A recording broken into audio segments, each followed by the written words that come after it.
are you waiting for? Come, visit Orison, the city in the clouds.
Attention.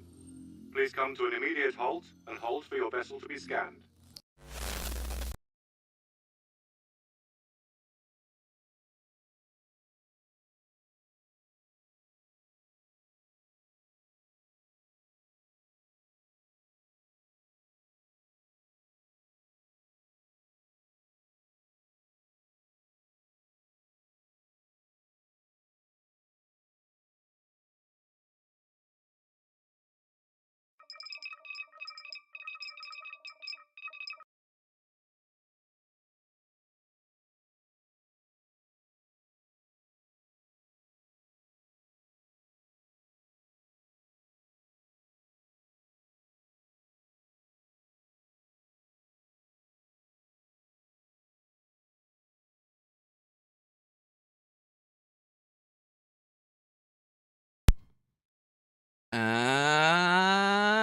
Good day. Good day. How y'all doing? We got Slash Attack, Dr. Red, Major Angry, Doom's Company, or Dark Doomer, Das Killer, an Old Man Observer. How y'all doing? Anyone hiding in the background? Let's see. Maybe, possibly. And Alan! Oh, Alan! Like a fucking week ago, I was reviewing one of my videos, and I saw, during me reviewing the video, I saw that you were, like, trying to invite, like, trying to be, like, join the crew, and I just completely ignore you. I apologize. I was dealing with a lot. I got multiple chats now, I can't keep up! But I apologize, man. I need to develop a system to make it easier for people to be like, hey, I want to join.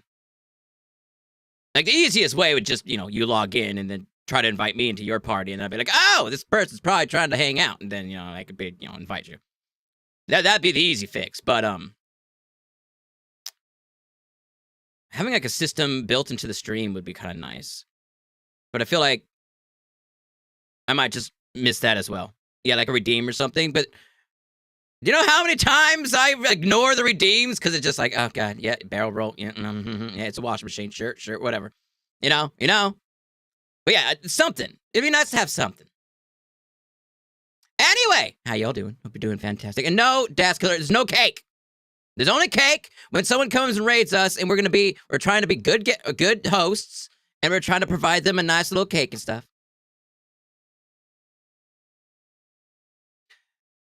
Been having a lot on your plate as well? So you're not alone there? I hear you. Yeah, the whole fucking world. Yeah. Being adults and shit. Yeah, it happens. So, yes. So, I've been working offline on the new hacker minigame. I kind of had to rebuild it again because the work I did get done before, I originally got the login and log out and status and all that stuff working. But when I was building it, I only designed it for Twitch. So, I had to rebuild all of those to work with Kick, Twitch, and YouTube. And one of the reasons I wanted to stream right now is because YouTube only lets you test things in the messages when you're live. On Kick, I could just, why does my eyes keep going black? Hold on. The gain fucked up? Maybe I'm just really close to the microphone. Here, let's move it back a little bit. Let's move it right there. Maybe that's better. Yeah? Okay, maybe.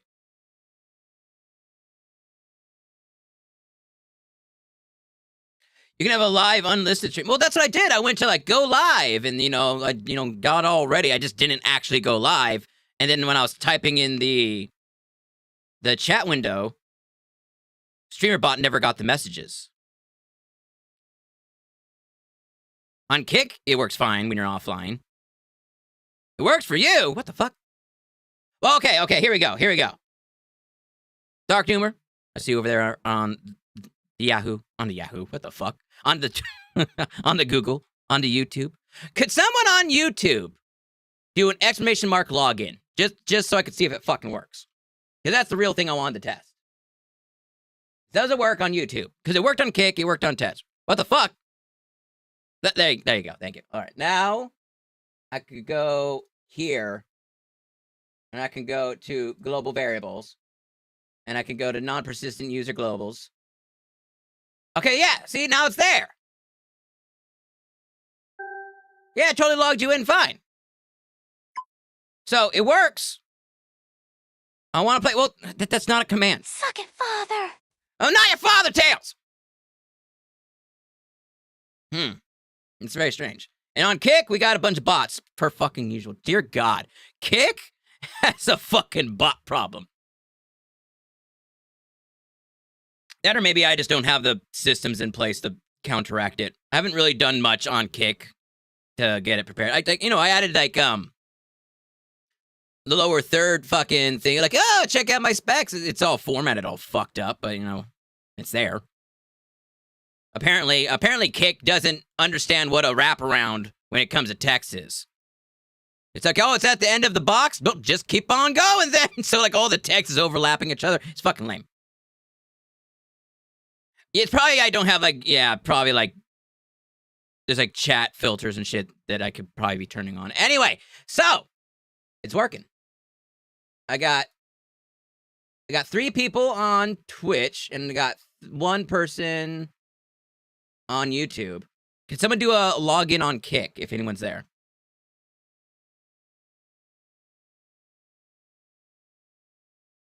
Please. I could just do it myself, if need be. If you don't want to, don't worry about it. I'll just go fucking do it. Hold on a second. Hold on. Exclamation mark, login. And now, if I check over here... Aha! Here, I can show you. I'll show you. Hey, Pazrael! How you doing, my man? And thank you for that sub. 8 months now! Hell yeah. And Mike Dutchy! 9 months. Hell yeah. Appreciate you guys.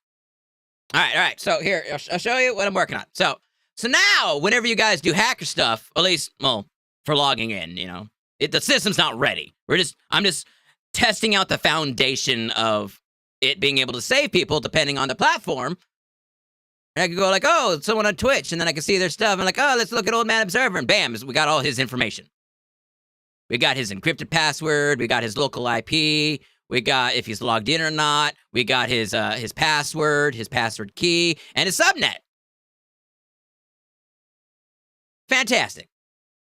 No, calm down, everybody. Like, oh my God, my real information. If the password's showing up here.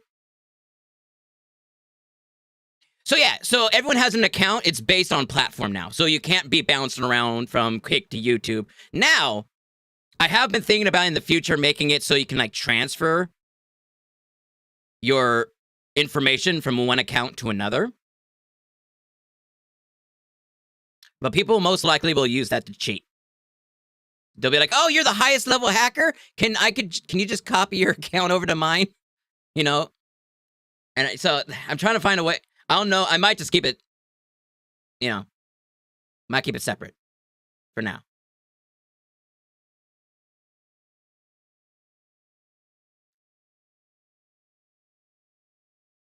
You let them link? Okay.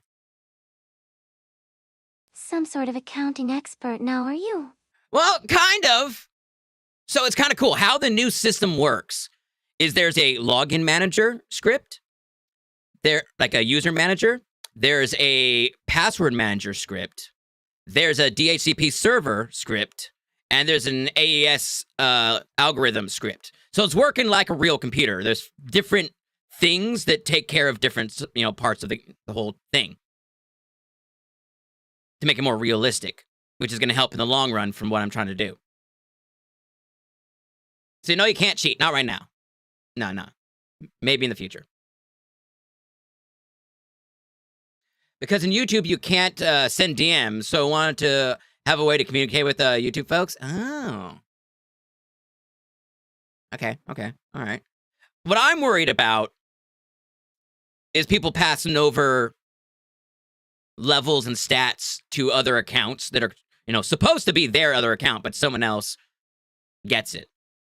Also, I don't want people to be able to change their name on, like, Kick to be the same as someone on Twitch and then steal their account because my system thinks it's the same person, just on a different platform. So I'm trying to find a way of making it so people can, have one account across all platforms, but without it being exploited. Through like an authentication, that's what I was thinking. I was just trying to think of like how to do that without it being easily exploited.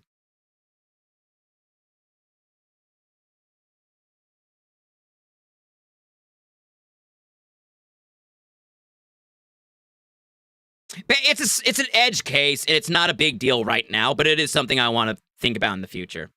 Kind of like another thing, with the current system, each subnet only can have 254 technically, IP addresses assigned. So, that might be a problem in the future, but it's not really right now. Like, one, I don't have 254 viewers. And the chances of all those viewers also being logged into the same time are unlikely. And to be fair, you have 3 YouTube accounts. Well, that will also be an issue. So yeah, for now, I think it's just going to be whatever you're logged in as, that's an account. If you have multiple accounts on the same platform, each of them are a different account. So, it could be a good thing, because there's going to be, in the future, there's going to be different hats in like different groups. So you can have one account is like your black hat account, and then you can have another account that's like your white hat account and stuff,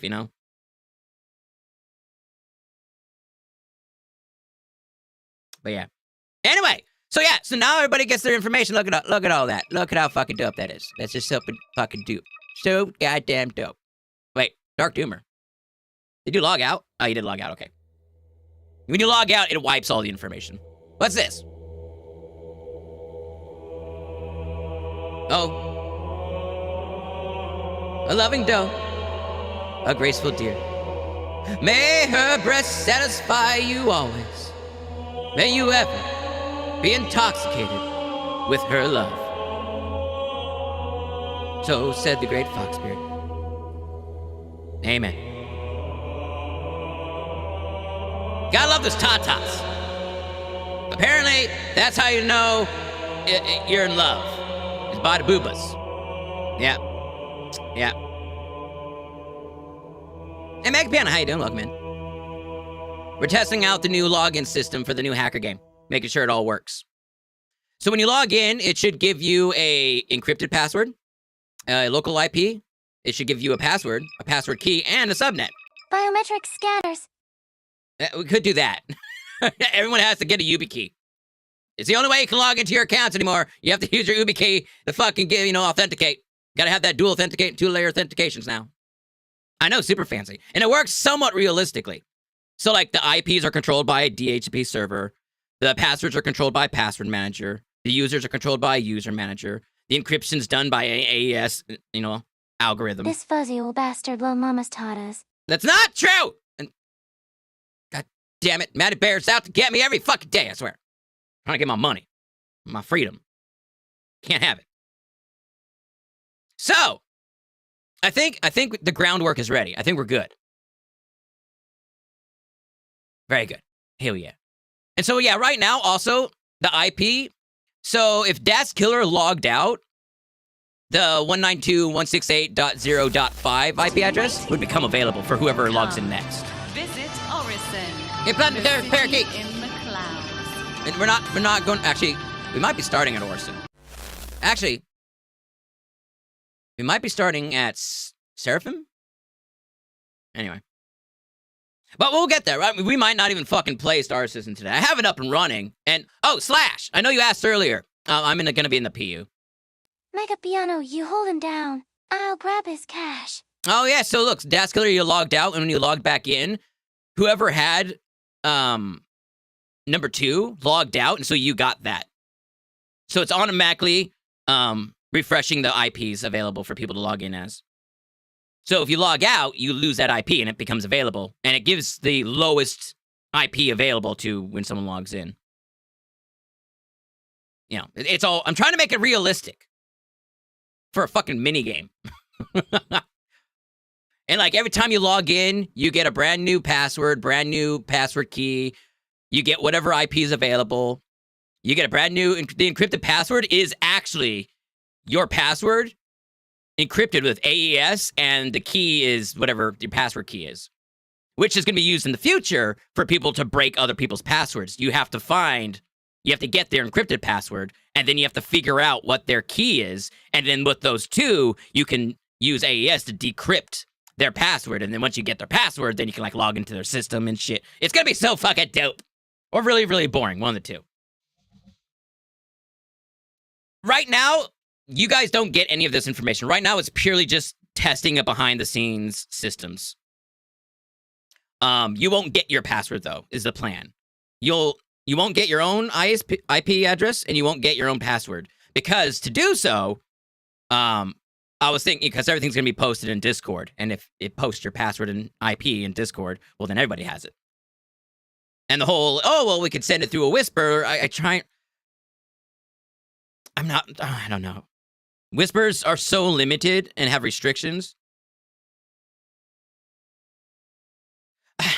It's for game mechanics. It's not so they actually use it, because your password changes every time you log in. It's purely for game mechanics. It's not for you to actually log into your account. Like, if you next time you log back in, you don't have to know your password, because you're logged into your account with your real account and your real password. So that is the authentication. You're there. This stuff is purely for game mechanics, for people to break your password, because, you know, I don't want people typing in passwords, because then someone might be dumb enough to use a real password, and then someone breaks their account, and they're like, oh, I wonder if this is the real one, and then they hack into that guy's fucking account because they're stupid. I'm just like, I don't want, no. This is for fantasy hacking, not real hacking. So because of that, all of the information is fake. It's pretend. It's fantasy. Phishing much? Exactly. You can do phishing. Exactly. So, like, the passwords, I got the top, 1,000 most common passwords or whatever, and I have that as a word list. And when you log in, it randomly selects one of those words. And it randomly assigns you a password key from 00000 to 99999, somewhere between those two. And then it encrypts them with AES, which becomes your actual. This is a real encryption of those passwords with that key. Hey, Citizen! Welcome in, how you doing? Citizen X. 108010. 10810. 10,810. Whatever it is. Welcome in, how you doing? The user can block all whispers. True. So, Tails would work on YouTube, but currently, Kick and YouTube users don't have what was it called? Levels and hacker points and all that kind of stuff. They haven't got to that point. Because the current system that Tails is working on is the old hacker system, which only works for Twitch. Which is why I'm building this new one that works on whatever platform you're on. It just works. And it works the same across the board. I haven't got to the place with the new system where it's actually, like right now, if I went to, I don't know what's going to show. Hold on a second. I have some persistent.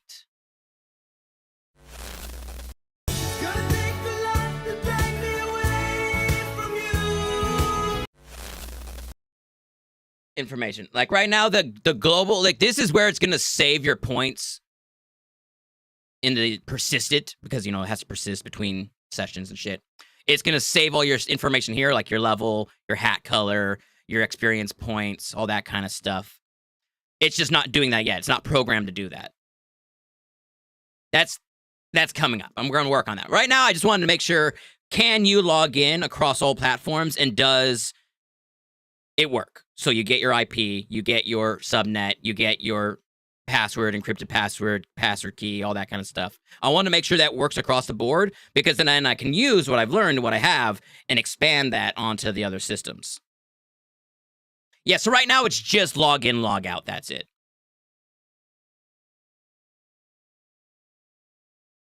And there's an API limit on Whisper. Yeah, exactly. I don't want to. Okay, here. I do want to use Whispers. I want to make it So it's something you can toggle on, though, because it is so limited. It can't be relied upon, you know, completely. But I do want to make it so people can toggle on whispers if they don't want to look at the Discord for the readouts. Say like they're on their phone or something like that. But like you're saying, the whispers have limits and all these different limitations on them. So it can't replace fucking Discord, but I want to try to at least make it usable for the few people who are like, hey, I can't, I'm on my phone right now and I still want to hack. You know? Hey, Rob, how you doing? Nonetheless, mission successful. Logging and logging out works with the new system. And it looks like it's working well. And it looks like it's swapping out IPs like it's supposed to. Should be great. Should be fantastic. Anyway, the other thing we could do today is we could check out CitCon. I already watched it when I was falling asleep, so I remember most of it, but we could check that out. On bot accounts, while we welcome bots that add new features to Twitch, chat, and whispers, bot accounts that spam unwanted messages will be banned indefinitely. Ooh. Bots that exceed messaging rate limits will automatically be blocked from sending more messages. To ensure your bot is not banned, please okay, so we can't do that. Okay, never. All right, sorry, everybody. You're not getting whispers. Get fucked.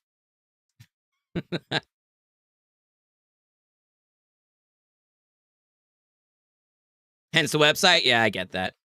The thing is, I'm trying to find ways to make it easier for people who are on, like, you know, they're on their phone. And if I made a website, it'd be the same as them, you know, opening up Discord on their phone. You know, I would like it to. The dream is to make it so you're on Twitch, everything happens on Twitch. If you're on Kick, everything happens on Kick. But I don't think that's a possibility. Not without a fuck ton of crazy work. So, Discord is just it's the easy. Here you go. Did you know people can see the audit log in your Discord server? The audit log? What? What do you mean?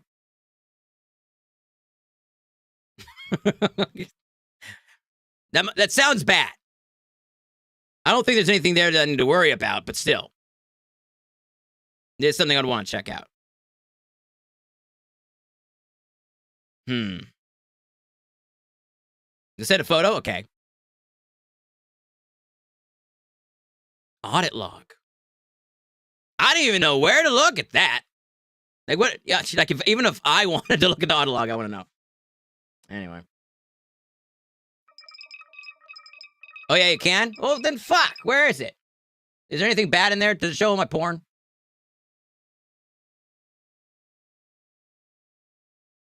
How does one see an audit log?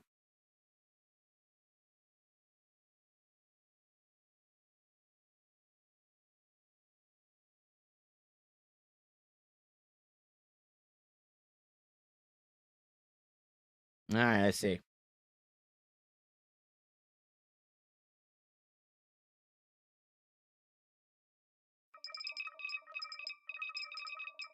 Oh, it's under moderation. And just like anybody can fucking see it? Oh. You can see who I banned. You can see people who changed their username.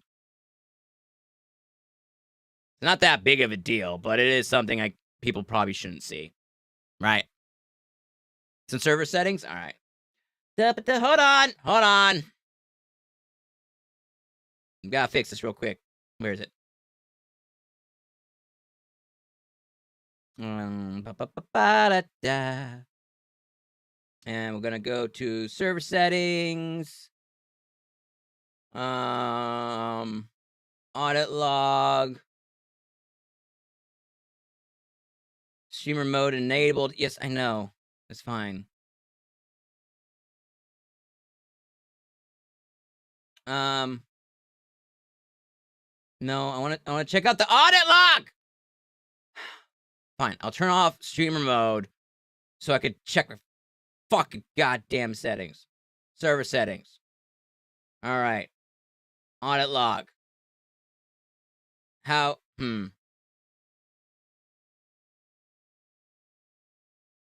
I guess it's gonna be in roles, probably.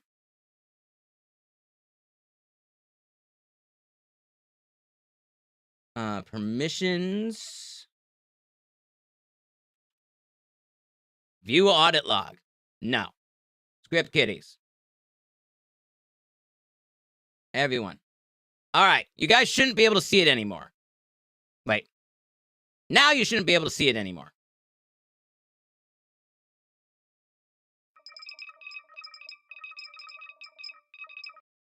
Wanami! How you doing?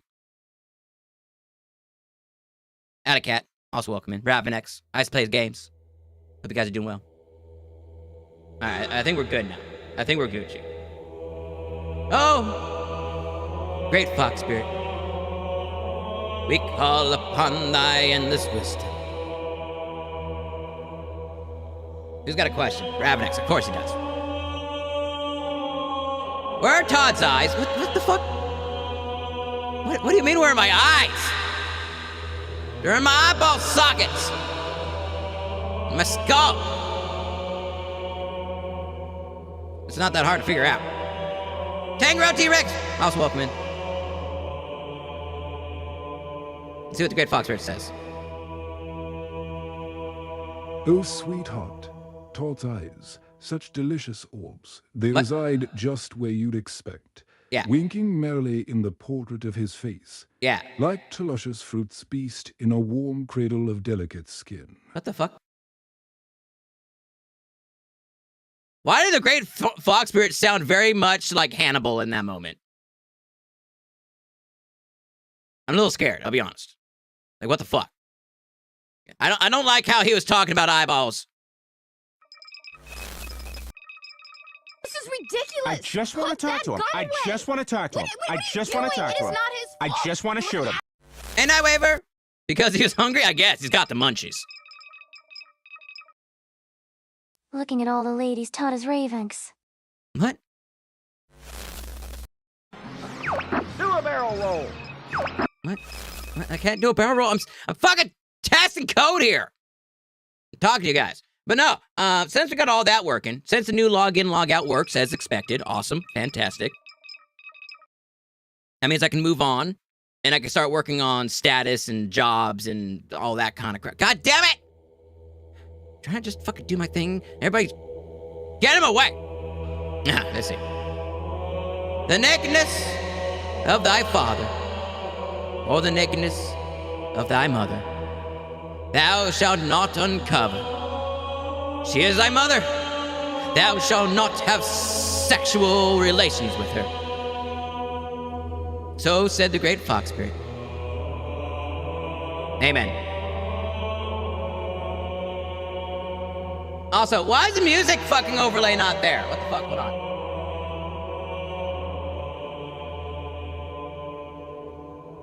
Fixed it. Exactly. Oh, hell, Great Fox Spirit. Amen. And all that shit. Mm-hmm. You thought this shit citizen stream... Well, we were. We're not there yet. We're testing things first. Hey, Smug Games, how you doing? But Todd, you had all the relations with Mama. What? No, I did not! I did not, Tails. A22 found it. Oh, nice. And he told you and not me, fucker. Like, obviously, there's nothing there. There's like a big deal. Like, oh, you saw some people change their names, and you saw a few people, some, fucking bots and shit get banned. Oh no.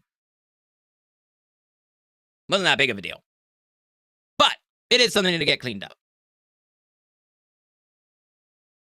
Tails' mom is one fuck. She's a bear, apparently. Someone explain that fucking shit to me. Anyway, so yes, hacker game is on the way. We got the login, logout system working. Obviously, in the future, it's going to display in chat or in Discord. Right now, it's still just doing the old school displays because both codes are running at the same time. Both the new system and the old system. So everything you see in Discord is from the old system.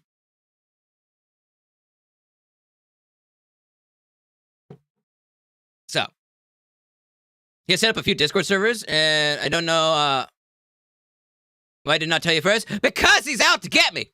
The bitch! No. You're very confused. Yeah, she's a bear. You're very confused now. You're welcome to the club. Okay? It's all bullshit. Why your description all fucked up on Kick? I was talking about that earlier. Apparently Kick doesn't know what wraparound text is. So if the text goes beyond the fucking size of the box, it just keeps on going. And so it's all covering up everything. I'll fix it someday when I give enough fucks, okay? But yeah, it's all... It's like, really? Kick? Really? You make a fucking box window for chat or for fucking information and you don't make it do wraparound? Really? Really?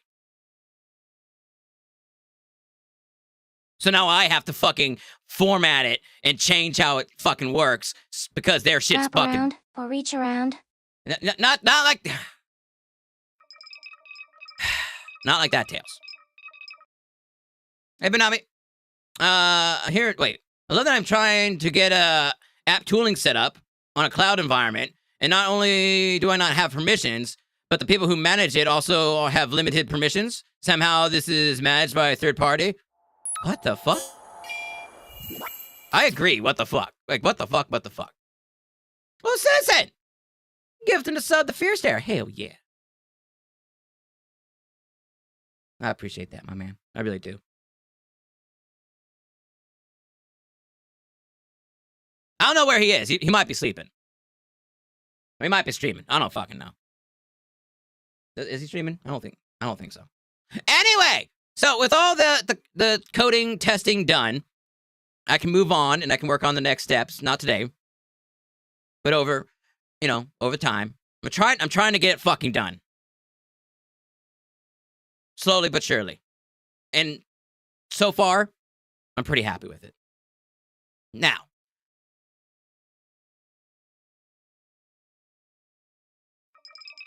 no, we're not done straight.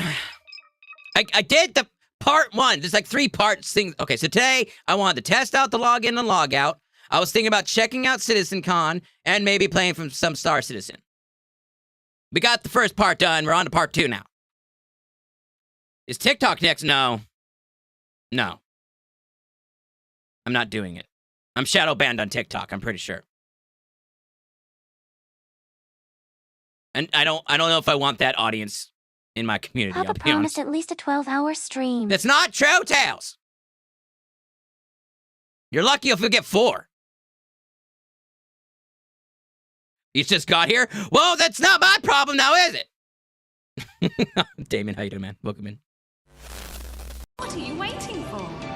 Come, visit Orison, the city in the clouds. OnlyFans? Maybe. Chatterbait? Pornhub? All that shit? I'm gone then? What? No, we're not doing 8. I don't know, man. The last stream we did was 5 hours. That's more than usual lately. True, yeah, if we went over just CitizenCon and we just watched the video and I just like went over the details and paused and talked about shit, it'd probably be a 12-hour stream, you're not wrong. I know, I love you too, you bitch. I mean, welcome in, how you doing?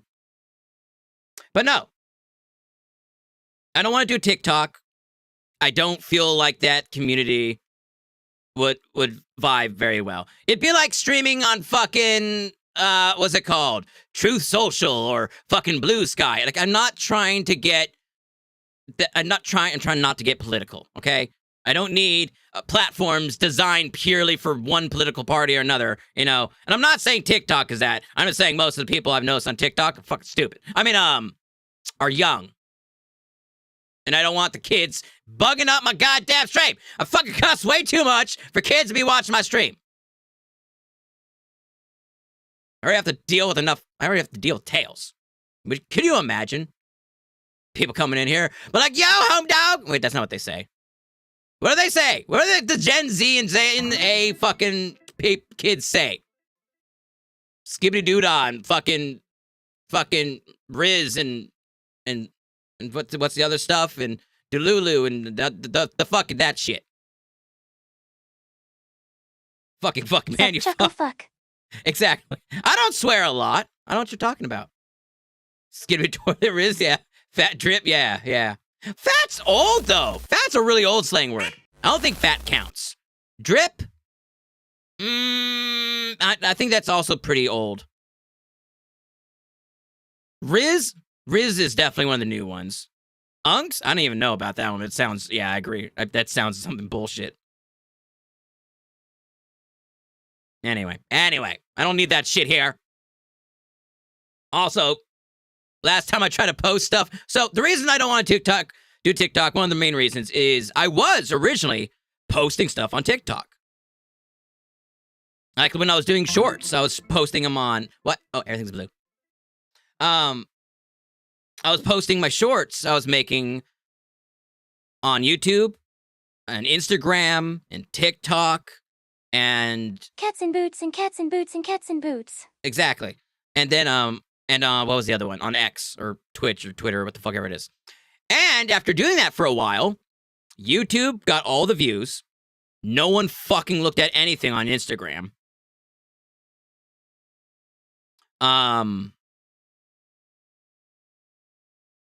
No one looked on X. So I'm like, okay, X and Instagram. Now, And... if yapping, I'll go first. Check this out. No, I'm busy. I'm talking to people.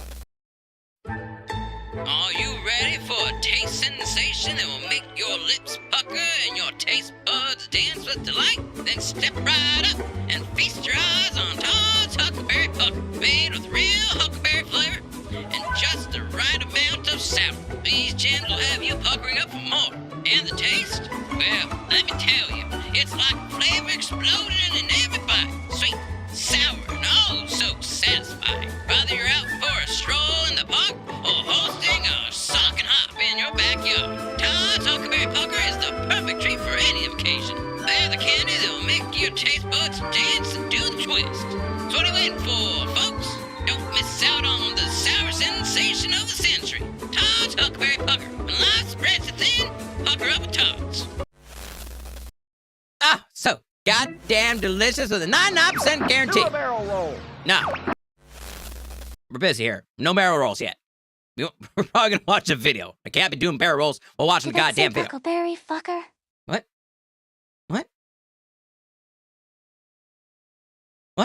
Tell if you aren't paying attention, that's not my fault. Okay? It's huckleberry, not huckleberry. It's a type of berry. It's delicious. CJ has had an idea.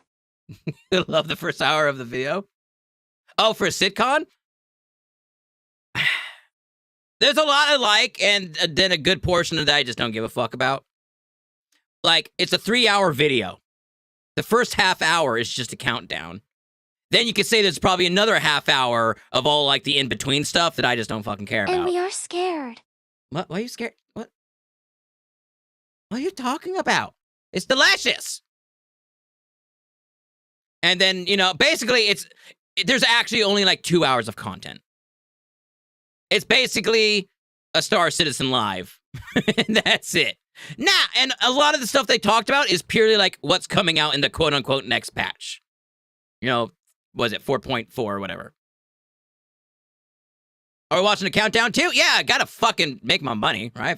If I play that, that's at least one commercial. No, we're not gonna watch it. We're gonna skip through a lot of the shit, honestly. Theodore Fox, god damn it. Isn't Todd short for Theodore, right? Also, Sofa, how you doing? Yep, that's what I thought. Next patch is the most patch in 2016, and go along with that patch. Yeah. It'd take longer to Kamok to begin. Are you new here? Bro! You're lucky if I even leave my hangar in the first 2 hours of the stream. And that's if my only goal is to get in my ship and fly. That's not even the goal today. It's going to take, there's a chance we might not ever take off at all. You're not usually here at the start? Well, Well, go fuck yourself then, okay, bitch? But no, the beginning of the stream is a lot. Actually, normally I'm in the game by now. But there's other things I wanted to work on and talk about. That's not the game.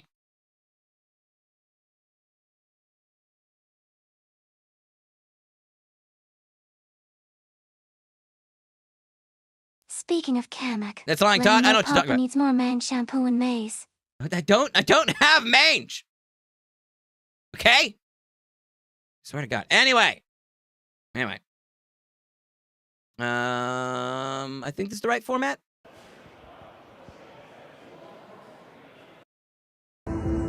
Yeah. So I was thinking we'd kind of skip through this, look at some of the stuff. I didn't see this. Oh, this is like one of the intro videos? Fortunately, for our copion, that is, this usually results in a free meal. Not the face! Uh-huh.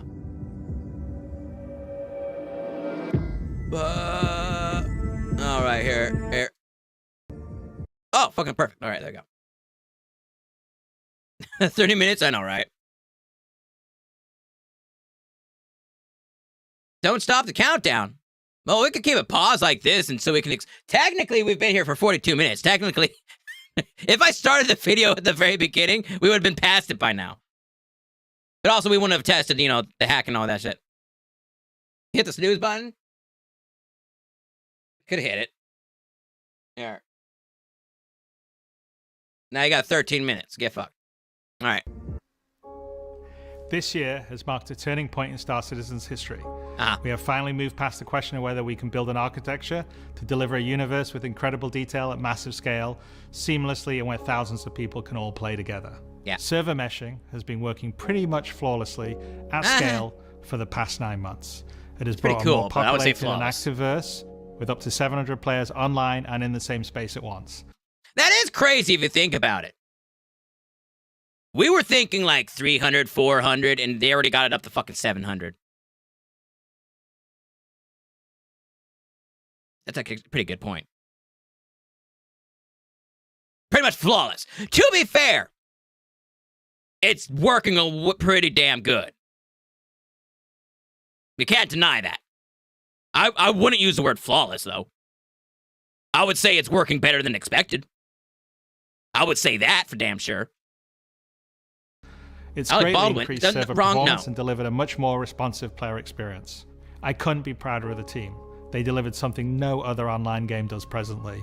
There may be They're other not games flaws, out they're there that claim features. large God player damn it. counts, or even the ability to mesh, but none do it at our detail, scale, and seamlessness. Of course, there will be continued improvements to server meshing and to Star Engine, but having moved past this last big technological hurdle has allowed us to finally focus on Todd. quality of life and stability improvements, something that has long been overdue. We're about to deliver our 9th patch in 10 months, with content that has brought Star Citizen storytelling into new and exciting directions. Okay. We pushed more than 24 features and more than 2,000 bug fixes. And while there is still a long way to go, the game has gotten more stable, performant, and fun as a result. We see this in player metrics. More of you play every day. The daily average users is up 45% from last year, and your play time is up 15%. So more people venture out into the verse and stay there longer than ever before. 15% isn't that great. Like, it is a positive, but 15%, I guess it's something. And through all that, we've told the dual stories of the Frontier Fighters Assault on Pyro and the moral compromises being made to combat the regen crisis. Now, as those stories come to a Oh, Todd. So, yeah, we already did the test. So, basically, we're going to pause real quick and update Todd. Todd, currently, everything's still working the same way. I just wanted to test if people were able to test my new hacker login, which is only working in the back end. Like, you guys don't see anything. You don't get anything from it. It's purely just in the back end for me to make sure things are working like they're supposed to. And it is. You can log in on Kick, and you'll have a Kick account. You can go on Twitch, you'll be a Twitch account. You go on YouTube, it's a YouTube account. And they're all separated. And they all get fucking passwords and IP addresses and encrypted passwords and shit, all automatically and shit. And when you log out, it gets rid of all that. It's fucking great. It's top notch. rest for the time being, it's time to look forward to the next chapter of Star Citizen, where the instability in Pyro and the callous actions Oh, is his head tilt like that?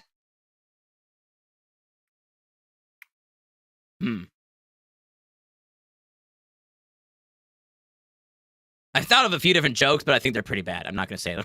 So some we'll skip over it. Pave the way to new adventures, new locations, and like new dogs do? threats. Yeah, what? Last year, Question we announced mark? our next star system would be Nyx, home to the People's Because he's Alliance super of Levski cool. and bordering the Vandal threat. Today, we're proud to share that your adventures in Nyx begin not next year, but next month. When Star Sure, bro. Citizen's third system comes online in Alpha 4.4. Sure. 2 new systems Next in month, 1 sure. year. That's only possible because of the Almost tireless work looks of our real. development teams, server meshing accelerating what's possible, the support teams behind the scenes, and most importantly, all of you.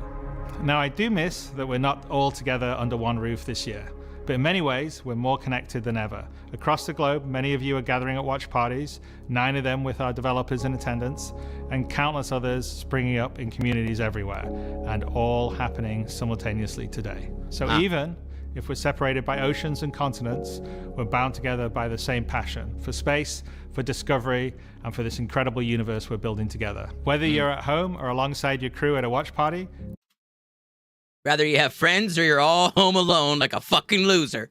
Thanks, Chris Roberts! grab a drink, sit back, and let us take you inside our up-and-coming plans for the next year of Star That hurt when I was Citizen. watching when I was going to bed. I'm like, oh.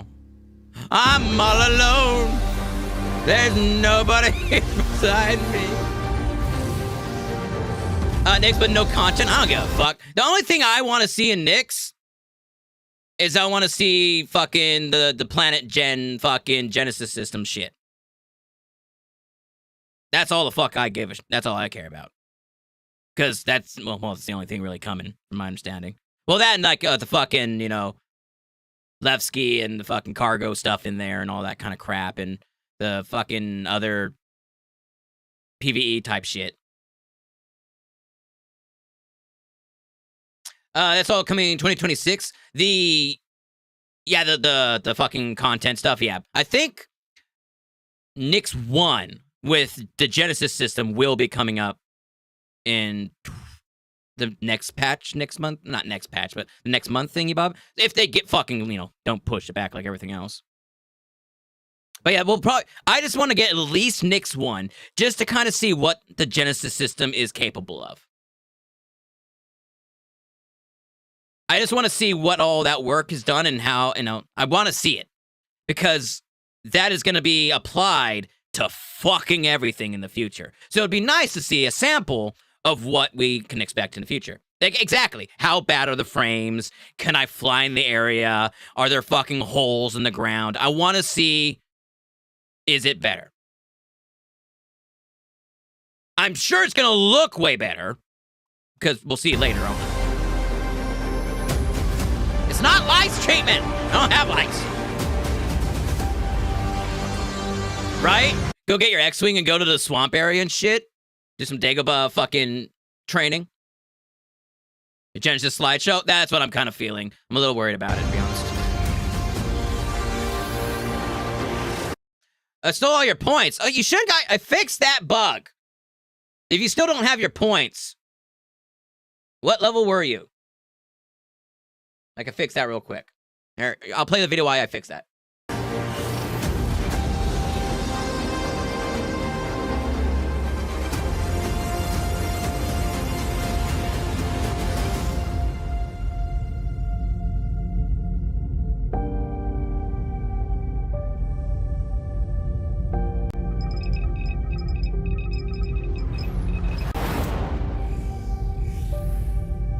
Chat front eyes here. What? What? What are you talking about?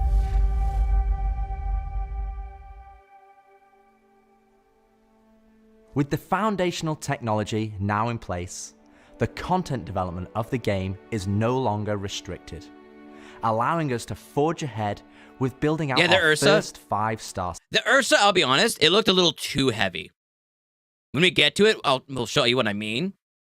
But you're right, it went over the hill and stayed on the hill. I would want it to have it lift up a little bit, but the suspension drop down to keep it connected to the ground, because it should be lifted up a little bit because of, you know, just G-forces and shit like that, but not leave the ground like it does now. Also, it depends on the, you know, the gravity of the planet, blah, blah, blah, blah. Time to buy 9080. I know, by the time, I don't know, man. I'm trying to save up to get a new computer. It's gonna take a while, and the fucking World War III is about to start, and fucking whole world's on fire, and I'm like, fuck! How am I supposed to get a new computer when people are fucking angry and shit? Looks like a fan duel. Maybe, a little bit. But Tot, I need your goddamn points. How many points did you have? I can't fix your level if you don't tell me.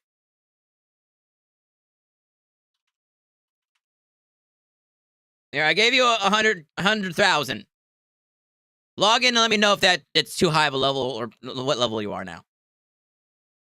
Systems. Nyx will see the much-loved Levski landing zone added back to the verse, while also bringing you one of its most iconic. All right, you're level 10. Is that good? The Glacium Belt.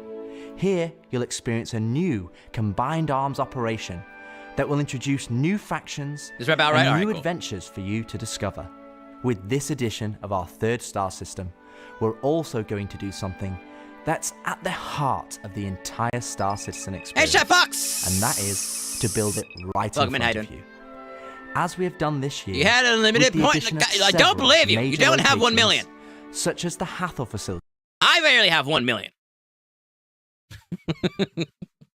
But no, welcome in. How you doing? And I stinned it. Also welcome in. You get the black hat again? God damn it. Hold on. I'll play this while I fucking fix your hat. Or the Lazarus None complex. of this shit matters. I'm erasing it all with the new system, but fuck. New Nyx content throughout the year. It's a slightly different approach to how we deliver Pyro, but we feel this gets the content into your hands sooner and shows our intent as we continue our march towards 1.0. I'm so incredibly proud of the work our teams have done and are continuing to do, and we're excited to have you on this next step of our journey. And as with any journey in Star Citizen, that begins with a little story. Yay! Stories. March 1.0? No. No. No. Maybe. No. That's what I want to know. Because the new Genesis system is supposed to allow them to pump out new planets and moons very easily and faster than they used to be able to. So, if it works with Nyx, that's probably what's going on, is they're releasing Nyx, be like, yo, go test out the planet. And if it works good, then they can use that, hopefully, to pump out a bunch of new planets and stars and shit. Not stars, moons and planets, which means we can get more systems faster. It looks good, but what is the performance? Are there a bunch of fucking hitbox holes? You just fall through the planet? Are there any weird glitches and stuff? And that's what I want to find out. In That's what I'm excited about. 2025, we introduced 2 major storylines spanning multiple patches, creating a living backbone for adventure across the universe. Sure. The first was Pyro Must Burn. It connected Stanton to Pyro and introduced the Frontier Fighters, who are relentless, brutal, That's and what I'm hoping, determined Alan. to wipe out They'll any just speed up threats shit. that cross them. And with this month's release, you'll now take part in the conclusion to that storyline. The second was Science Run Amok, with the regen crisis throwing the Empire into chaos, and you all jumping in to help the various corporations respond. Through that journey, we pulled back the curtain on ASD and its shady practices, uncovering long-forgotten Onyx facilities, and met new characters like Dr. Logan Yorit and Detective Arkham Meller of the Hokro Agency. And just like the Pyro Must Burn storyline carried us into a new system, Science Run Amok is now setting the stage for Nyx, the next step in the larger story we're telling on the road to 1.0. As this new chapter of Star Citizen begins, let's hear from just a few of the team members Rob, shut your working face. to bring this next era of our universe to life.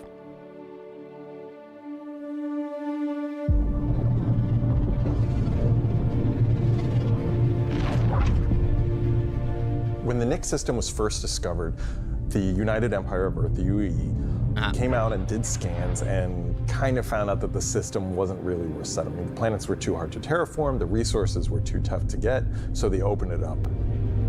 And one company saw an opportunity where the UE didn't, QV Planet Services. And so they expanded into the system and tried to mine as much as they could, making a very slim margin by the sheer quantity of resources they were pulling out. Okay. The system itself sort of ran its course from sort of a large corporate interest perspective, and then was mostly left abandoned. Now this ended up being the ideal situation for the People's Alliance, who were a group of revolutionaries who were trying to overthrow the dictatorship of the Messer regime that was going on in the Empire at the time. So they went to the Nix system and established what became known as Levski. They wanted to make it everything that the UEE wasn't at this time. They set up what they saw as their ideal society, where everyone's voices would be heard, where everyone would be equal. But they've fallen onto hard times. So Nix today is kind of at an interesting point in its history. Full of hippies? Now that the UEE has kind of transformed itself into a democratic society, what is their role? What are the People's Alliance rebelling against?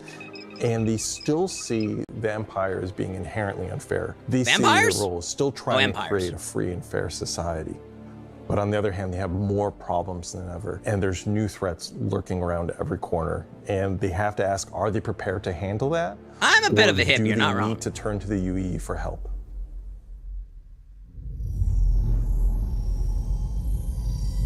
I'm a little bit of everything if you think about it.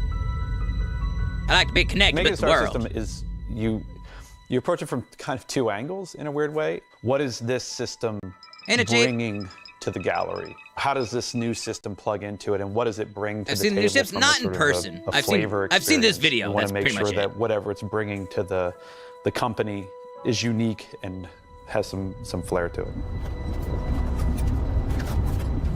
So the Nix system is a remote system where people want to go and live free outside of the pressure and influence of the UEE. It's a remote and rugged system with a lot of hostility coming from the ever-present threat of Vandal. It's kind of like a frontier-esque thing. It's not lawless like Pyro, it's just kind of out there. Pyro's more like a Mad Max wasteland, and Nix is more like Silverado or like Deadwood, right? It's kind of like a smaller scope. The I like emptiness that. And the look. I want my sci-fi western. I want some free Firefly references in Nix, okay? You're conservative hippie. Yeah, there you go.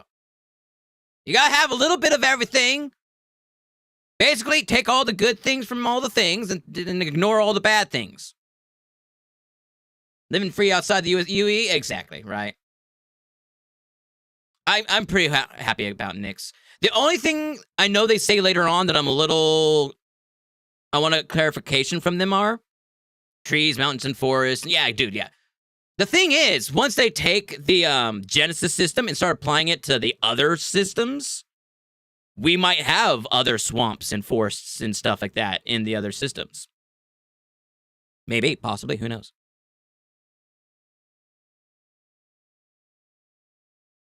But, what was I going to say? They were saying that in the new... We'll talk about it when we get to it. Later on, they talk about connecting Nix to different systems. You're still going to find gangs. You're still going to find hostile presences.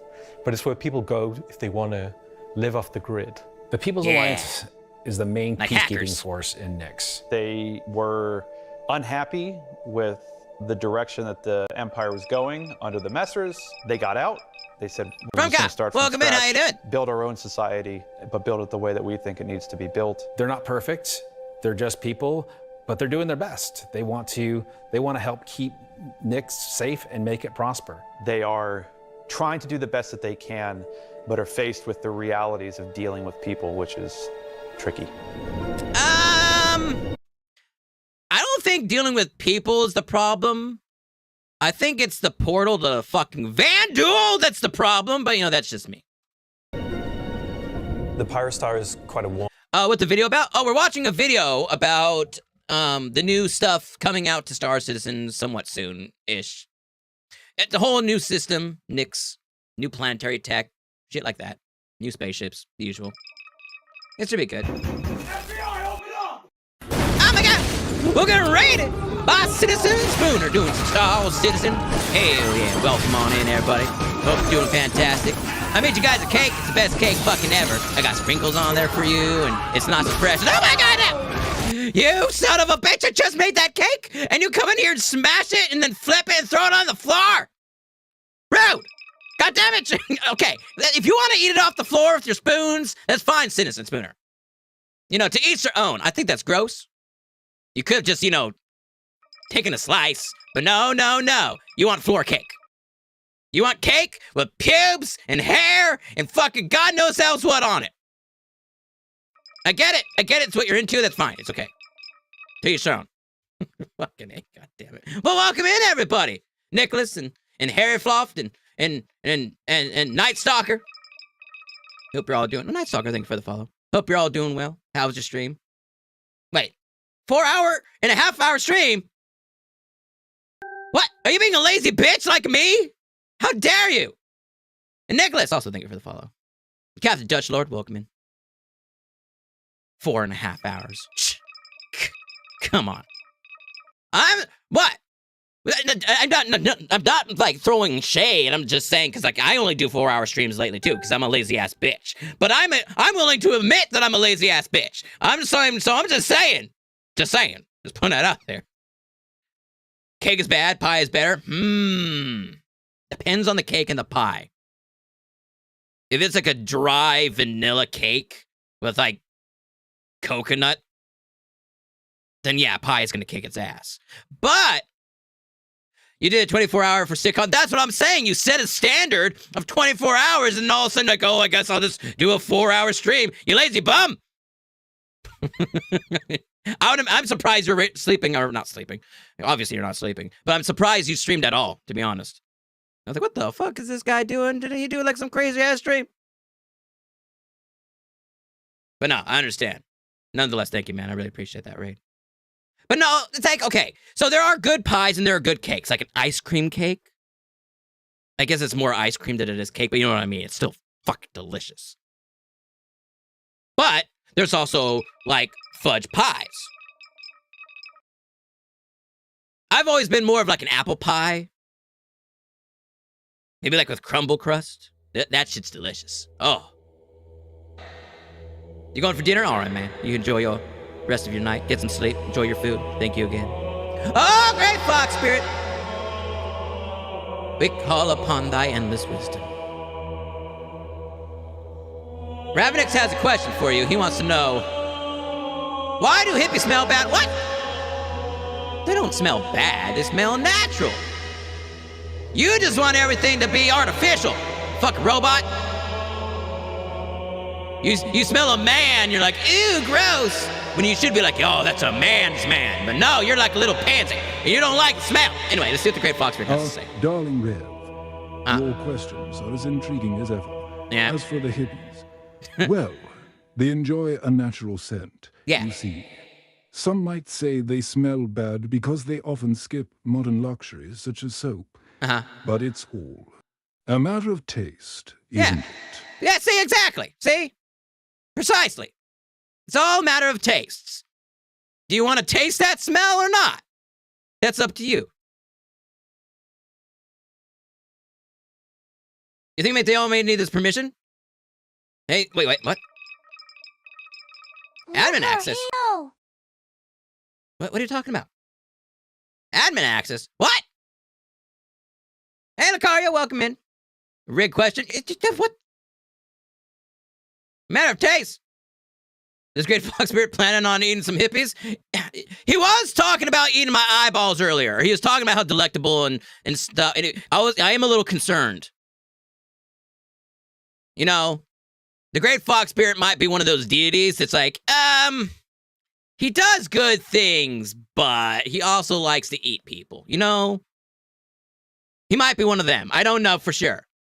It's quite possible. Can I pet that dog? No. No, he's sleeping. Can I pet that dog? No, you can't pet that dog. It's dangerous, okay? Proverb, God damn it. Can we get back to the video? Everybody, we got raided. They're gonna be bored as fuck. They're like, what? I was watching Star Citizen. No. Better to live in the desert than with a quarrelsome and nagging fear stare. God damn it, fear stare. So said the Great Fox Spirit. Amen. Fear stare. You can't be going outside and greeting people early in the morning and they're just trying to get their mail and trying to have their coffee, and you're out there being like, good morning, neighbor. It's like, shut the fuck up. I'm not awake yet. Let me have my goddamn coffee first. Jesus Christ. You're always up in everybody's business. Learn some boundaries already. Jesus. This part of the video pisses off anyways. Oh, god damn it, we're trying to watch it. And we'll skip past all the boring parts. I just want to fucking do my job. Exactly. And go home and fuck my wife and have a normal life, dude. Is it too much? Is it too much to ask for? Anyways, get back to it. Star. Stanton Star is quite neutral. Petting animals is not assault. And the Nyx Anyone is a can little pet bit me if they cooler. give me maize. That goddamn Tails. The system has its star, and it has this dark, really, really dense gas, sort of nebulous cloud. And it has points of light scattered around it, and those points of light in this gas cloud is really, really hazy. Okay.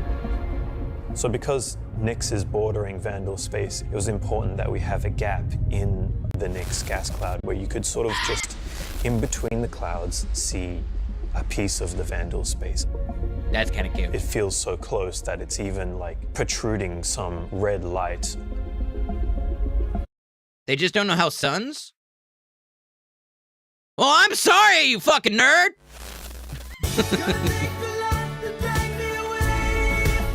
The level designers are using it as an actual visual indicator of where to place more dangerous POIs. So if you point your ship in the direction of it, you should find, as we build it out, that you will be in more and more danger. And I think that's really cool. That is kind of cute. Now, about all this magical sparkle dust, I would think you wouldn't be able to see it very well when the sun's behind it because it's not unless if they're like crystals, maybe? I don't know. It's very mystical and magical, I get that. I was testing out adding common knowledge. You would think you had common knowledge. There's people who think the earth is flat. Come on. Hey! Chatsy, how you doing, my man? Someone just sparkled some crack all over the verse. I know, right? Like, I'm fine with, like, different systems having unique little things that make them, like, more fantasy and magical, and, like, that's fine. As long as it's somewhat realistic. You know. The earth is flat, what do you mean? Someone ban Todd! Some sort of space snowflakes, essentially. So when you look towards the sun, you're coming from Saturday? You can send me some pics later, for sure. But then when you look away from the sun, you'll see the reflections and sort of like little glints of light. Okay. Yeah, that's normally how light works. Is when you're on the back side of something from a light source, it's dark, and when you're on the front side of it, then it's bright. That's normally how light works. Just, yeah. For the jump points in Nyx, we'll have 2 on this hippie release. Dust. Yeah, it's hippie dust. One from it's all the Pyro crack to Nyx, cocaine. And one from Stanton to Nyx.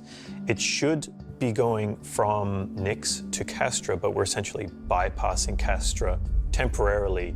Hey, we want to make sure gonna lurk and check this all out tonight. Hell yeah, get it done, my man. Enjoy your dinner. Galatian Belt is a huge asteroid belt that is in sort of the middle of the system. Okay. Galatian Belt is a combination of... Is this gonna be like the asteroid belt in Stanton? It's like in the middle of fucking nowhere and you have to like pull out a quantum at the right time to get to it? Is it like that?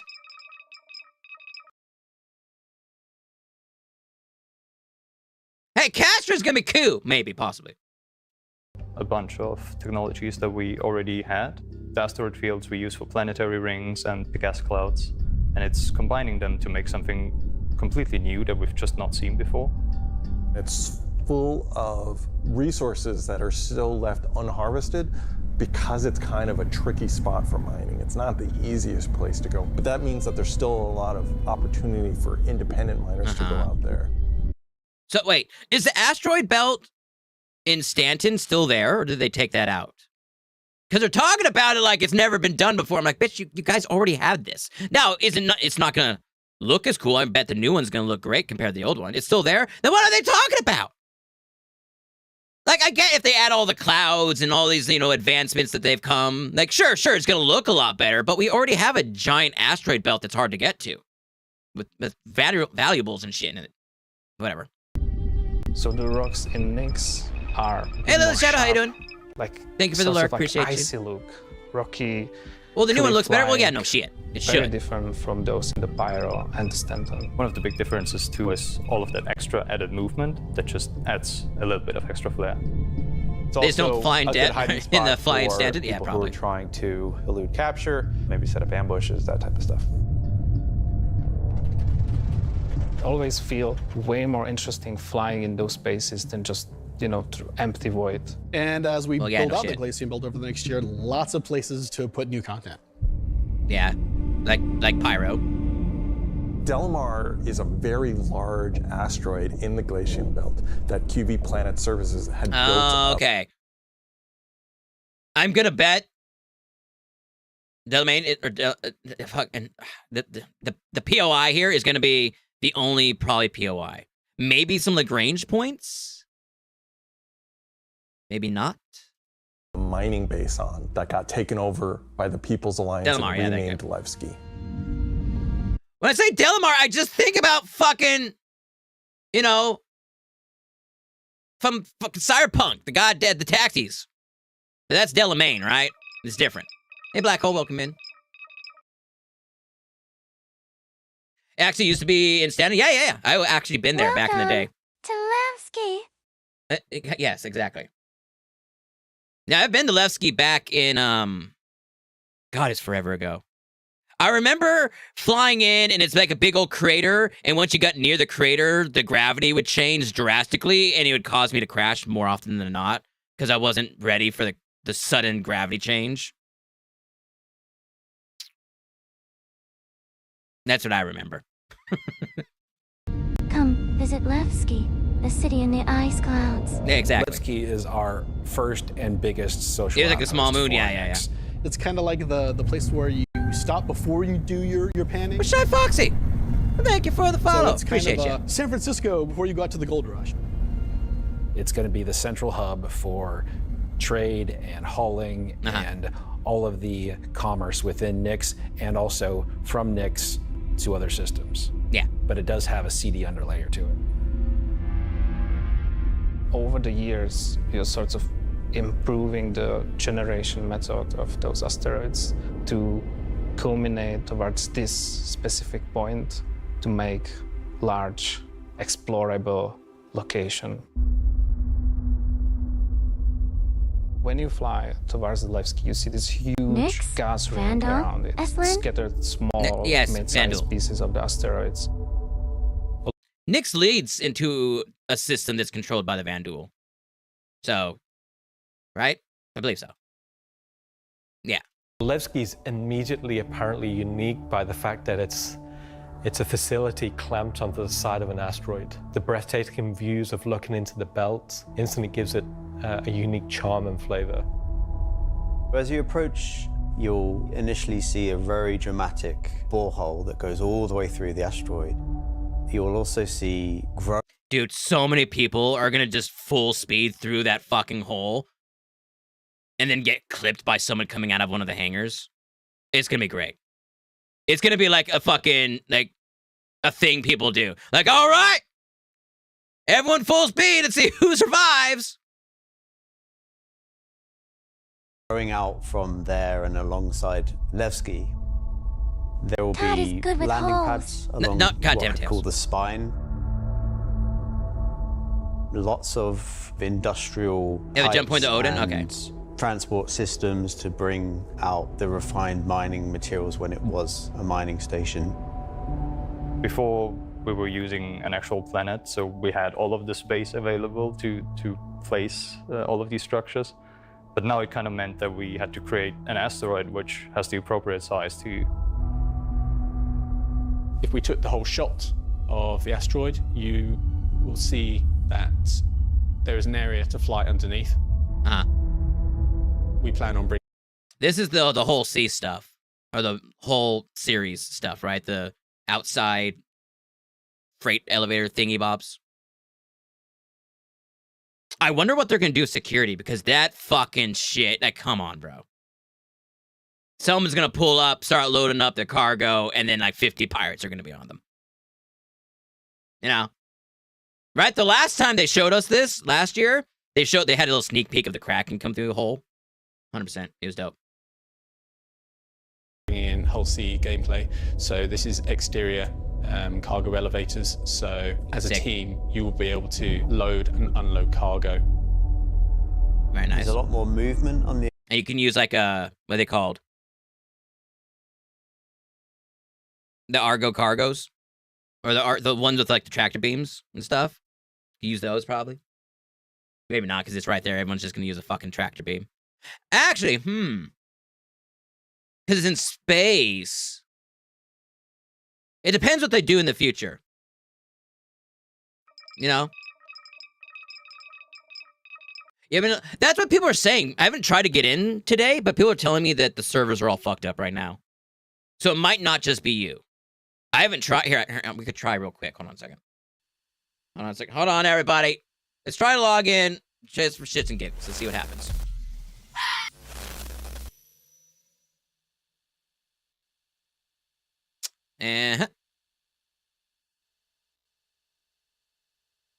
Well. It's not looking good for you, Foxy. We'll have to see in a second. Wait, let's see. In the server room again? Probably. I wouldn't be surprised. This is the screen you're stuck on? Okay, well. Let's see what happens. It's definitely, here, I'll move my camera. The bottom right, it's like hiccuping. See how it stops and then goes.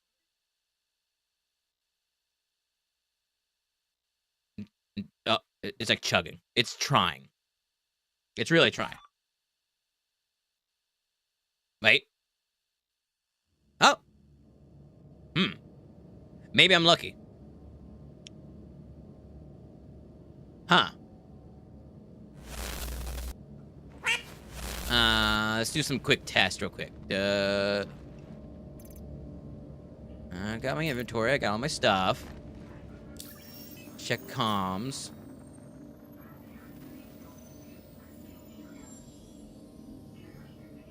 I don't see people talking about shipping bad. Depends on what server, maybe.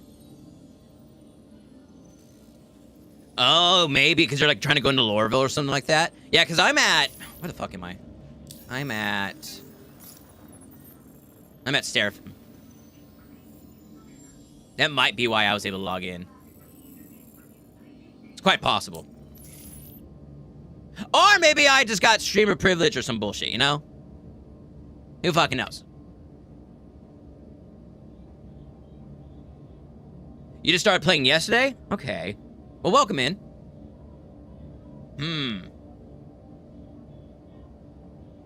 We got it since 2022? Or 2020? Okay. What? One of them nose rings? Well, yeah, what else is supposed to help me get rid of all the snot?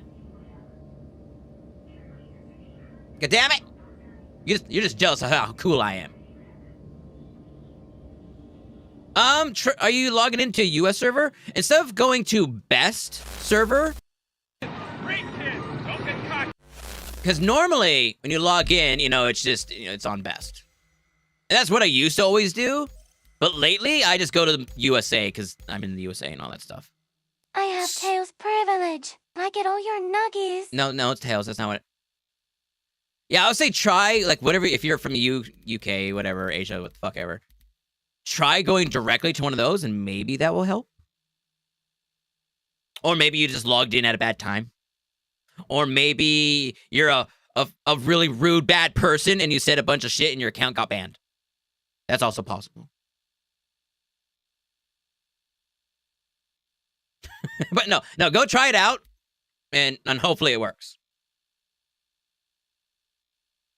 Exterior, such as the cargo sure not banned. Okay, cool. Going around tracks. It's now going to be fully EVA-able. Hopefully, there will be walkways around the main landing zone. Being able to EVA would be fun. Gravity plates, but you can drift off and kind of go wherever you want. They can explore fully the whole place, which is great. Yeah. Just like you can at Grim Hex. Unlike the majority of anarchists living in Pyro, there are people here in Nyx that care. It's not a downtrodden or derelict, dilapidated location. It has a sense of order. Well, hopefully you can get in and get the ship. Where Go hauling. the People's Alliance has people living. We've had LiveScoop before, and yeah, we've updated it quite substantially to be more in line with the newer features that have been put in since. Cool. But also visually, and there's been a lot of quality of life fixes that we've wanted to add and bring up to like a good standard for a landing zone. No shit, I would expect as much. Gracing the main lobby of Levski is a large statue of Anthony Tanaka, who was a child worker. And was being worked to death, all of them were. And Anthony Tanaka just had a break and just said no, and stood up against the foremen, the supervisors, the managers, the guards, and was killed for it. And so he became a sort of a figurehead. When you try to change servers, it says it's locked. Oh, shit. Oh. That means your character is probably unstowed. Can you edit your character? So, like, can you go to customize character and make your character?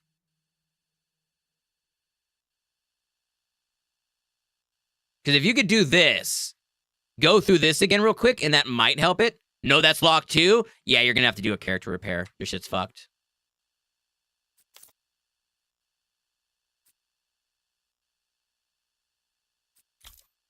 No, no. No, go back! Where's my character? Son of a bitch. All right. Cool.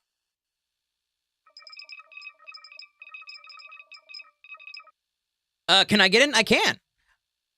So, here's the thing. Make sure your fucking account isn't all fucked up.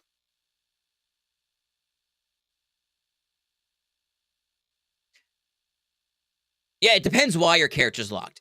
If you're able to go to the main menu and you're able to go character customization and this works fine, you should be good.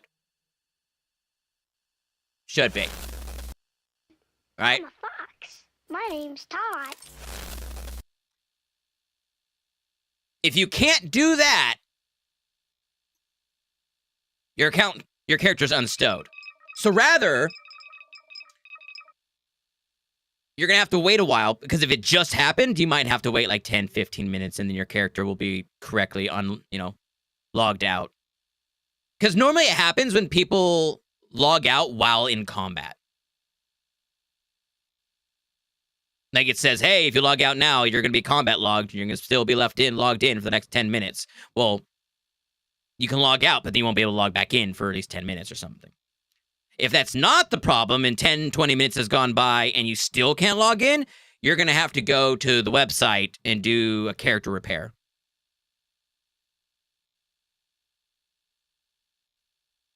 Also happens if you disconnect abnormally without exiting the menu, blah, blah, blah. Yeah. It's like a crash recovery, combat logged kind of issues. I'll wait 10 minutes for now because I did join Arena. Okay. We could fuck around in Arena for a little while. And then after 10, 15, 20 minutes or whatever, try again. And if you can get in, well, then awesome. You can go get your spaceship. Go cargo hauling and shit. If not, then you're going to have to do a character repair. Hell yeah. Anyway. Back to video.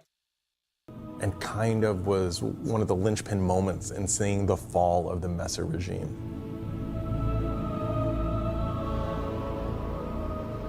So if you take the elevator up to the top deck, you'll see the top view and the cargo area as well. So you can go through the cargo shop. You've got your normal kind of cargo needs. Yep. You'll have ability to trade and buy your tractor beam and other gear that you need. Oh. Bye-bye.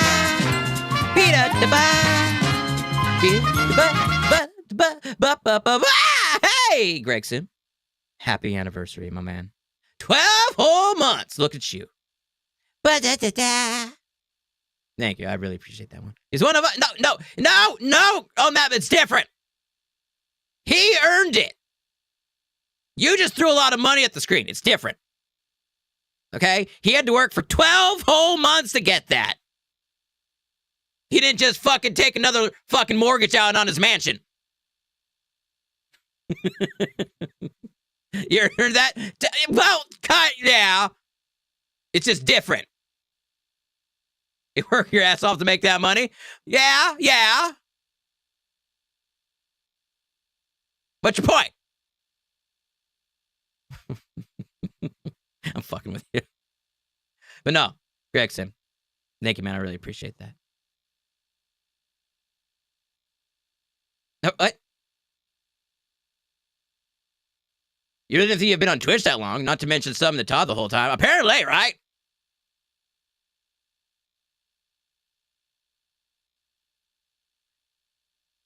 No, I don't work with my ass to make my money. If I could, I would make so much goddamn money. But I don't. Because I have morals. And I have respect to myself. And all that shit. Anyway, back to video. So if you were to die in the Nix system, then one of the places you might come out from is the hospital in Levski, which is called the Mercy Hospital. Cool. So Mercy Hospital is just basically, it's a local med station for all the residents of Levski. Anybody traveling through the system. Again, they're trying to provide as good medical help for people as they can. Yeah. When you... So the reason they're talking about this Old Man Observer is because the old Levski didn't have any of this shit. Because it didn't exist. So they're like, yo, here's Levski, we're bringing it back, but with new shit that it didn't have in the past. I don't think they're trying to say like, oh my God, hospitals, that's brand new. No one's ever seen a hospital before. I think they're trying to say, hey, check it out, we added a hospital to Levski. Because it didn't used to have one, but hospitals are kind of needed now, so we added a hospital. Same thing with the cargo center. I don't think they're trying to make it like, oh my God, look at these cool new things. I might be wrong. Who fucking knows? Maybe they're just... I'll be honest.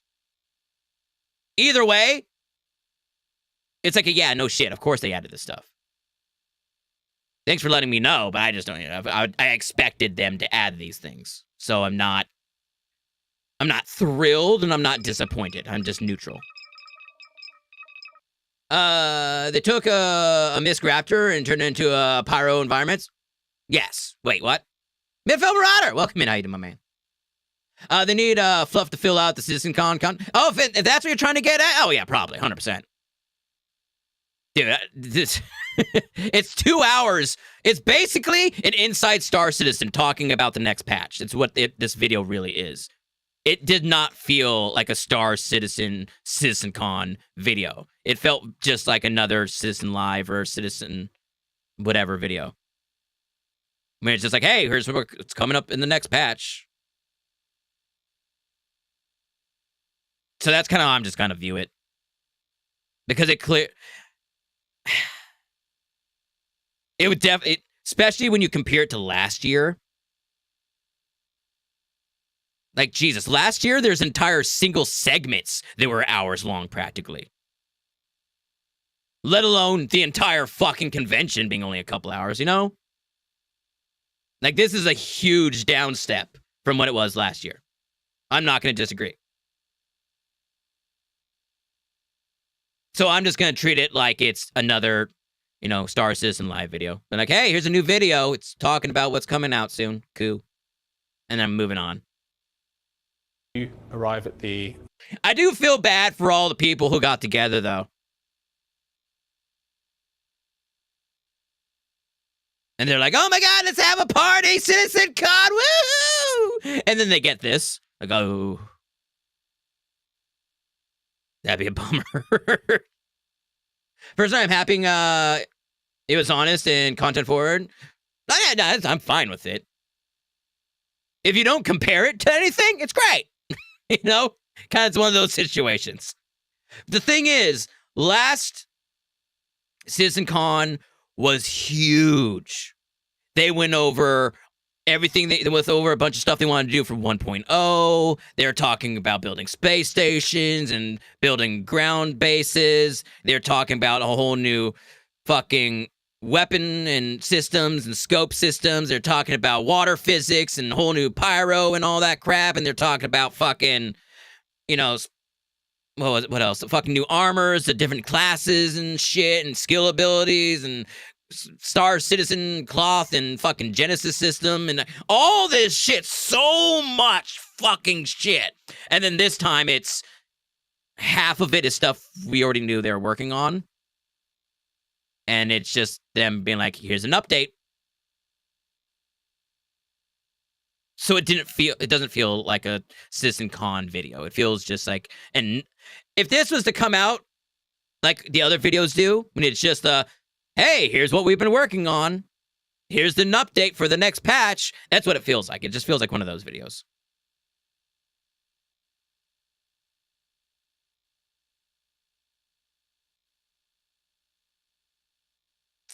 Because you're realistic, which is funny because there's a lot of people out there that bitch and complain that that's what they want these videos to be. They don't want to be told the future, the dream. They don't fucking care about the dream. They want to know what's coming out next patch. So for those people, they probably love this video. But for people that want to hear about the dream, they want to hear about the what's it called?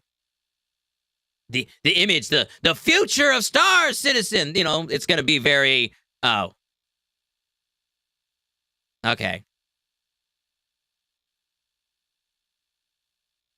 Again, it all comes down to what were you expecting? What did you want from it? Yeah.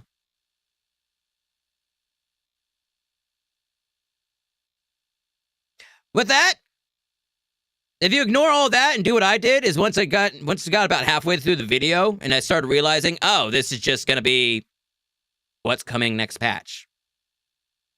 I just treated it like it was like any other Star Citizen video that pops up once a week or so. And all of a sudden, I didn't give a fuck, and it felt fine. I'm like, oh, cool, another video that's talking about what they're working on. All right, cool. Moving on.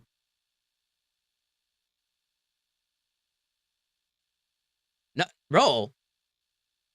Not barrel rolls! Damn it! Anyway, continuing the video. Location, you'll be presented with a lobby, elevator bank, and then you will take that backside to the hab room. Stop being weird!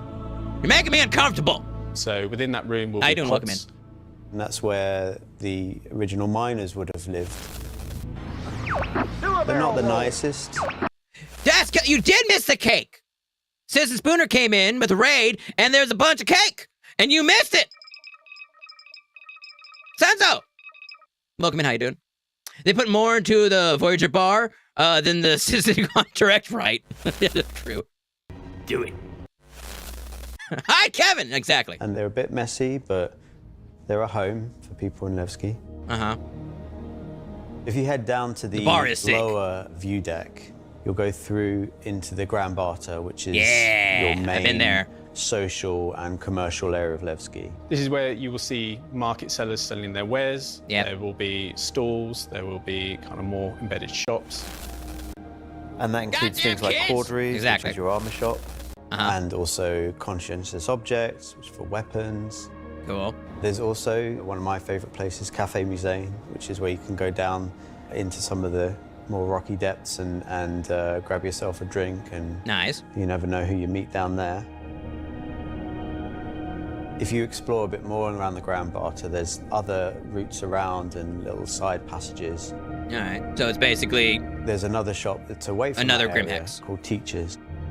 Teach's Ship Shop is basically where you would go if you were looking to pick up a used ship, buy some ship parts, fix up your old ship, find some new stuff, sell some scrap. We've closed up Dumpers Depot for Levski, and everything that used to be sold there will now be sold at Teachers. That's a little weird.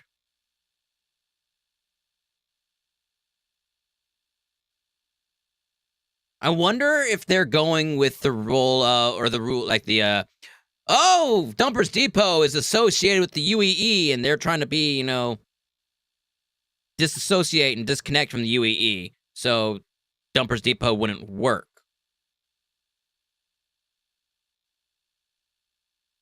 And so they just put it into the ship shop. That I'm like, okay.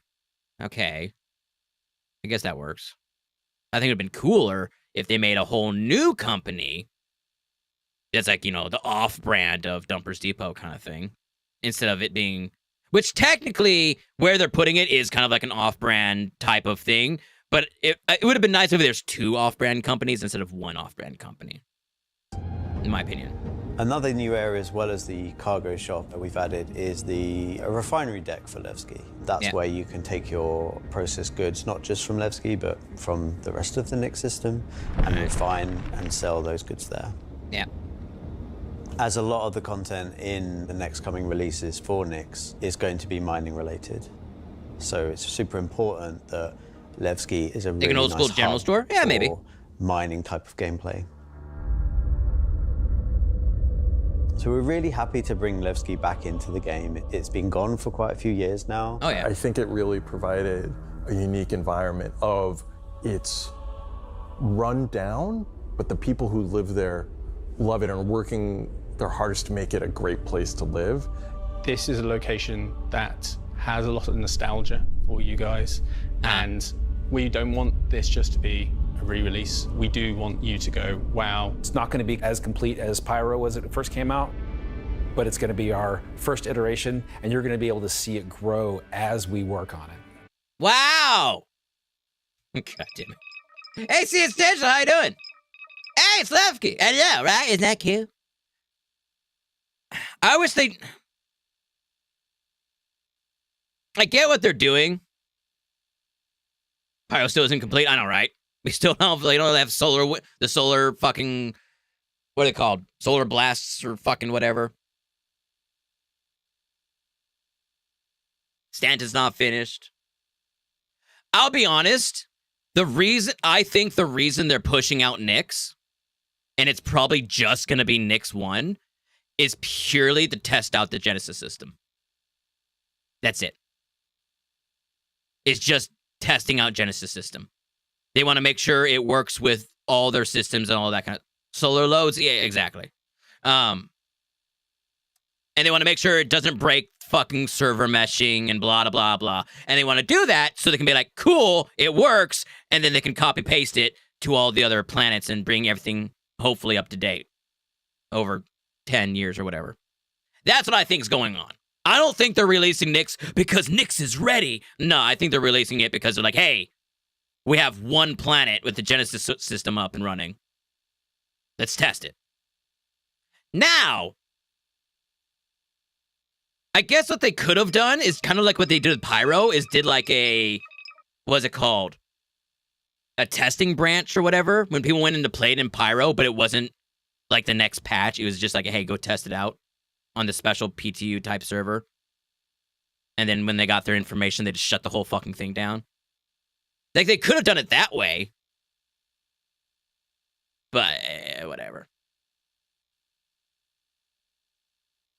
Like, with everything, we're always learning and improving and finding new ways. I mean, is there anything more Star Citizen than just building the system while the players watch us build it around them? It's going to add a nice dynamic to There's no feet cam, prop.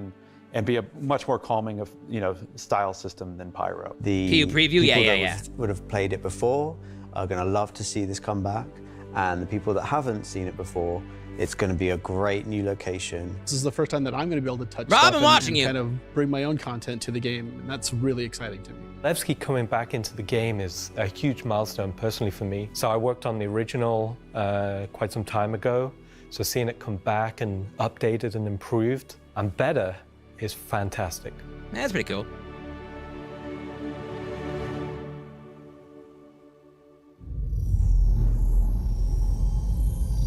Something wicked.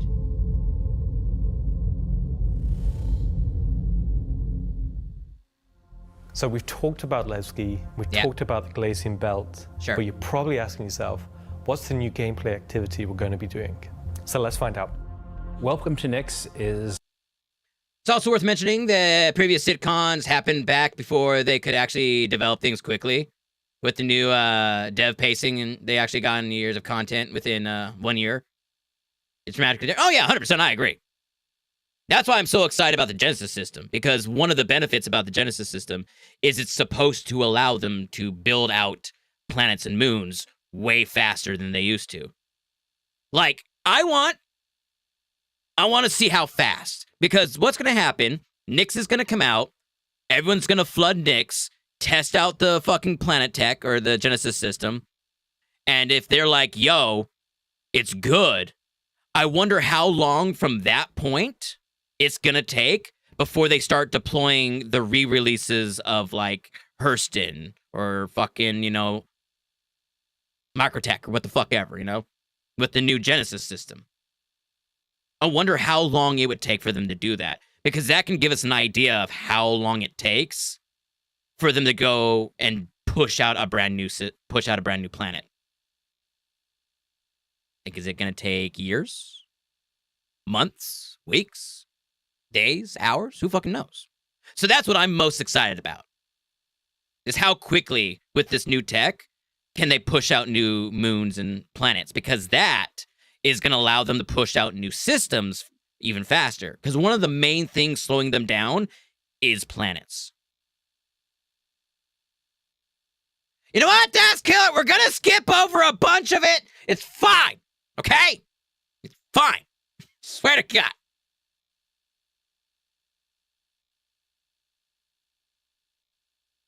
Star Engine already, yeah, exactly. They just keep on.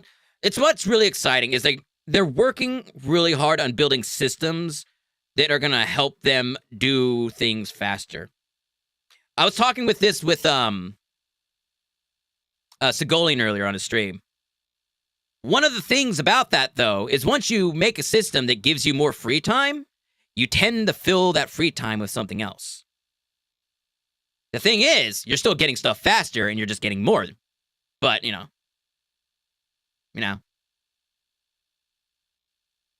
Anyway, back to the video. Your first experience in a new space station in a new solar system? It's a mystery to be solved. There's things for the player to explore and look into. There's going to be some twists and turns, of course, some combat, and if you're lucky enough to survive, maybe some good rewards. This is basically a continuation of kind of our ASD storyline. So in the closing out what we had called our Science Run Amok storyline, we had revealed that ASD had been procuring sort of very black market illegal stuff in order to conduct their experiments. So this I still haven't done the newest one. Going to be continuing on that trail. So the Navy has learned that illegal tech is being sold in the UAE, and they're hiring Intersect to investigate. Intersect Defense Solutions is the leading military defense contractor in the UAE. So the Navy contracts with them a lot for doing various kind of... This guy is now deaf for the rest of his life. like watch this! The Navy contracts with them a lot for doing various kind of military operations. That motherfucker can't hear shit ever. Like, what the fuck? That they don't want to handle themselves. We didn't want players to be working directly for the Navy. The Navy just doesn't call up random citizens and ask, like, hey, if you're free, can you fly a helicopter? I guess as a player, when you can think about, like, oh, where am I going to be doing missions that are capital ship battles or large fleet scale stuff or military operations, that's all going to come from Intersect Defense Solutions.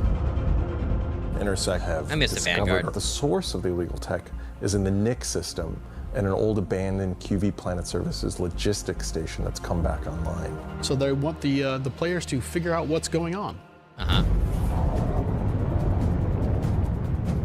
So when you come out of Quantum and you start your approach vector to the objective, you'll be weaving through asteroids, going through the Glacian Belt, and slowly the station will reveal itself. Now this is an old QV logistics station.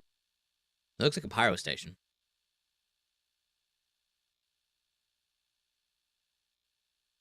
I guess that makes sense.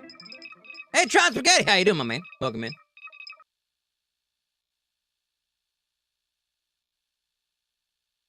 It's pretty listening to future updates.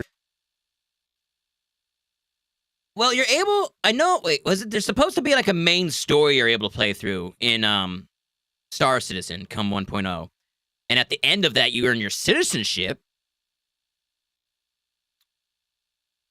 But I do hope, yeah, that outside of Squadron 42, there's a way of working with the UEE to become like a enlisted soldier and earn your citizenship that way. That'd be cool. I would bet they would add that sometime after Squadron 42 has been out. Because having that be something you get from Squadron 42 could be a selling point for them. They could use that as, hey, if you buy Squadron 42 and beat it, you get your citizenship and you get enlisted and all that kind of crap, you know. And so people are like, oh my God, I need to get Squadron 42. And then after a couple years, you know what? Rob, shut the fuck up. I know I paused for 10 seconds. Okay? I don't want to talk over the fucking video when I'm talking to people in chat. The video is like, this came out like on Saturday. It's old news for most people. So that's why I'm not trying to like, you know, just rush through it. Because it's not live anymore. So I can pause it. Might as well take advantage. It's old news, exactly. It's 4 days old. I know you're angry, but it's true. What was I saying? And we're moving on. Be derelict, but there's some points of interest that you'll spot as you go through. So the station itself shares design cues from old Pan Am stations found in Pyro. Okay. This architectural design found its way over to the Nix system as the system was being established. But you'll also see some additional design cues that QV planetary services were adding, so it's a nice transition architectural point. It's fairly skeletal in design. You'll see logistics yards and cargo yards, but also facilities pinned inside the asteroid, creating this network of facilities. You'll notice there's a Polaris near the main hub. It's not a normal Polaris. It's damaged, it's broken. It's not a standard corporate Polaris. Can you steal it? So at this point, you should be asking yourself, who does this belong to? No, I'm asking myself, can I steal it? Like, what? Who'd it belong to? I don't give a fuck. I'll figure that out later when I'm going through the black box and going through their goddamn panty drawer. I want to fucking steal it. Away from the Polaris, you'll see struts leading to asteroid bases. Now, these asteroid bases are locked, so you don't know exactly what's inside just yet. But all of this comes together to form the playground for the mission to take place. So not only is this facility unabandoned, right to jail. but it's I was also music too loud, right to jail. I didn't right steal away. nothing. You're driving too fast, jail. I wasn't driving Slow, too fast. Jail. I wasn't driving at all. Okay? I'm totally fine. So, I'm pretty sure this next part, they're going to be showing the insides of these asteroids, and it's basically just the same as fucking asteroid bases in Pyro. From like what I can tell. From a surprising but familiar foe.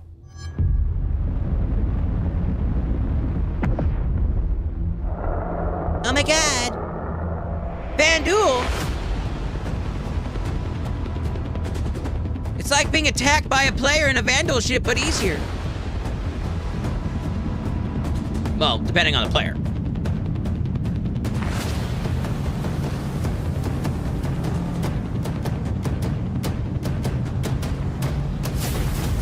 For the first time in the PU, the Vandal.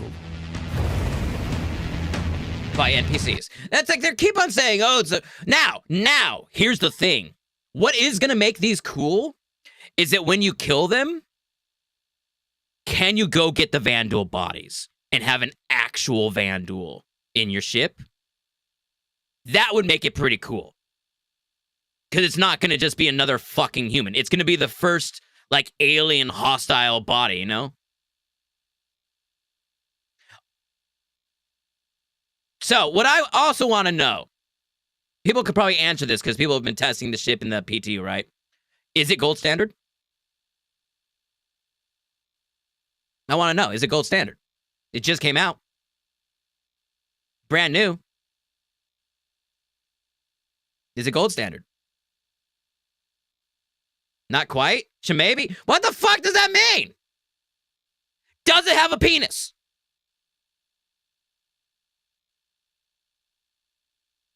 The definition is gold. It's got a penis at least. It has one fuse. Okay. So it doesn't have a fuel port. It doesn't have access to, power relay. Well, like you said, it has one fuse, so it has power relay. It doesn't have quantum drive. battery, modules type stuff, right? There's no component access. God fucking damn it. Okay. What about the other ship? Not the Shiv. The what's it called? Paladin? Is the Paladin gold standard?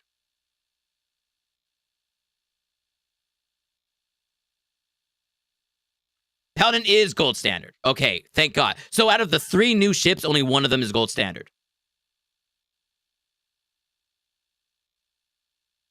Cool. Awesome.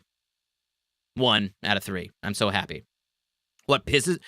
Here's the thing. The Vandal ship not having its component access, fine, whatever. There's only 3 Vandal ships in the game. None of them have gold standard.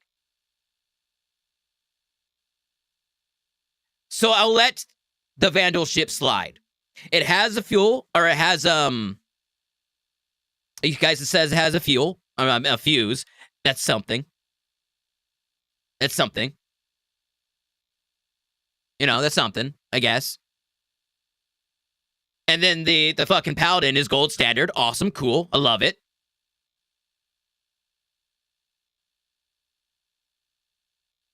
Oh, you're right. The blade, the glaive, and the scythe. I forget about... Yeah, I always forget that. Yeah. So there's 4 now. You're right. Oh, regardless, the Stinger is the first one that has any components at all. Hey, Zargay, how you doing? Shut up. Shut up! Well, we're going through it. I'm whatever. I don't give a shit. When it comes to Star Citizen, I have gotten to the point in my life where I'm just like, are they showing stuff they're working on? And do I like it? All right, cool. And then I move on with my life. You knew it. You should have. But no. So, Vandal ship not being gold standard, I'm okay with. Paladin being gold standard, awesome. I would hope as much. The Shiv not being gold standard pisses me off so fucking much. Because the whole point of it is taking parts from other ships, which means you don't have to spend a lot of time developing a brand new ship. You're just taking pieces from another ship. So how the fuck do you not have modules from other ships in that ship? Like, seriously. The whole fucking point of the ship is fucking... What's it called when you take a bunch of pieces from other kit bashing? It's basically just a kit bash ship. So how the fuck is it not gold standard? I know it's mostly based on the Cutlass. But it's a fucking mix-match of shit. Just fucking take a goddamn component. Oh, Shiv is just ripped from Squadron 42, which doesn't have components. And... Same excuse you could use for the fucking, the alien ship in front of us. Right? They're just taken from Squadron 42 and put into the PU. Alright.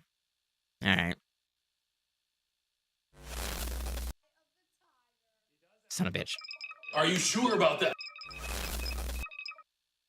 They should be spending that money. God damn it. God damn it. I'm just saying, if it's a ship designed to be taking parts from other ships, what is their excuse to not... Gather round, folks, and let me tell you about a treat that's sure to delight the whole family. Have you ever tasted anything as delightful as Todd's Blueberry Balls? Fresh as a summer's breeze and sweet as can be, these round delights are a true taste of nostalgia. Made with the finest hand-picked blueberries and coated in a delicate layer of sugar, Todd's Blueberry Balls are the treat fit for kings and common folk alike. So why wait, folks?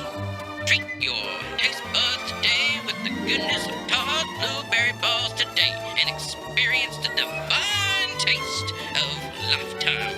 It's a flavor sensation that was fit for the heavens. Todd's Blueberry Balls. Get yours today at your local store. Stupid shit like the wolf, and don't even get me started on the goddamn hornets, I swear to God. With a 99% guarantee. Anyway, it's bullshit. It's fucking bullshit. It's like out of all the ships that come out, it has the least fucking reasons of why it doesn't have goddamn, what's it called? Gold standard. Like, oh, well, you know, it's like, goddamn it. Just take fucking components from another ship. You know you're going to do it anyway. It goes with the whole idea of the ship. And to throw them in there, get one of your modeling guys to add some fucking straps real quick. And then get your, I guess, the issue is when it's coming to like the controls and like the logic and back end of how the ship works, it's probably still just the Cutlass Black, you know? And the Cutlass Black hasn't been updated to support those kind of components and shit yet, right? Right? I think that's bullshit because they show up on your goddamn MFDs. Anyway, I'm finding very little reasons of why that ship should not be gold standard, and it's really upsetting. The other ones, I don't care about. It's just that one. So the Vanduul are a nomadic, very, very, very violent spacefaring race.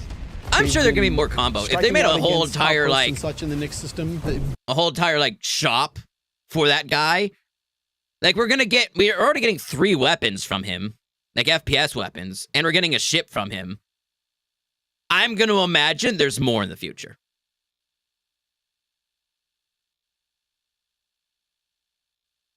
Exactly, they can put it fucking anywhere. They can have a goddamn quantum drive hanging from ropes from the ceiling, and people will be like, yep, that checks out.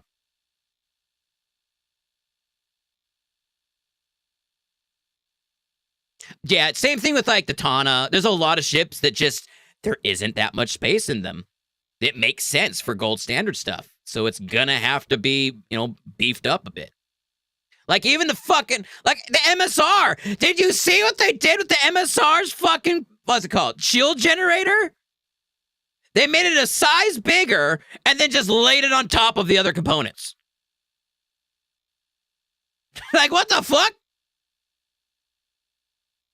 What? Really? Really? That's what you're going to do with it. Anyway, moving on. Don't really know what they want, don't know why they're doing it, but it seems like whoever's running the station is really pissed them off.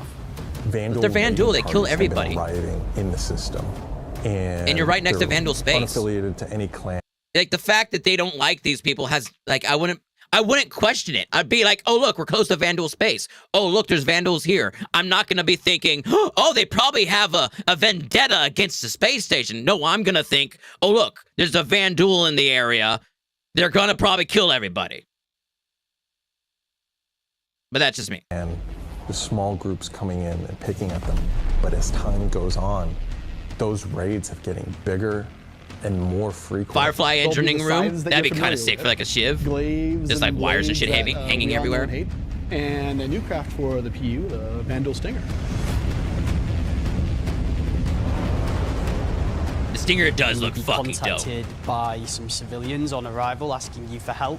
So at this point, you have it's like if you got evil elves to design a spaceship. That's what it reminds me of.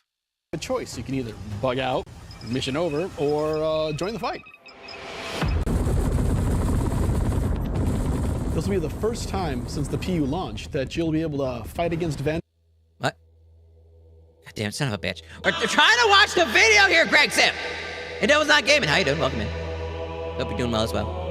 Oh, great Fox Spirit. We call upon thy endless wisdom. I can stop all this, you guys realize, right? I have a button that just makes it so you guys can't do shit. I'm about to do it.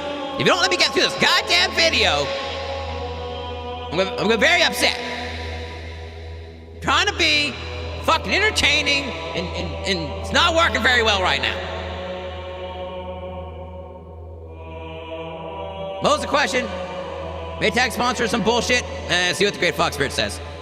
Oh, darling Greg, no need to fret. Maytag and Todd are like two peas in a pod. What? They may take a break from their dance now and then. It's not true. But the music never really stops, does it? They'll sway back into each other's arms soon enough. What the fuck? What the fuck? No. It's not a Maytag, it's a goddamn Reliant Tana. It's not a fucking washing machine. Dual aggressor ships. This fight will be intense. The player should be able to deal with them, but they will have to be prepared and they'll have to not lore accurate. To fight off this initial I stream you, Steve. How you doing? But that won't be the end of it. Devil's not gaming. After you fight off the Vanduul ships, the mysterious inhabitants of the station invite you to come on board. Which Intersect sort of will encourage you to do because it'll help further their investigation against what's happening here, why these QV stations have come back online. Right. Dock your ship, you board the station, and it turns out the inhabitants here have a real surprise for you. I'm shocked. Are you fucking serious right now? Damn it, Rob! How did that work? Okay, Fox Spirit. Was hungry. Sing in the distance, a fig tree and leaf. He went to go find it. Had any fruit. When he reached it, he found nothing but leaves, because it was not the season for figs. Then he said to the tree, "May no one ever eat fruit from you again." And it was so. So said the great Fox Spirit. Amen. I know it worked. Again, it's because your name is probably the same on both platforms, and so that's all that matters right now. Anyway, I'm gonna push the override button because you motherfuckers need to shut the fuck up so I can watch the video. The player will be immediately ambushed. These guys are not your friends. Of course, it's not going to be easy because the people that are inhabiting the station are going to fight you every step of the way. The fight will be challenging, but this definitely will be the warm-up phase of this mission. It looks like a standard asteroid mission in fucking Pyro, just saying. And this will be the players getting a sense of what exactly is going on there, who these new people are. They'll be in unfamiliar armor. They will be... I like their armor. I don't like that it's orange.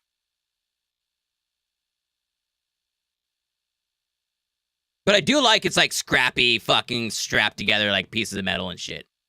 Very cute. I'm just not a big fan of the fucking construction orange, you know? Wielding unfamiliar weapons. And we want you to get a sense that you are in a new place, in a new territory, fight. Yes, by giving them new armor. That's a real good way.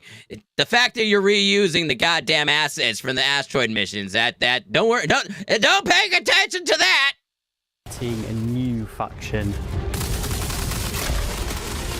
So after you survive this initial ambush, you get back in touch with Intersect, and obviously the question is, who are these people?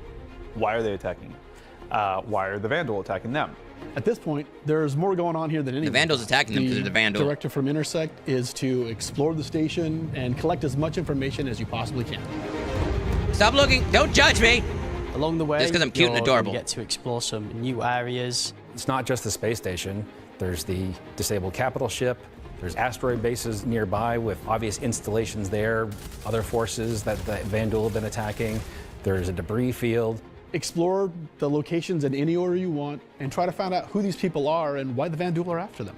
You'll find new clues. You'll find ways to solve the puzzle of what's going on at the space station and find out what kind of loot they have for you now that you beat them. And of course, this is a legally open station, so anything you find is yours to keep and sell, maybe even give to Wicklow. Yeah, standard. This isn't just a one-time event, this is a permanent sort of mission that we're going to be adding to the game. You can go back and repeat this mission and find ways to do it even better, even faster. There'll be a different story and different flavor. Obviously, we can't have the same thing happen every time. There'll be other missions that Intersect will offer to you based on the evidence that you found. Now you know the real story, and you can start digging and giving more information to Intersect along the way. Uh-huh.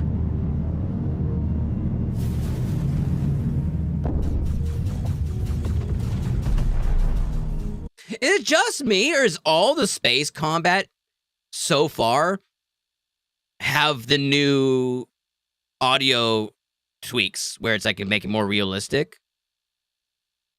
Are we still getting that? Because it's supposed to be a toggle, right? Oh, good job. You guys fucked up the whole goddamn outfit. Now I'm...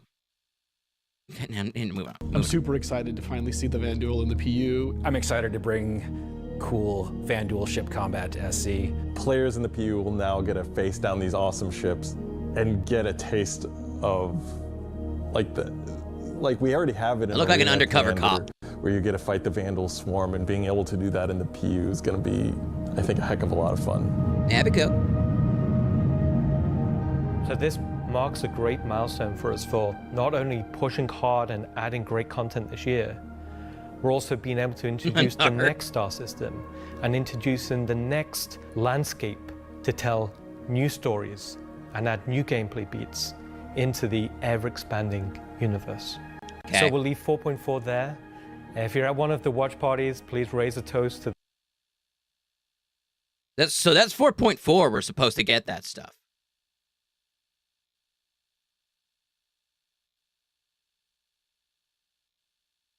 The great work that all the teams have been doing this year. And I'll be right back in just a few minutes to look ahead at some of the things coming in 2026.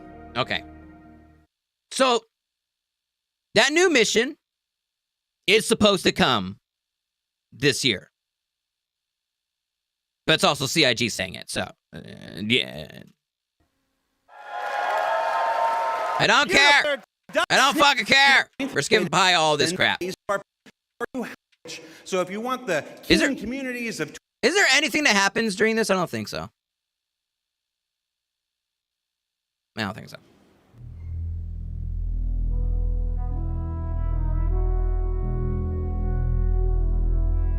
Jared is funny. I love Jared, don't get me wrong. He calls out Chris and shit. It's pretty funny. At Cloud Imperium Games, we believe art inspires the best technology. And through the development of that technology, it pushes us to create even better art. When Genesis comes to the persistent universe starting next year, it will change how you experience every world. And fuck! So quote unquote next month, 4.4, we're gonna get Nyx, and it's just gonna be Levski in the belt. No planets, no moons. I have to wait till next year? Fuck me. Not just in the building of the new planets for the Nyx system. It's fair. Next year isn't that far away. It might be early of next year, surely. Yeah. Nyx is coming next month, but not what he's going to be talking about now. Everything they talked about before right now is supposed to be coming up next month, which is Levski, the sun, the asteroid belt, the Van Duel, and the new missions at the fucking asteroid bases. In the space station. Nyx 1, 2, and 3 are not going to be in it, apparently. Like, are they straight up just not going to be there at all? Or are they going to make it so you can't jump to them? And the Space Coke. Yeah, the Space Coke. We will also go back through Stanton and Pyro and reimagine them through the lens of our technology. Wait. Are they saying they're going to do Genesis system for all the planets next year? Is that what they're trying to say? Previously, and more traditionally, we'd create slices of biomes, like deserts or forests. Well, that's this exciting. approach moved us forwards and got us this far, but solving the scale was always tricky. And for Star Citizen, to see if they can actually do we it. like to do scale on another level. Yeah. Issues like seeing tiling from our height maps from high altitude, or the unpredictable blending when two biomes connected were common. But ultimately, things just never felt right. Our worlds were gorgeous, but to us, they still sometimes felt like... Yeah, so everything in the video, in the first hour of this video, purely next patch. What they're talking about from this point forward most likely is going to be next year content. Interpretations. Now, this was a super hard problem, which we needed to solve at the scale the Star System requires. We challenged ourselves to emulate nature in the most believable way. Yeah, it's and sick. not just on a planetary scale, but to our level of detail. The whole Genesis system makes me so excited. I get so hard, I'm fucking creaming in my pants, you know? It's fantastic. It's fucking gorgeous. With Genesis, we've made a complete paradigm shift to how we do things. Biomes are now created based on the physical data sets. What I want to know, you know how they came out with that tech for making rivers, river tech? And they're like, oh, we could also use this for roads and stuff. Is that incorporated in the Genesis? Or are they just going to use it for roads now? Or are they still using it for rivers? Because I would think rivers now would be controlled by Genesis system. I don't know. It really doesn't matter, but it is one of those things I wonder about. With the assets being spawned whenever and wherever the correct criteria is found. So when you see a forest or a meadow, it's no longer because an artist painstakingly crafted it there. It's now because it simply wants to be there. Yeah, right. It fits inside our rules.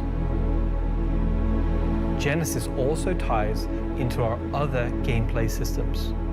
Our new planets are built from the information we create for our different datasets. Yeah, this is one of the things that makes me really happy.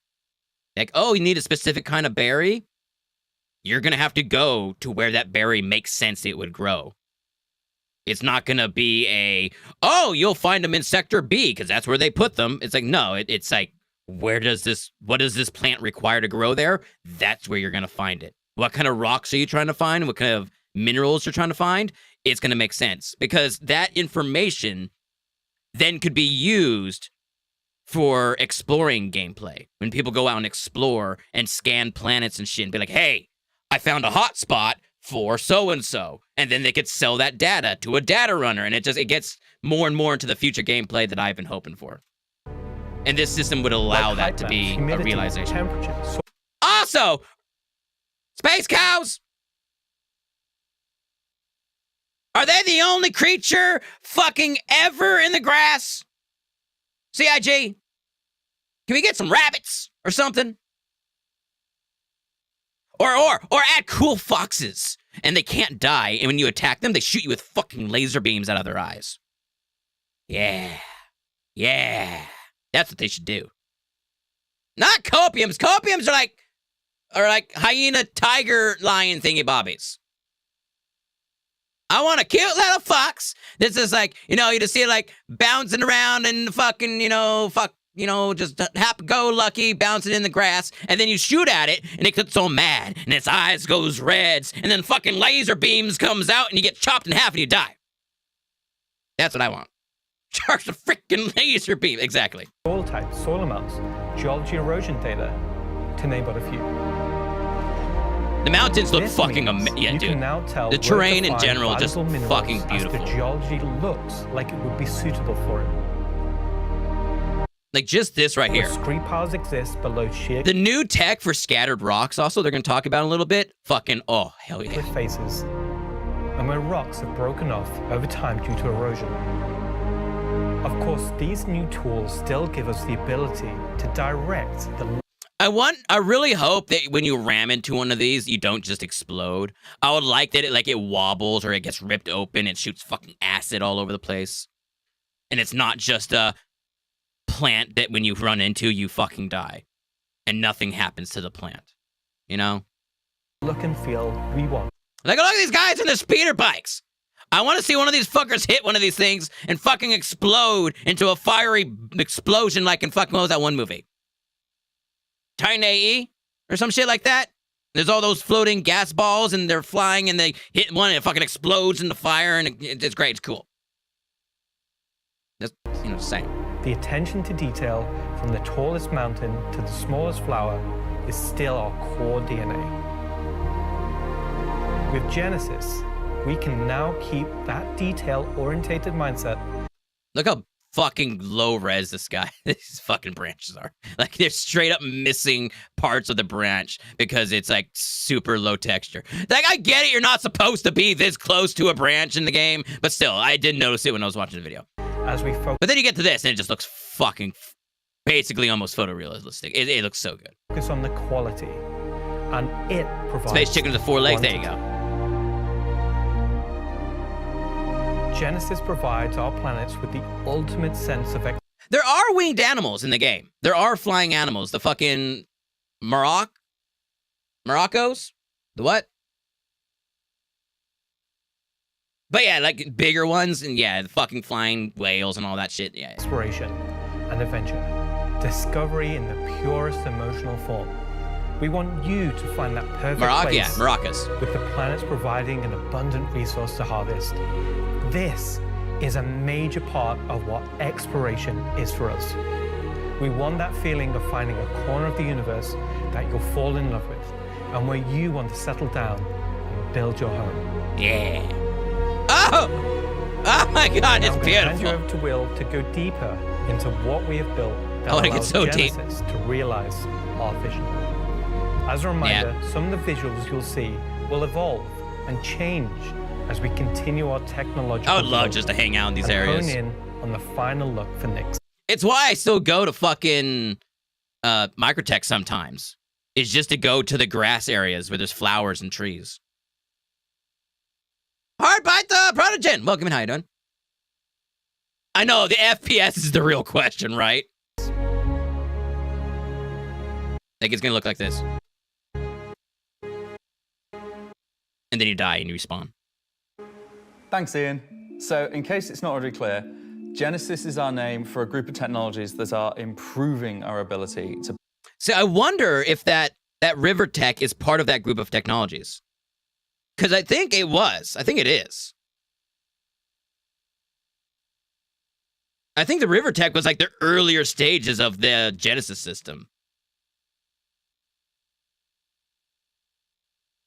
I know it doesn't matter, but it is one of those things I'm just curious and would like to know. Build worlds, refining those that we've already created, and ultimately expanding our persistent universe to the scale and quality that we all expect. I work on planet tech, so let's talk about how that's continued to evolve since our presentation last year. And instead of just highlighting some really cool biomes that we can create, let's go ahead and show how all this work applies to the upcoming planets of Nyx. Exploring, hunting, camping, So loot there are goblins. 3 Exactly. planets in Nyx. Yeah. Nyx 3 is a gas giant, and This gas giant, is that going to be benefited from the Genesis system? I wonder. And I think it's blue. It's not going to surface. I don't really know. Nyx 2 is a yellow, toxic. It's got like this high pressure atmosphere, and it's like a very volatile planet with high risk reward gameplay. Cool. It's going to have some really interesting biomes for you to discover, but for now, just know it's going to be dangerous, because today we're going to focus on what we consider to be the hero planet of this system. Yeah.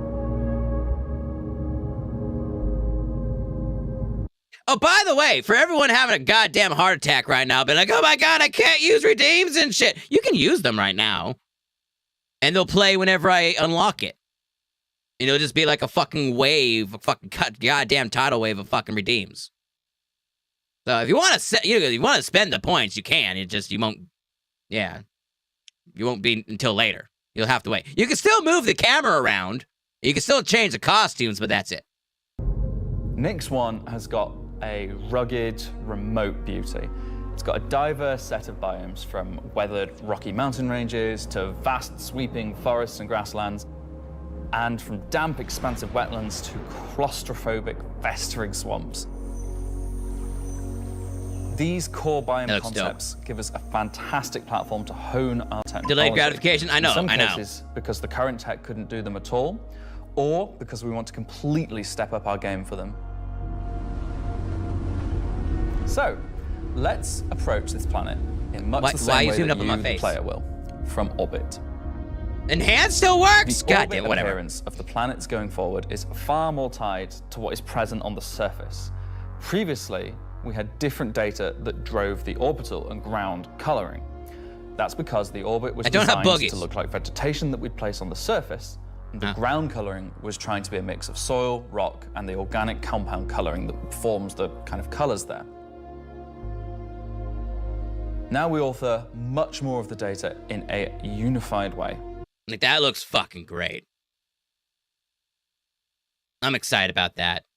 You know, more often than you would think, I go to a planet and use my eyes to look at the planet and pick where I want to go. Like, I do that decently often. So it to be more representative of what I see is what's going to be there gets me excited. When you look at Earth, you see blues and greens didn't see for nothing. ocean and vegetation, and brown or yellowy tones for sand and soil. We wanted to keep it as simple as that. The same set That's of fine. textures and data that define That's how we the colour fix of the things soil, around here. sand and rock Gotta beta on the test it. ground are used to create the orbital look. We then assess the presence of vegetation and competition between different species on each part of the planet and use that to blend in tones of green, including variations due to species health and the current season. This creates a far more complete image and allows you to identify features, geologies, and potential points of interest all the way from space. Cool. Let's go down to the surface and start with something closer to what you're used to, but in a whole new light. Rocks, mountains.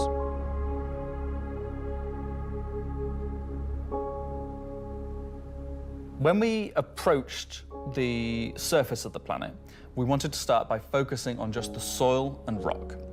One of the things that was missing from our terrain previously was simply feature complexity. Yeah. Looking at our contemporaries, we lacked detail at the ground scale. To combat this, we've added a new layer of data. That layer is called the medium tiles. Okay. As the These bumpies. are intelligently placed on top of the existing 4-kilometer terrain tiles based on slope, soil type, and other erosion data. And these medium tiles don't just create height changes, they also bring in local erosion data both for soil and bedrock size values. And this gives us a whole new level of terrain detail, of scale, and allows us to create far more unique locations across the planet. So now that we've nailed the surface, let's have a look at adding some rocks. We've now got two major contributors to the rock content of our planets. Firstly, long desired feature, cliffs. Yeah. We are adding large scale, very detailed to all our cliffs based on the geology at a given location. This adds an exciting new dimension to steep slopes that we simply couldn't get before. I can't wait to be out on my speeder bike, just fucking hauling ass. And then all of a sudden I go, oh, fuck, it's a cliff. And you're just like, you're screwed. You're just falling. And you just see little Todd go off the edge of, oh, fuck my life. And then I die. You know, it'd be great. It'd be fucking dope. The second is a big one for you ground vehicle enthusiasts. Rocks are now found not scattered everywhere. Dude, they've shown off climbing gear for fucking forever ago. I think it was in the what was it? Constellation trailer? There's a guy spelunking. He puts a rope and connects at the top of a fucking ice, like glacier cliffy thingy bob, and then goes down the fucking goddamn side of it with his rope. I want it. I want to go goddamn spelunking, all right? There's a lot of caves that I would like to go spelunking in. And I don't have to use a goddamn spaceship to go into them anymore. Like spilt popcorn at the cinema, but only in places... Was it the Carrick commercial? I think it was Carrick. I think you're right. Thanks to a brand new rock scattering algorithm that isn't annoying as hell. Using physical data generated for each large and medium tile, now rock distribution makes sense and has a physical... All right, the fucking physics when they smash into the ground at high speeds, and the game is just like, well, where's this thing gonna rubber band off to? This right here, though, what they're showing, fucking dope. Far more realistic, and it's gonna make traversing a lot better. Like, just people! Make things realistic. It makes things so much better because then it makes logical sense. And when you're playing the game, you just go, oh yeah, that makes sense because it's what you grew up with, because it's real. God damn it. Cool basis. So if you're still crashing into them after this comes out, that's on you. No. It's gonna be up if they fucking spawn before I smash into them or not. That's gonna be on you, CIG. If I can't see the rock, it's not my fucking fault. The rock assets themselves have had a glow up too. I do like this though. Like this is a mineable right here. It just looks like it's like you could obviously tell it's different than the others, but like if you showed this to someone, they wouldn't look up and they were just a normal person. They weren't like a video game person. Like, you know, that would be like, oh, that's got red vines in it. That's probably magical, or it's explosive, or it's got valuables. But like a normal person, and they would see this, they'd be like, oh yeah, that makes sense. It looks cool. But because we know that that's probably a mineable, we're like, oh yeah. Like it blends in, but not so much that you wouldn't see it. I like it. We now it looks like it's rock supposed sets to be there. related to a particular geology that look like they originated from the same source. And this ties into how we'll be distributing minables in much more interesting ways too. Sick. Yeah, see again? Like all these look the same, but if you look carefully at this rock here, you can see like the red veins in it. And you can be like, oh wait, that's a special rock. That's where the good stuff is.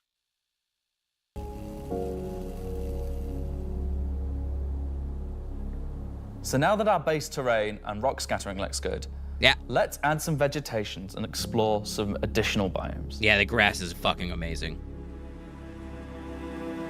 I'm so excited for not to see a fucking like 1 meter by 1 meter fucking plane of grass just floating off the side of a cliff because the angle changed too drastically, you know?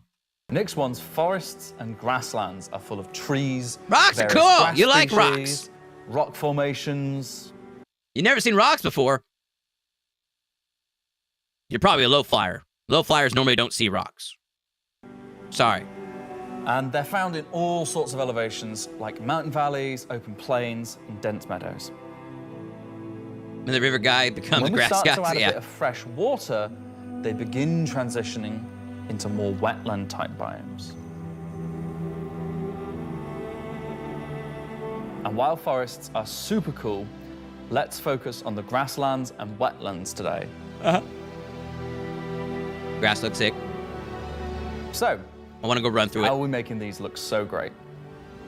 Obviously, we've had grass before, but never meadows of it. Because until now, we haven't been able to spawn grass in large enough quantities or effectively represented at distance. Yeah. So we're stepping up our game in terms of spawning, shaping, and shading grass. Sick. With Genesis, we now leverage GPU spawning to create vast quantities of assets across all biomes, whether it be dense meadows or more complex collections of ground cover like you can see in these wetlands. We are also able to fit our grass tiles to the ground by conforming them to the unique terrain under. Thank God! I hope it's not just grass. Because there's multiple assets in the game right now that if they're put on a slight, like they're on a flat platform, on a flat hill, and then like the side of that hill goes slanted down, it doesn't give a fuck about that slant, and shit just like hangs off the edge unrealistically, and it's fucking goddamn it. Now we can finally, like, dude, the current this hill would not be possible without there being a fucking straight thing of grass sticking here, you know, or one sticking like this and the top of it sticking straight into the sky, you know. We cover complex terrain shapes with grass and ground cover assets, and as a result, they are now gravity aligned, meaning each blade is oriented as you'd expect, and not. That's cool. So it basically is a mat that goes over the surface of the ground, and it spawns the grass, and the grass spit goes straight up. Not based on the angle of the fucking hill, but based on gravity. I like that. That's fucking dope. I already said I want a frolic in the meadows. Sticking out like before. I'd be so happy. Also, McNayface, how you doing? Welcome in. Okay, here's the thing we were talking about earlier. Watch this thing. It's gonna go up this hill and over it. I want to watch the suspension on this thing. Next, let's take a look at. Yeah, see, I don't like it. I'm fine with it not getting air off of this hill at that speed. Next. But I would expect this suspension to come up. You know? The wheels in the car to stretch because of the G-forces. It's not enough to make it leave the ground, but it's enough to like relieve pressure on the suspension, allowing the vehicle to raise up and the wheels to get pushed down by the suspension. That would have made me happy. It didn't do that. It's fucking dog shit. Let's take a look at how we light our grass. Now, as in real life, the shading of a grass blade, or indeed a whole field of grass, is lit very differently to like a flat surface. We now use a solution that shades meadows of grass far more like fur or hair. And this, if you think about it, makes sense. At a distance, a field of grass is far more like a carpet or cloth than a flat surface. Yeah, no fucking shit. This improves how our grass looks from a near perspective, as well as bringing us nicely into how we're solving the distant representation of grass. So, let's talk about the distance problem. No, you don't disrespect the foxes, Pazrael. Dog shit is dog shit. Fox shit is precious. It doesn't have the same meaning. Our biggest achievements with Genesis is allowing us to build beautiful biomes out of flora and geology assets like a building set. Like, can I say Lego? No. Too late. But in the past, this broke down very quickly when objects simply disappeared when viewing the same biome from 10, 20, 100 kilometers away. It's not gross, it's facts. Hide planetary transitions and allow you to view complex regions from very large distances, there are almost infinite perspectives from which you can see a location in Star Citizen. So, how can we afford to evaluate complex spawning logic at runtime for the entire swathes of the planet? Enter the virtual terrain. Oh. So this is what's gonna make our fucking computer rather run better or fucking explode. This right here. I don't know what this means.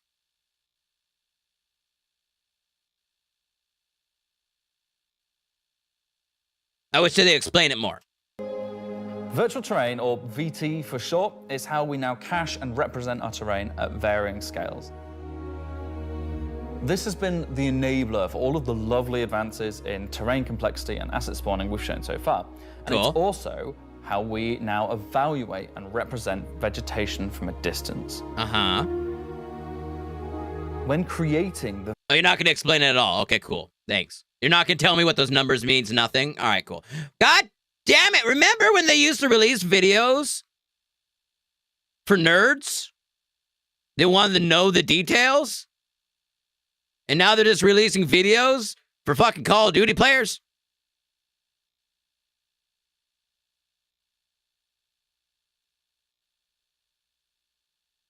The calendar is fucked up. It is a fucked up calendar, right? VT for each part of the terrain, we assign...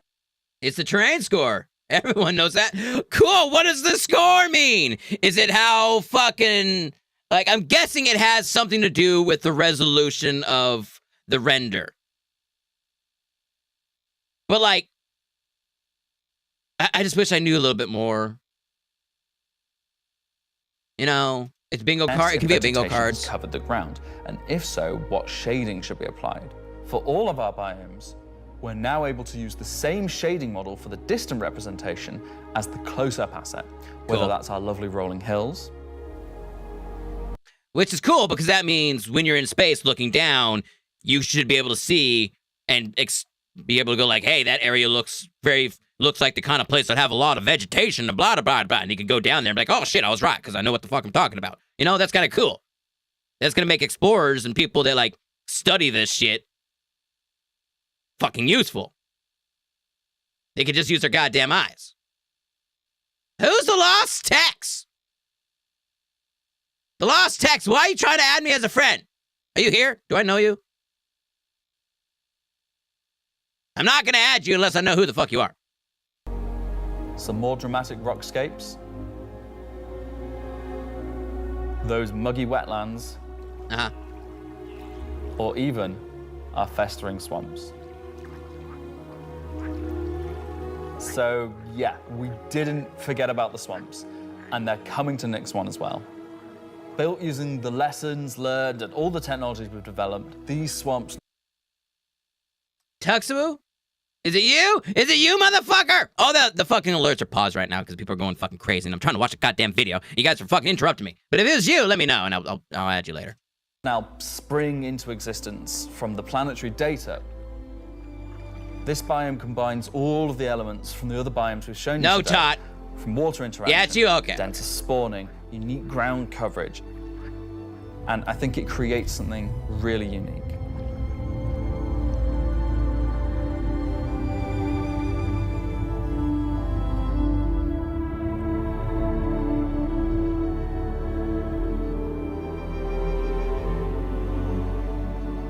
Anyway, that's our update. I love you, on the Planet Todd. Tech portion of Genesis and how we're using it right now to sculpt the identity of Nyx 1. And I hope you're as excited as we are to explore this and everything we haven't shared yet next year.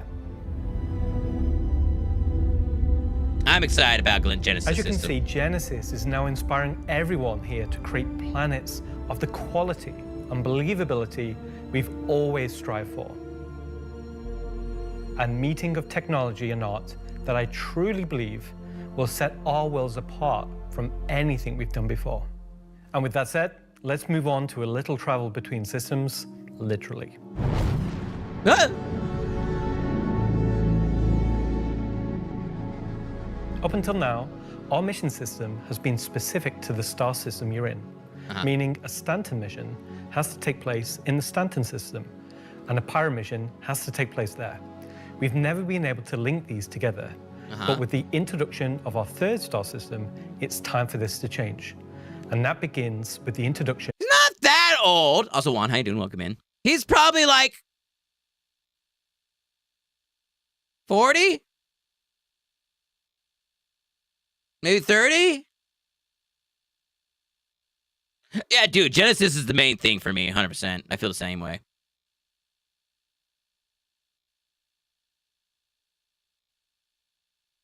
Now, I wonder,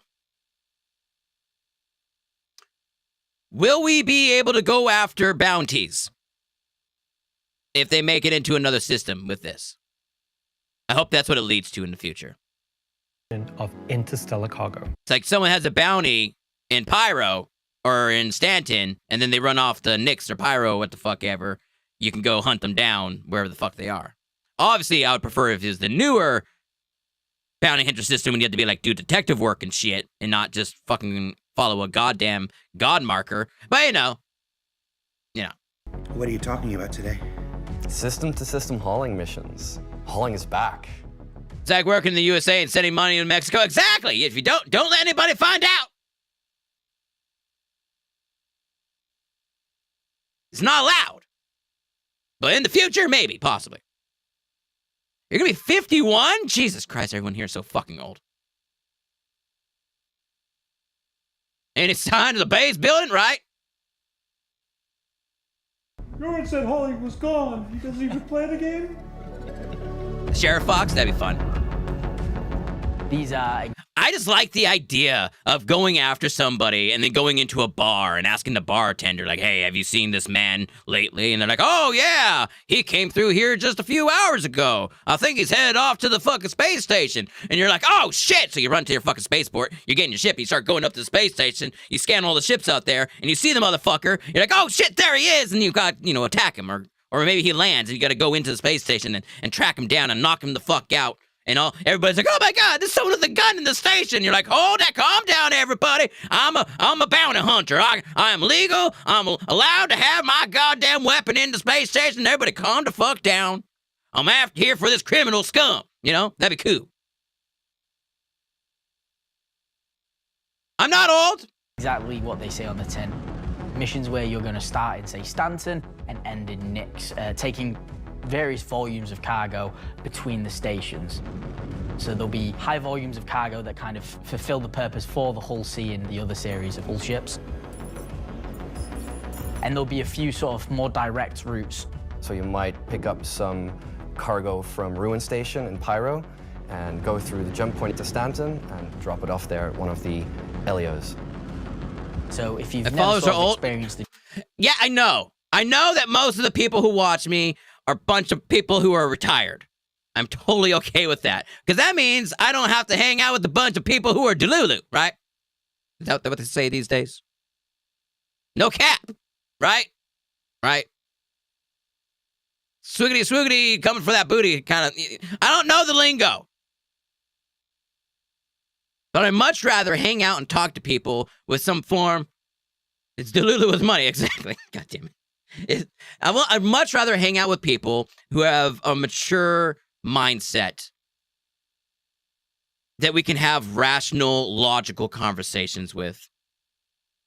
Because because when people come in here and they're just like, "Oh my God, it's such a scam! Oh my God, so much money, so much time." I'm like, bro, I understand you're 12 years old, and that your concept of thinking is doing whatever you're told to be able to do and think.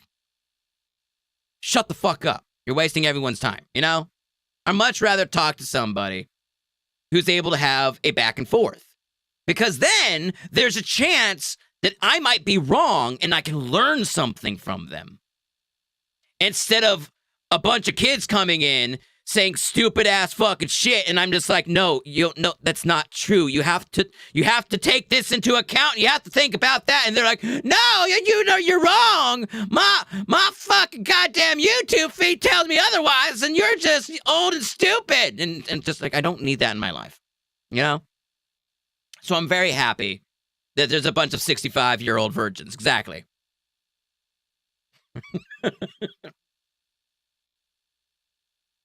Anyway. Jump point or going through it, these missions will require you to.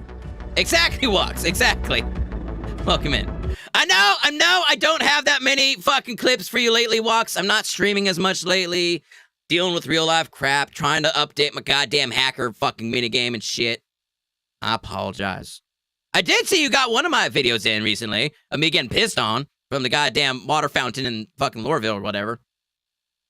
It was nice to see. I wasn't expecting that. But I do apologize. I don't have that many clips lately. And if I do, they're probably clips I don't want you to use. Don't be a Zari, be a Zoro. Fucking goddamn it. I still love you too. But I am, I am streaming more and more as things calm down. And am getting the hacker game more up to speed and getting ready to replace it and shit. Like we were doing a login test this morning. And shit, it was great. It was top notch.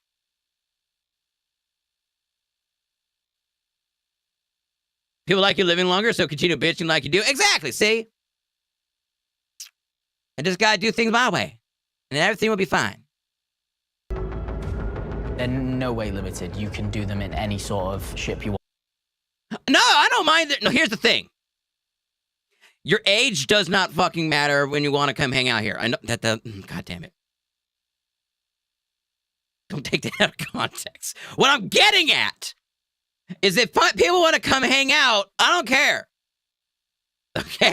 God damn. That's gonna shut up. No, that's not what I meant. Fuck. I'm talking about it's cool to come in and whatever. I don't care.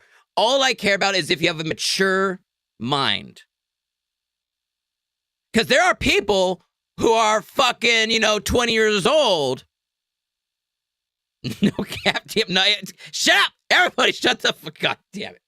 They're coming in, they're like 20 years old, and they have a very mature mindset, and I want to talk to them. And I want to be like, cool, I can learn from this person. And then someone might come in, and they're 40 or 50, but they're so fucking dumb and just never matured ever that I'm just like, I don't want to hang out. I want to hang out with adult-minded people. Now, God damn it! Wux, you can't use that one. God damn it. It's not the kind of shit you want. I swear. You don't want it. Life lessons. I'm not 6 years old, son of a bitch. And we're moving on, okay? Moving on. Ship, I'll be doing them in my Drake cutter myself, between Stanton and Nix. Just a Drake cutter. I've got a few ships, but the Drake cutter is really cute, so. One thing that we're looking to add with these interstellar missions is Your bar's scripted way combat lower than encounters that. where you can be attacked by NPC ships. God damn. Maybe the mission giver has tipped off some pirates who are looking to get a hold of that cargo, as well as express missions, which means the deadline timers that you're used to in the regular hauling missions might get really tight and you've got to learn to be very fast. Yeah. All of the love and care that has gone into hauling missions so far, with the logistical network and making sure they make sense within the themes of the systems, just as much love has gone into the interstellar missions we're making now. At the start of the show, we said we was going to build out the Nyx system right in front of you after 4.4 launches next month, and why we want to keep as much of what we're doing behind closed doors so you can discover it for yourself. I have seen the Shiv. Not in-game. I've seen videos of it. I've already seen this video. It's cool. I'm very upset that it's not gold standard. Like, if you're going to build a ship that's taken and built from pieces of ships you've already built, and then you're going to tell me you didn't have the right component, it's not better than Atana? I don't know. Maybe it is. I don't know. I haven't checked it out yet. It seems rather big. It seems a lot bigger than Atana. And it has a fucking bucket for a toilet.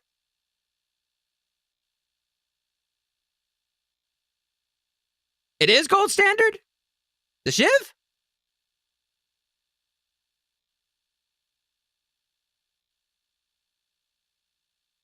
Can you access the quantum drive? Power plants? The shields? It has all that stuff? Because I was told it doesn't. It's not better than Atana. It's not gold standard. Okay, that's what I thought. Okay. You guys are talking about... Yeah, okay, something else. Yeah, the Shiv was built for Squadron 42 and they brought it over. Yeah. That's what I've heard. It is gold standard, just no component pack. That is gold standard! The new gold standard has components.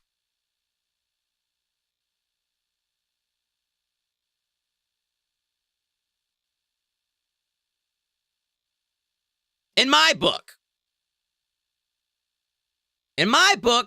a gold standard ship has the new MFDs, has well, I would like to say the new flight model stuff like the Gladius, but I don't think that's a gold standard quite yet. It has new MFDs and stuff like that. It has access to components and to a fuel port. And fuses an engineering station if it's the kind of ship that's supposed to have an engineering panel and shit.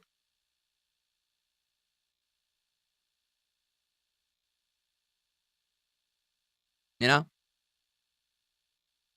Just saying. That's what I consider gold standard. Because that's what I expect to come out when it's brand new. Hey, Beard Blake, how you doing, my man? Hope you're doing well. A gold sticker, then we can watch the video. Okay, fine. In-game and on your own, we still are excited to share with you a brief look at one of our up-and-coming locations we're calling Rockcracker.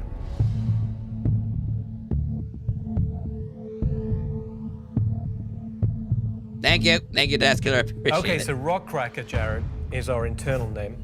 Rockcracker is where you have to crack a rock. Orcus design from 40K, yeah, right. You want more? So way out into the Kiga Belt, you'll find these old QV breaker stations.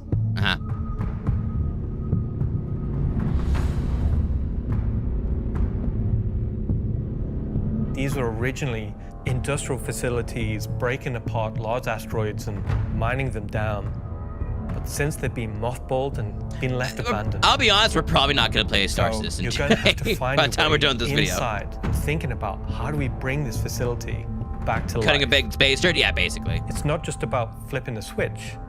As you bring these stations back to life, you'll be lighting the beacon and calling attention to these long-forgotten places.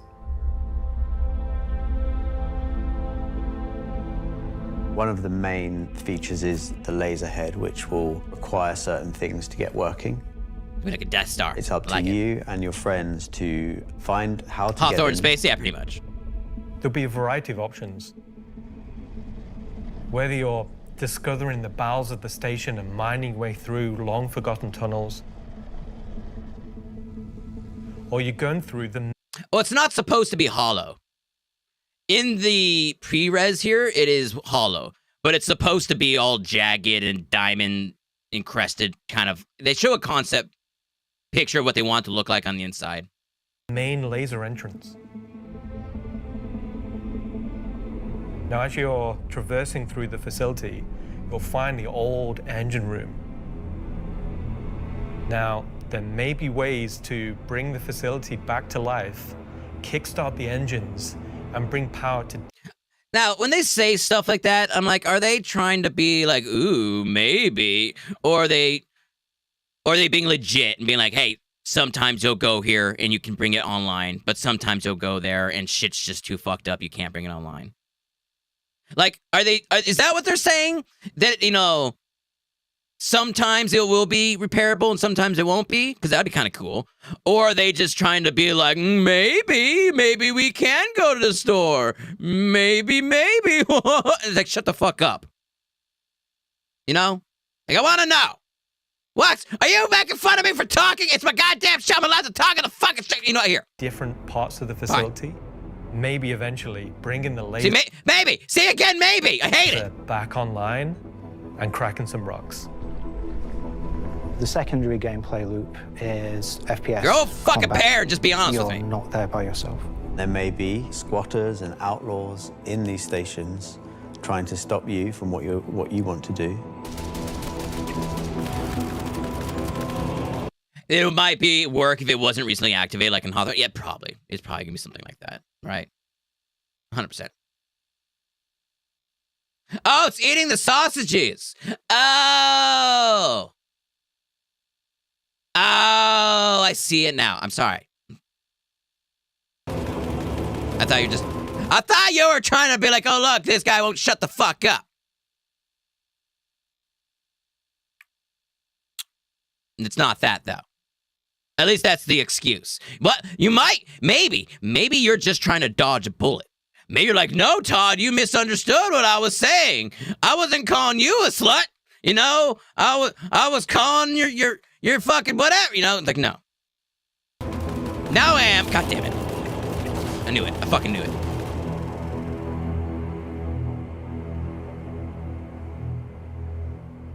There's no maybe. There's only do or do not. There is no try. So you found these old facilities. You've brought them back to life. Uh-huh. You've systematically brought power to various functions of the facility. You've activated the laser. Yeah, some Death Star shit right here. You've fired the laser. Uh-huh. You've broken apart the rock. Cool. And then you'll be able to fly your ship inside and see what's there. See, this right here, that makes it look like shit. It's like one of those chocolate eggs around Easter at the toy inside that they don't sell anymore because kids are stupid. Taking away all my fun. So you fly a ship into an asteroid? Yeah. But you just get into your ship and fly in and start searching around and trying to find the pieces that you want to mine. This is the concept art, though, of what they want to show you for what it's supposed to be like inside when you're mining inside. I'd be much happier with it looking like this than it looking like a fucking chocolate egg that's been broken open, you know?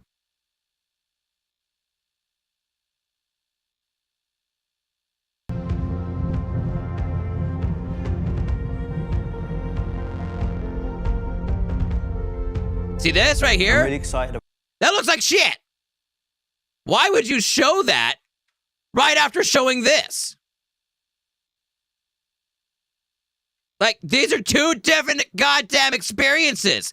There's nothing going on in here. It's just empty.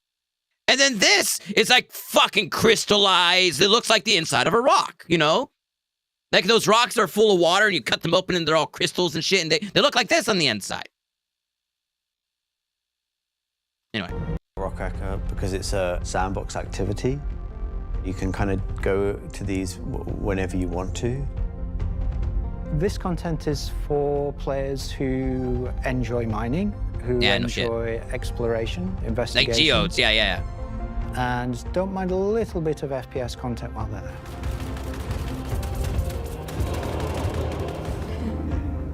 It will be very new experience compared to any other asteroids, because this one... I feel like what it's supposed to be is... Hawthorne is you do all this stuff, you make a hole in the ground. Hawthorne, by the way, was originally supposed to be a worm. It wasn't supposed to be a mining thing. You activate the laser and the worm was supposed to come out and attack everybody. But it wasn't ready. It didn't work well, so they changed it. So it's mining in a hole. So, anyway, I feel like the Hawthorne is like for medium mining or small mining. You know, that's why you send in your fucking Atlas mining tools. You can't fit a ship in there. This one is the same thing, but it's the next step up. Now you're not bringing little, what's it called? Atlas workers. Now you're bringing in, prospectors and shit. It's the next step up. There's probably in the future gonna be one even bigger than this when you're fucking blowing open a goddamn moon or some shit, and then you gotta bring in fucking reclaimer-sized mining ships. You have to. What's that one thing called? That one mining ship that's fucking massive. We don't have it yet. What's it called? It's like a big old laser on the not the mole. No. Is it Arista? It might be. Hold on. Let me check. The Orion. I think that's it.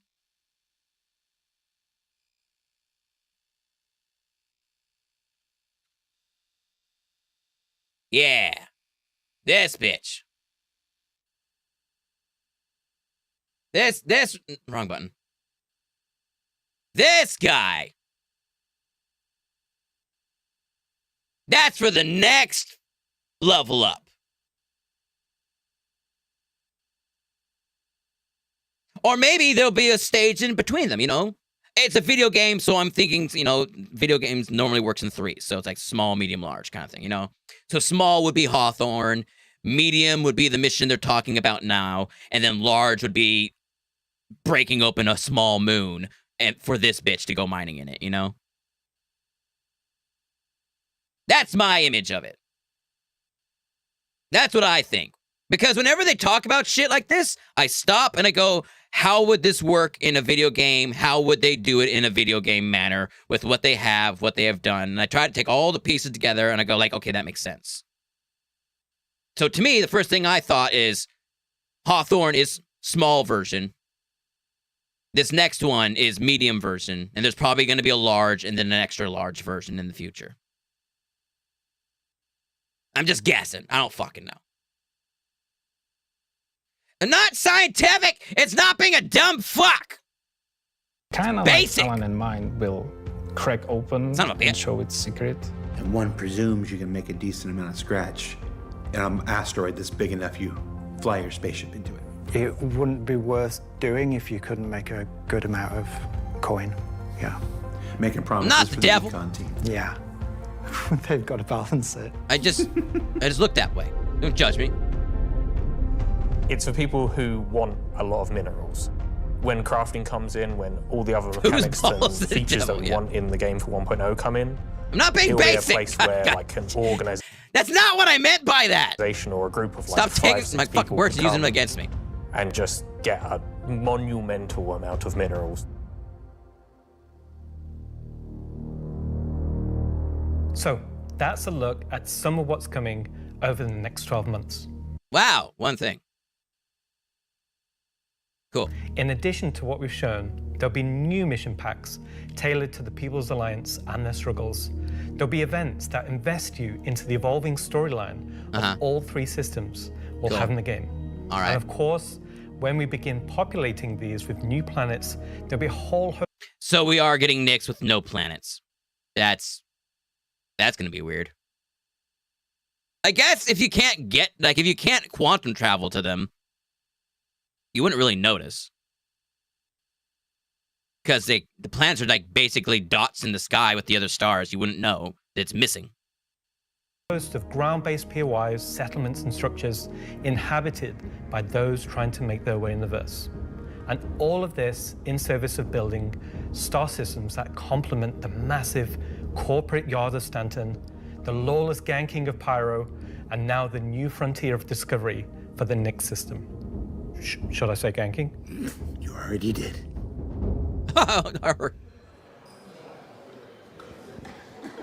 No, I don't. No, I don't want to watch this painful bullshit. It hurts. Crazy weapons that I'm certain we're going to learn about in just a few minutes. Okay, I kind of want the Vandal plushie. I'm not gonna lie. And I do like the flight outfit. It's kind of cool. Ganking is a dirty word to CIG. To them, probably not, but they know certain members of the community it is. They know a decent number of the community does see ganking as like calling someone a fucking fascist, you know? The poster, yeah, the poster is pretty cool as well. And the AK, it should be fun, I guess, maybe. I don't know. I don't like that it has bones and shit on it. I've never been into that style. Anyway. Where's the next thing? And then, yeah, the 3D version of him comes in. It's very, yeah, it's great. Anyway. Right there.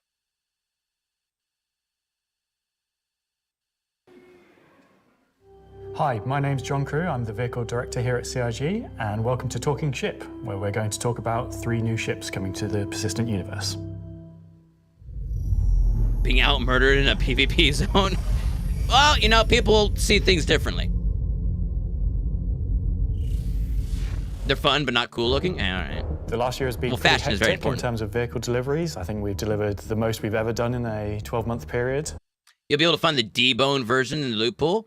All right, that's cool. But I think they're made by the guy that made the Shiv, right? So that's all going to be like randomly thrown together. And the fact that it's like half ballistic, half laser, and it just doesn't seem my kind of jam. It's cool, but it's not my kind of jam, even without the bones.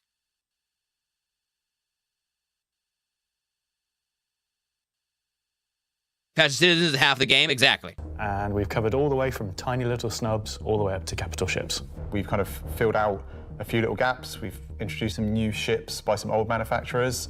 You had the Polaris come out, and obviously people have enjoyed playing with that. We snuck the Idris in without none of you expecting it for a while, and it's been a busy year. It's nice to start revisit some of the older catalogue and some of the bigger ships again.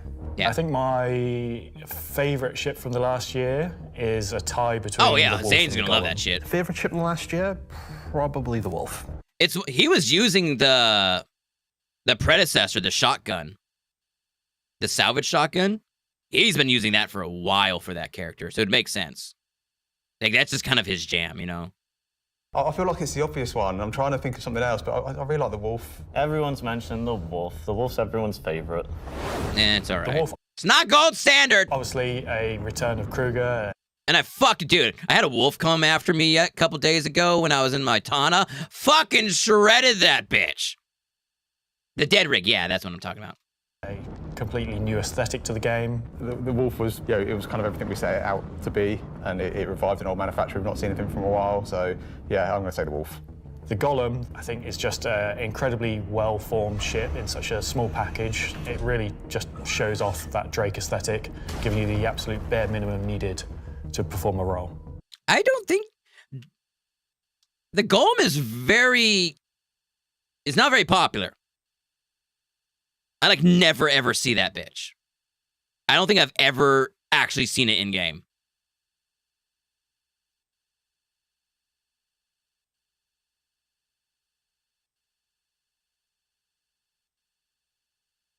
No, the wolf shouldn't. The wolf is dog shit, and it should stay dog shit. Seen what? The Golem. I like never see them in game. But, you know, I don't really hang out with a lot of miners that much. lately. God damn it. I honestly do really like the Zeus. I think it came out really well. It's kind of hard to pin down a favorite, to be honest, because we've released, you know, a lot of really cool ships. Next year, we've got some super exciting ships in coming mining up. areas, exactly. God damn it. Ticking off a few big ones, which is good. We're gonna see again maybe some ships from some manufacturers that don't have that many in their lineup. There's a few big challenging ones starting, so they're good. A breadth of ships, should we say? The 3 new ships we're going to introduce today all tie in some. You also like the Meteor? It also destroys a ton in like 2 seconds. Hey, Cypher.io, how you doing? The alerts and shit are turned off right now because everyone's a piece of shit. Won't leave me alone. Let me watch my goddamn video. So after the video, we're gonna let the fucking floodgates open and all you'll be madness. Meteor, which one is that? Is that the new?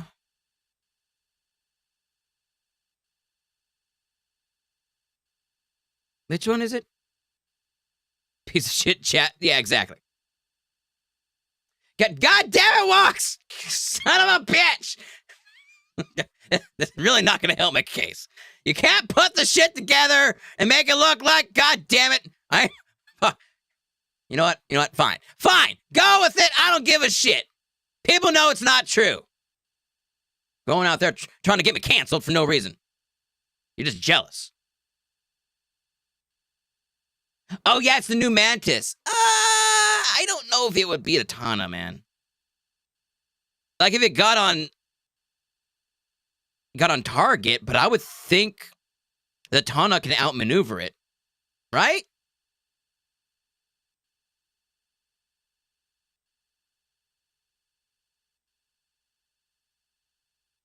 You're using it on your soundboard? Goddamn. You and Slash, I swear to God.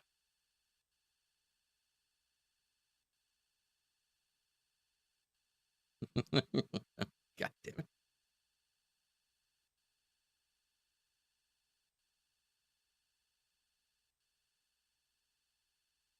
Okay, that's what I thought. I would think that Tana would be more maneuverable.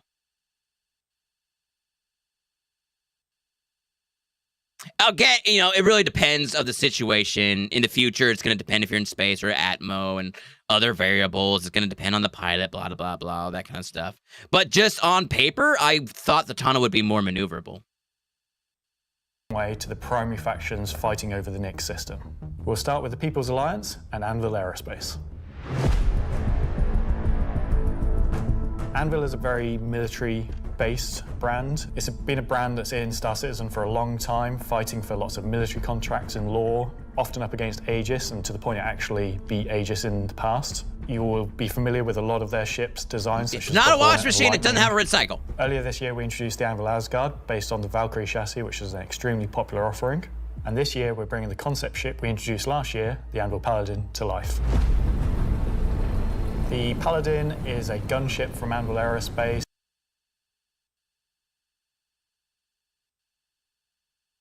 What? It's designed to support ground operations.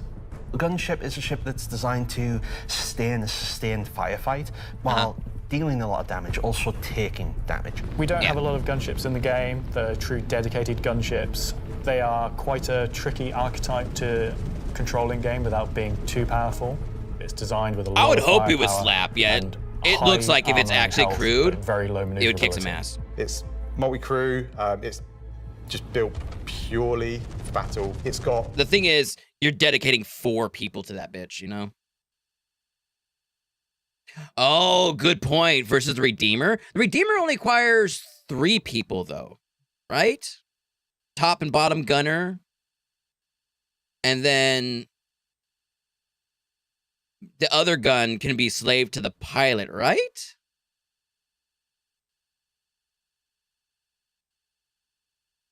Oh, shit. God damn it. I have to unlock everything for the god. Oh, here we go. Joshua, I'm unlocking this just for you. It might be a minute before it runs, because we've been holding back all the alerts because everyone was being a piece of shit. So, give it a second. Papa, cute and adorable. Not all really. That's rude, Tails. I'm a fox. My name's There will be cake. You just gotta wait. We just gotta wait for all these dumbass. God damn it. Come, visit Orison, the city in the clouds. It's gonna be a minute. We got, and then everyone has to pretend that they're super surprised about the raid. Okay? Okay? God damn it, Todd, son of a bitch. But I cannot see. I'm legally blind. Oh, you'll get cake. You just gotta wait. Goddamn kids. I know. Joshy Washy, just hold on. Okay, we'll do the raid thing in a moment. What are you waiting for? Come, visit Orison, the city in Son of a the bitch. clouds. Son of a bitch. We're almost there. What does the fox say? Wait.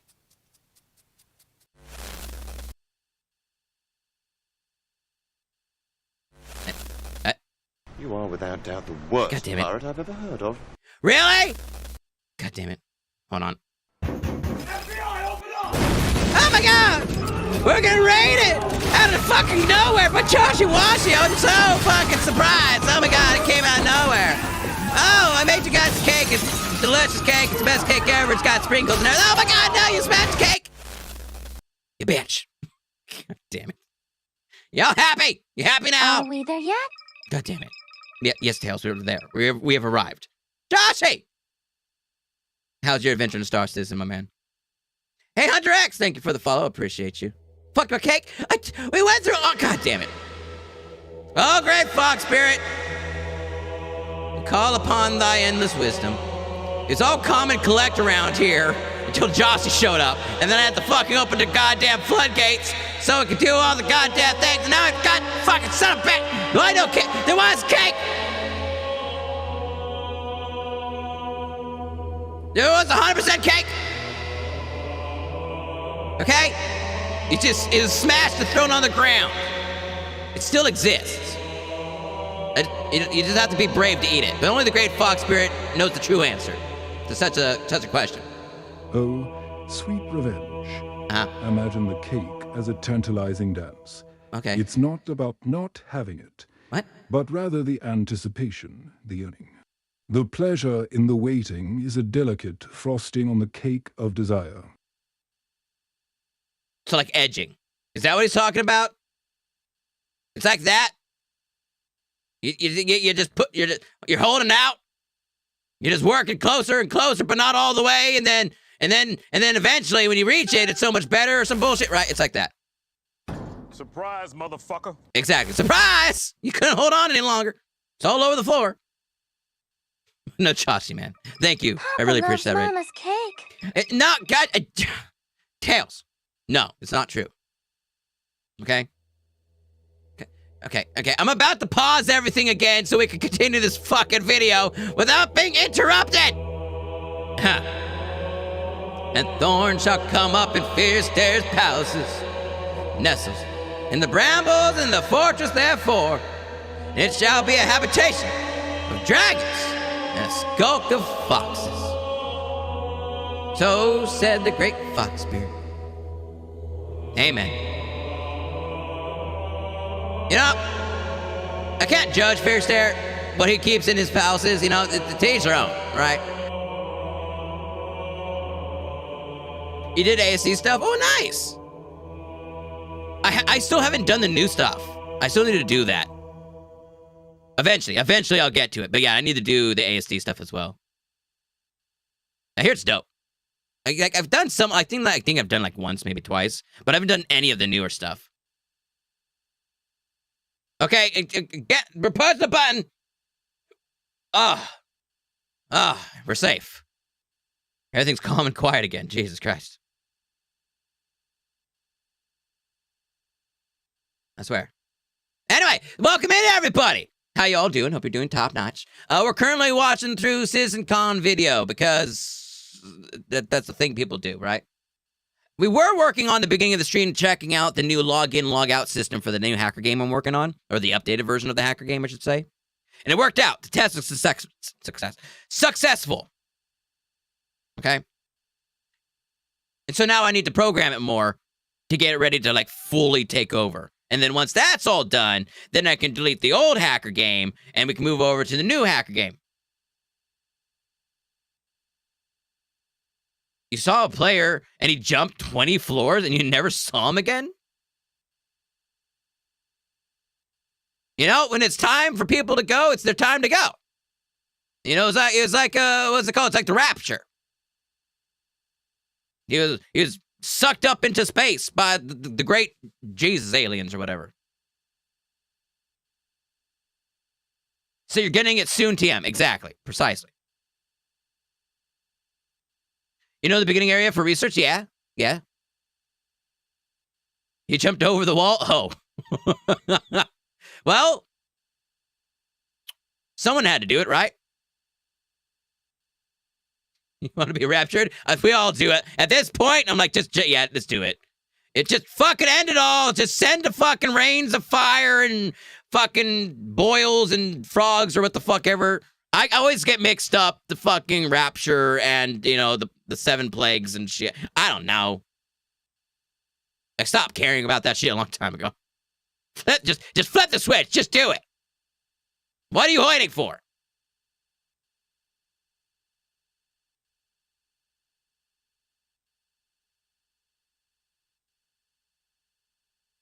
He thought you were just AI, so he just like jumped and he's like, I don't have time for this AI. I got a mission to go. I got places to be. The skies fall and the seas boil. Yeah, that's the. Aren't there supposed to be a bunch of fucking plagues, or was that fucking Joseph and fucking the Prince of Egypt, or what the fuck ever? Tara, Halaby, Harabel, thank you for the follow. I appreciate you. I really do. Yeah, Moses, exactly. Yeah, yeah. I get them mixed up. Okay. Joshua Davis, when it falls in the hole I live in. You go with 3.5. Yeah. All of the above. Anyway, welcome in, everybody. We're going to continue watching this. Right now, I currently have like all the alerts and stuff paused because I want to hear the video. But after the video, unlock in, then the fucking madness will start again. Hopefully, you guys will calm the fuck down and we can just have a nice, peaceful night, but we'll see. Lots of armor, lots of guns, big guns. It's got a very similar squat kind of form to the Valkyrie. It kind of reminds me of, I guess, like a pit bull. Obviously a very menacing silhouette. It looks quite forward-weighted in its stance. It feels like it's coming towards you even when it's just sat still. And I think that's something that helps with it feeling intimidating. Chat is peaceful sometimes. It depends how boring I am. Following the ship round clockwise, what you'll then see is the first of the side turrets. If you notice the canopy, you'll see that there's a fairly thick space between where the glass is and the whole exterior. That's because it has deployable armor, which can come out and give you a little bit more cover while you're actually attacking the target head on. It's got these really nice kind of dual connected wings with the turrets out on the sides, just to try and give as much kind of range for those turrets as we can get. Which is controlled by one of the 2 remote stations underneath the bridge. If we come around to the rear, you'll see a rail. Now that rail mounts the main turret of the ship, which is controlled by the co-pilot. So you've got full 360 coverage underneath, full 360 coverage on top with it, and then the side turrets also have 360 coverage that way around and 180 out sideways. So really you have, between the turrets, pretty much 360 coverage in all directions. One of the unique things about the Paladin is all the turrets are remote and all the crew are located in this one central 2-story room. A lot of our other gunships, the crew gets scattered across. This looks like a cleaned up version of Kamak. Just saying. The ship, but with the Paladin, you're all sat together with a nice, cool experience, so you can really feel like you're playing as a group. You've got. It's like Kamak that hasn't been on a bunch of drugs, you know. It's like straight edge fucking Kamak. The pilot, co-pilot up top, and you've got the gunners underneath, and I think that helps with the intention of what the ship does, because you've got this really nice kind of like gunner viewpoint down, kind of giving this lower coverage. We added a glass floor just to keep the two connected. I think that really helps with the feeling that you're all working together and communicating. That said, if you don't have the ability to fully crew a Paladin, you can still fly it and engage in combat solo. But it's not, I'm not, man, I love Kamak, I'm just saying. Okay, I'm just putting that out there. Obviously not as good as if you have a full crew, but you can't always guarantee. Employable Kamak, exactly. He could get a job, you know? Exactly. You know, he'll actually be accepted into the interview kind of Kamak. Yeah, exactly. Your friends are going to be online. As a not solo shots fired! ship, it's pretty capable of doing a variety of missions within Star Citizen. So if you want to run this ship solo, you can take on combat missions that, say, other heavy fighters like the Scorpius or other ships such as the Drake Cutlass could do. Talk to the customers, yeah, right. Coming aboard the Paladin, you enter into this sort of armory, ready room area. You have a variety of suit lockers and weapon racks in this room. Everything's very militaristic, stripped back, simple. It's a very functional space, but you'll find everything you need in there. One of the improvements from the original concept is we've added a small dedicated cargo bay area, allowing you to store actual SCU crates.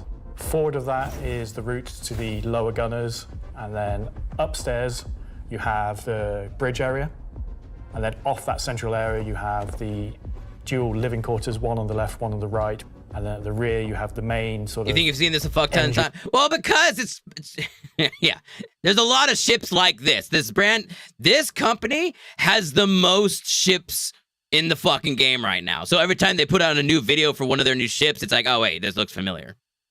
Engineering area where the majority of the components are.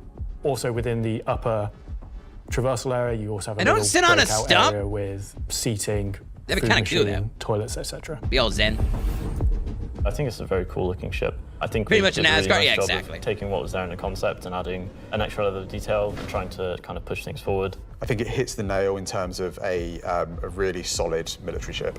It's really complementary to some of the other ships in the Anvil lineup, so something like the Valkyrie, where you've got this big drop ship. You know, the Paladin's there just to make sure it's safe, make sure no one messes with you, and just basically scare people away. The thing I like most, I think, about the Paladin is that it's very clearly got a crew of 4, and they all kind of work and operate under the same conditions. You know, the pilot, co-pilot, and the... Yeah, this looks like a cool crew.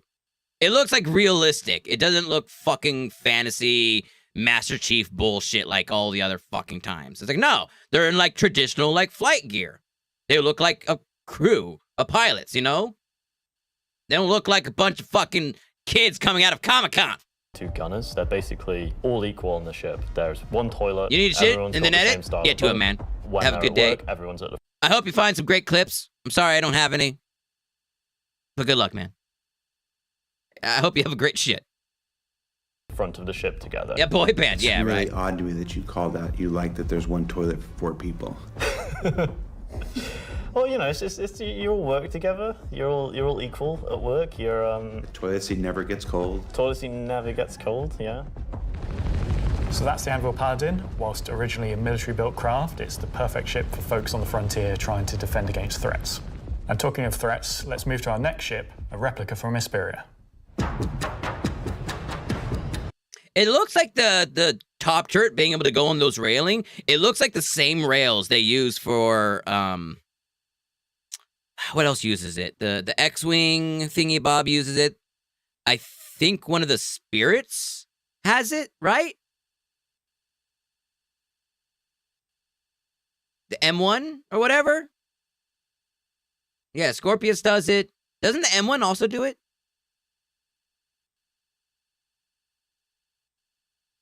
Stop! It's not what I'm saying. It's the A1 spirit, yeah. The A1 has it as well, I think. But it's for a tractor beam for the C1. Okay. There's a few ships that have it, and I feel like they all look exactly the same. It's like every manufacturer has the same track, which is fine. It's a little tiny thing. Who gives a shit? But still, the same. Xperia are a high-end manufacturer. They specialize in recreating exotic. I need to go get a Talon in a game. I haven't used a Talon in a long time, and I love the fucking Talon. It's just kind of big. And particularly alien spacecraft. Effectively what they're doing is they're remanufacturing them, making them a little bit more suitable for kind of human flight. And the latest offering from Xperia is the Vandal Stinger. Vandal are big, scary space aliens. They're like 7 foot tall, evil war race that sort of take over, steal technology, absorb it, fuse it all together into their own needs. They are the relatively nasty aliens. Yeah, I've seen the hear about and haven't getting seen in much of animation. yet. They also make really cool You let them spaceships. go! How you doing? The Stinger as a Vandal heavy fighter was reserved for their mining concept ship? higher Yeah, sounds tier about right. Sort of ace pilots or high-ranking members within their clans. The Stinger is a competitor to something like I'm sure PFA come the next patch, I'll check it or out for against sure. the Scorpius. I don't think I'm getting to the PCU to see it though. Firepower, Oh wait, quite a large have frame, patience. so it's a very, very tanky spacecraft. The firepower is almost unrivaled in terms of just both the number and the size of them. So it's there for players who don't want agility. They don't want to be in and out quickly. They want to be there brawling with big guns and taking all the hits.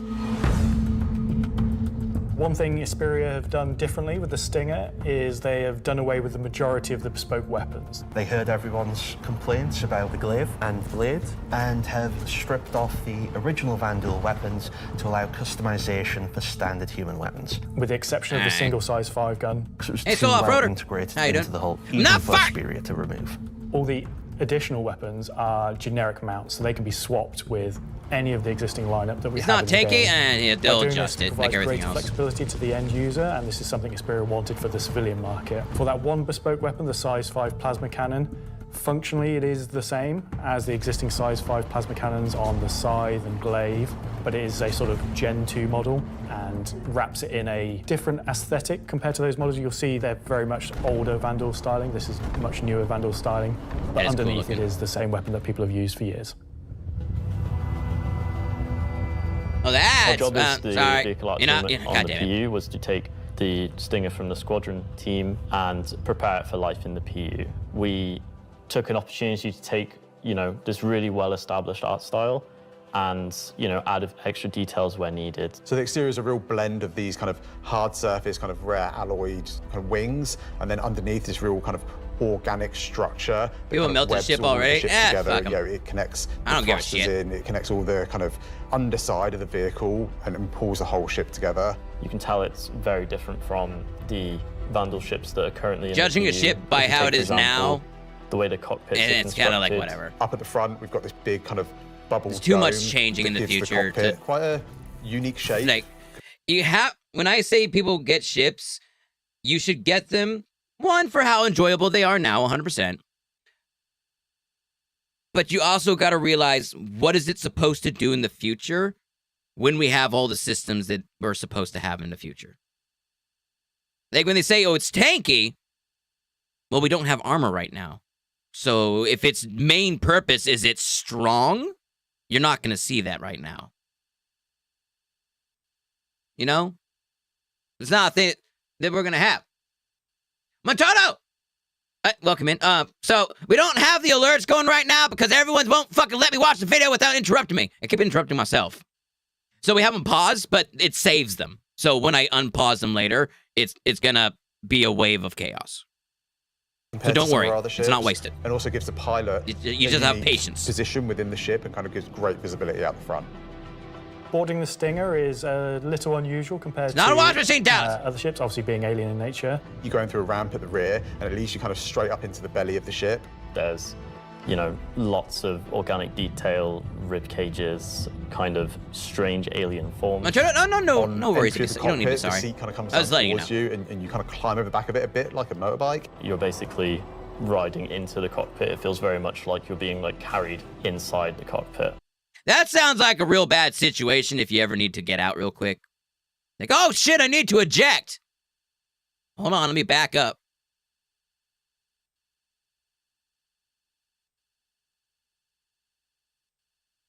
Can we pause so check watch the video? Fine. into the traditional prone flying pose that Vandal pilots use. You happy?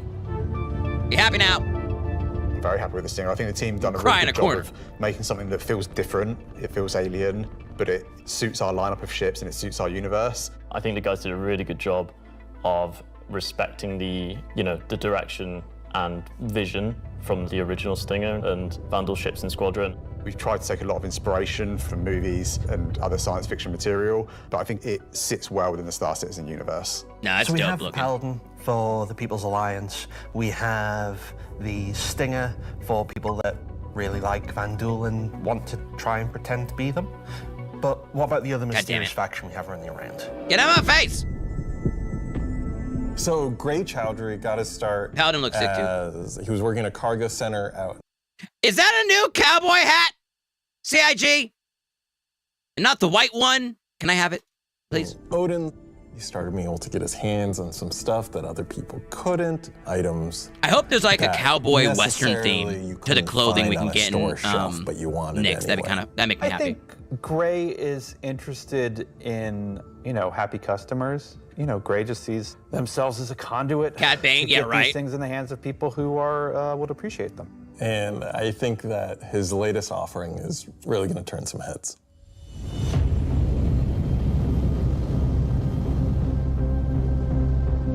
So the Shiv, well, we don't really know what it is, to be fair. It's you guys needing a new ship and not wanting to make anything new, so you just fucking copied a bunch of other bullshit and threw it together and decided, hey, look, it's a new fucking ship. It's supposed to be a bunch of mashed together pieces. That's the design, yeah. It's what happens when someone who is a genius at aeronautics and ship assembly is given free rein to do whatever they want. How does it move? Where's the maneuvering thrusters on this bitch? What?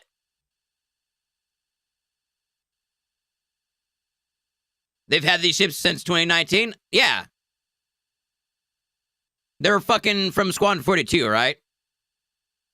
That's why none of them are gold standard. I know.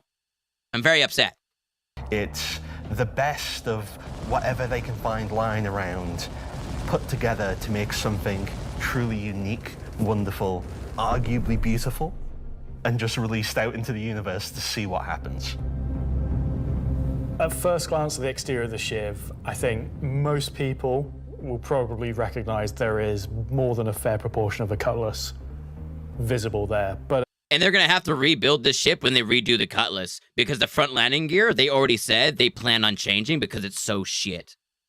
And they use the same shit landing gear on this one, so.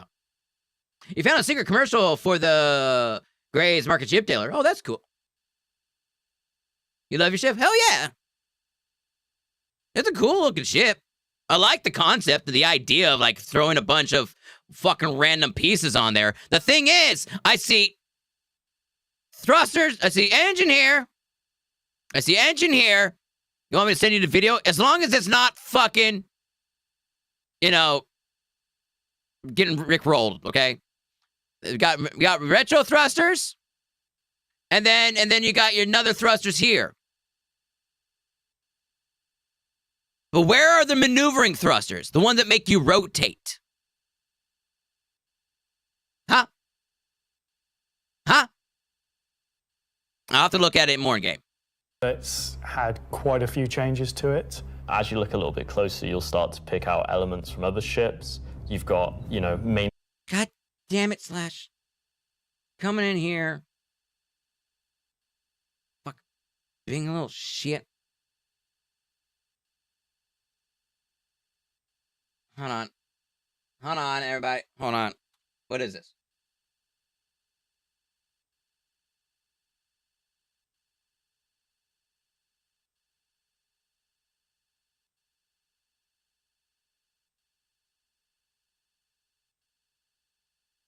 What the fuck is this? What the fuck? Fuck you, Baltimore! If you're dumb enough to buy a new car this weekend, you're a big enough schmuck to come to Big Bill Hell's Cars. Bad deals. Cars that break down. Thieves. If you think you're gonna find a bargain at Big Bill, you can kiss my ass. It's our belief that you're such a stupid motherfucker. You'll fall for this bullshit. Guaranteed. If you find a better deal, shove it up your ugly ass. You heard us right. Shove it up your ugly ass. Bring your tray. Bring your title. Bring your wife. We'll fuck her. That's right. We'll fuck your wife. Because at Big Bill Hell, you're fucked 6 ways from Sunday. Take a hike to Big Bill Hell, home of challenge pissing. That's right. Challenge pissing. How does it work? If you can piss 6 feet in the air straight up and not get wet, you get no down payment. Don't wait. Don't delay. Don't fuck with us or we'll rip your nuts off. Only at Big Bill Hell. The only dealer that tells you to fuck off. Hurry up, asshole. This event ends the minute after you write us a check. And it better not bounce or you're a dead motherfucker. Go to hell. Big Bill Hell's Cars. Baltimore's filthiest and exclusive home of the meanest sons of bitches in the state of Maryland. Guaranteed. Pretty good. Pretty good. It's basically my commercials, but saying what I mean to say and not what I actually say. Todd, kind of. It's kind of like that, but I glaze it just right so it doesn't seem like I'm saying all that. They just straight up say it. And I appreciate that. I appreciate the honesty. Wait, where were we? Wait, here we go. Thrusters that are from the Valkyrie. Even the bits that are obviously a Cutlass have had panels welded on, panels removed. The top turret, which is now remote, is just this hodgepodge amalgamation with multiple other ships' turrets. And then the changes continue onto the inside where, again, it sort of feels Cutlass-like, but then you'll find there's bits of Crusader ships just integrated into the wall instead of what was there. Yeah, look, we integrated fucking Crusader shit. But not any of the components. Originally. God damn it. It has lost its side entrance, some of its cargo capacity, but what it's gained is it's gained visually more powerful thrusters. It's gained a really kind of nice set of belly thrusters. It's upped its firepower. As ever, with the refined work from Gray's Market, you can see that great care was taken to the health and safety to ensure that there's no trip hazards anywhere. There's like loose cables, panels are exposed. If you look carefully, you'll notice there are like tools laying around in the cockpit. It's gained a toilet. Bucket. Yeah, it's one for doing so. Like, this is funny, you know? Like, ha ha ha, it's a bucket for a toilet. But you know that bucket's not gonna ever fall over, regardless of what G's you pull. Which, that's gonna upset me. I would only be okay with this is if your shit sloshed around and spilt all over the floor when you pulled really high G maneuvers. Then I'd be okay with it. Like the bucket fell over and rolled around and shit. Then I'd be okay with it. But you know it's just a fucking static bucket that never is gonna move.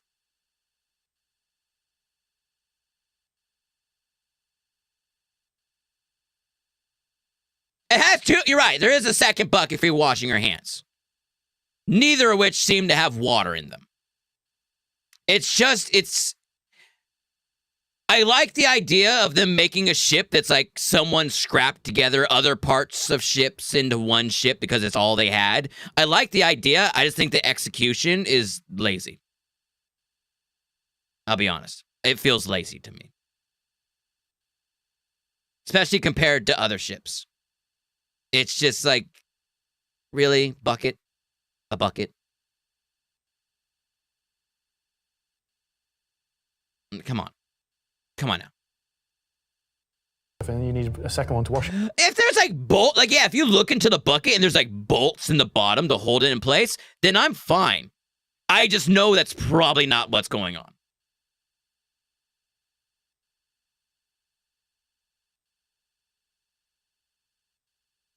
No, I'm fine with it being... I'm saying, if I go look at the bucket, I'm pretty sure they did such a fucking lazy job. There's not going to be any bolts. There's not going to be any adhesives. There's not going to be tape or ropes or fucking anything. It's just going to be a bucket model that just doesn't move. Right? Right? Right. Hands. It's not an animal. It is very much taken that ethos of Drake and moved it down a level, which I think is quite an achievement. Just look at this thing. How do you even begin to describe the madness that created It's glued? this? Okay, goddamn. It's the shiv. Hey man, dude, how you doing? What about the one on the wall? Is it glued as well? It doesn't swing around or anything? What about the loose cables? Do they just flop around or are they also glued to the ground? This is something. Is there a hole in the bucket? That's a very important question. I need to know. Because I know how to fix it. I think. Something new and different for Star Citizen. Where did it come from? I'm not going to answer that. Us being lazy little shits. Just nothing. Just no comment. We were drunk. We were high. I let my child play on my computer. You know these are all the answers. Gray goes to places and talks to people. I mean, you know, there are just many ways to find these things that, you know, I mean, are they legitimate, you know, manufacturers? No. Are they operating on the... If there's bolts, then how do you empty the bucket? A spoon. A ladle. You put another bucket on top of it, and then you turn off the gravity, and you turn upside down, and then turn the gravity back on, or some shit like that. And then all the shit falls out of the bucket into the new bucket, then you throw that bucket out the goddamn space hole.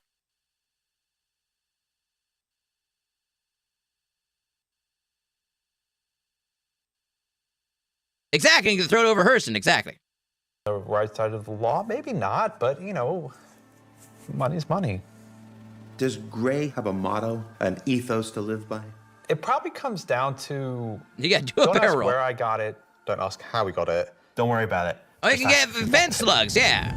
I think the ship Just is throw them in for there, they'll someone fucking, that is looking for you know... something a bit different, a bit away Yeah. from the norm. They just want something that's unique. It's definitely for people who like a rustic aesthetic. It's a fun ship.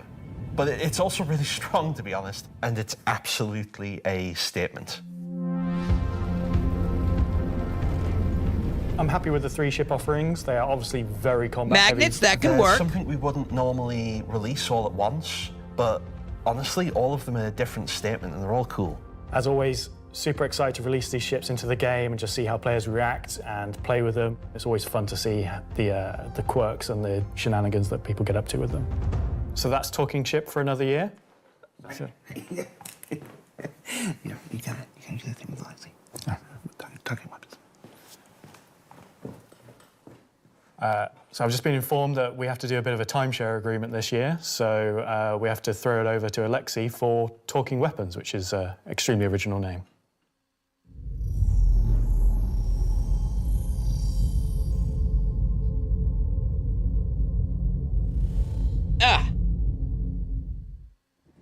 I'm talking about the new edition that come out in October. The non-weapons are essentially the weapons that does not have a manufacturer, the weapons that you can think of that were made by space pirates. Gray sells whatever he can sell. Oh, you have a cold? I'm sorry, my man. He gets his hands on some Get yourself some weapons that come from tea. unknown origins. He will sell things that no company in their right mind would ever make. These are the most kind of like scrappy and taped together and the most kind of like pyro-ish weapons that you can think of. Right now we're releasing 3 new weapons. Rocket launcher, the LMG, and the long-awaited Space AK. I think this is the one that not only is the most in demand, but I've been politely badgered about the most. It's a fun rifle that basically fires Lemon honey? energy Hell and yeah. ballistic in sequence. So your first shot will be your ballistic, your second shot will be the energy. You'll see on the top of the art, there is a bolt that cycles the rounds, and that goes off with the ballistic shot, but it does not go off with the energy shot. And that is just like a really fun way of making a weapon work in kind of like a scrappy, glued together kind of aesthetic. The LMG, this thing is a really fun, slow firing, hard-hitting beast. It will bring the 50 cal, and the only other weapons that have this right now in the verse are the Bearing Sniper Rifle and the Coda. Honestly, go to if P6. you even get hit by one, you just instant tier 1 injury, back to medical. I have a feeling that this gun right here is going to be meta. Are you even trying anymore? You know what? We made all these really complicated, like a fucking 50 fancy cal guns, and some LMG. people Jesus just want, Christ. I want a slow firing rifle. Give me a scrap together box that fires the biggest thing you can possibly find.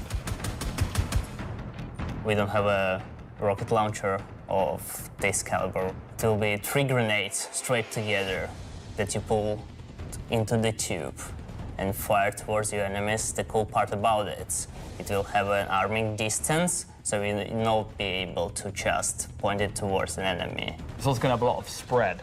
So essentially, you're going to have to get very close with your launcher to be able to blow up ships with a single payload in it. You can't actually aim with the apparatus, because you've got the tube on your shoulder, and you try to aim it, you'd have to physically put the tube in your head.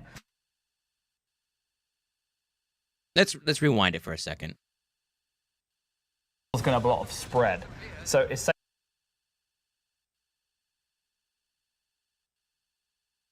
What's the point of this? After what he just said. Huh? Huh? I can understand this thing gets in the way. But like, oh, you can't aim with a tube. You'd have to put it in your face. I'm like,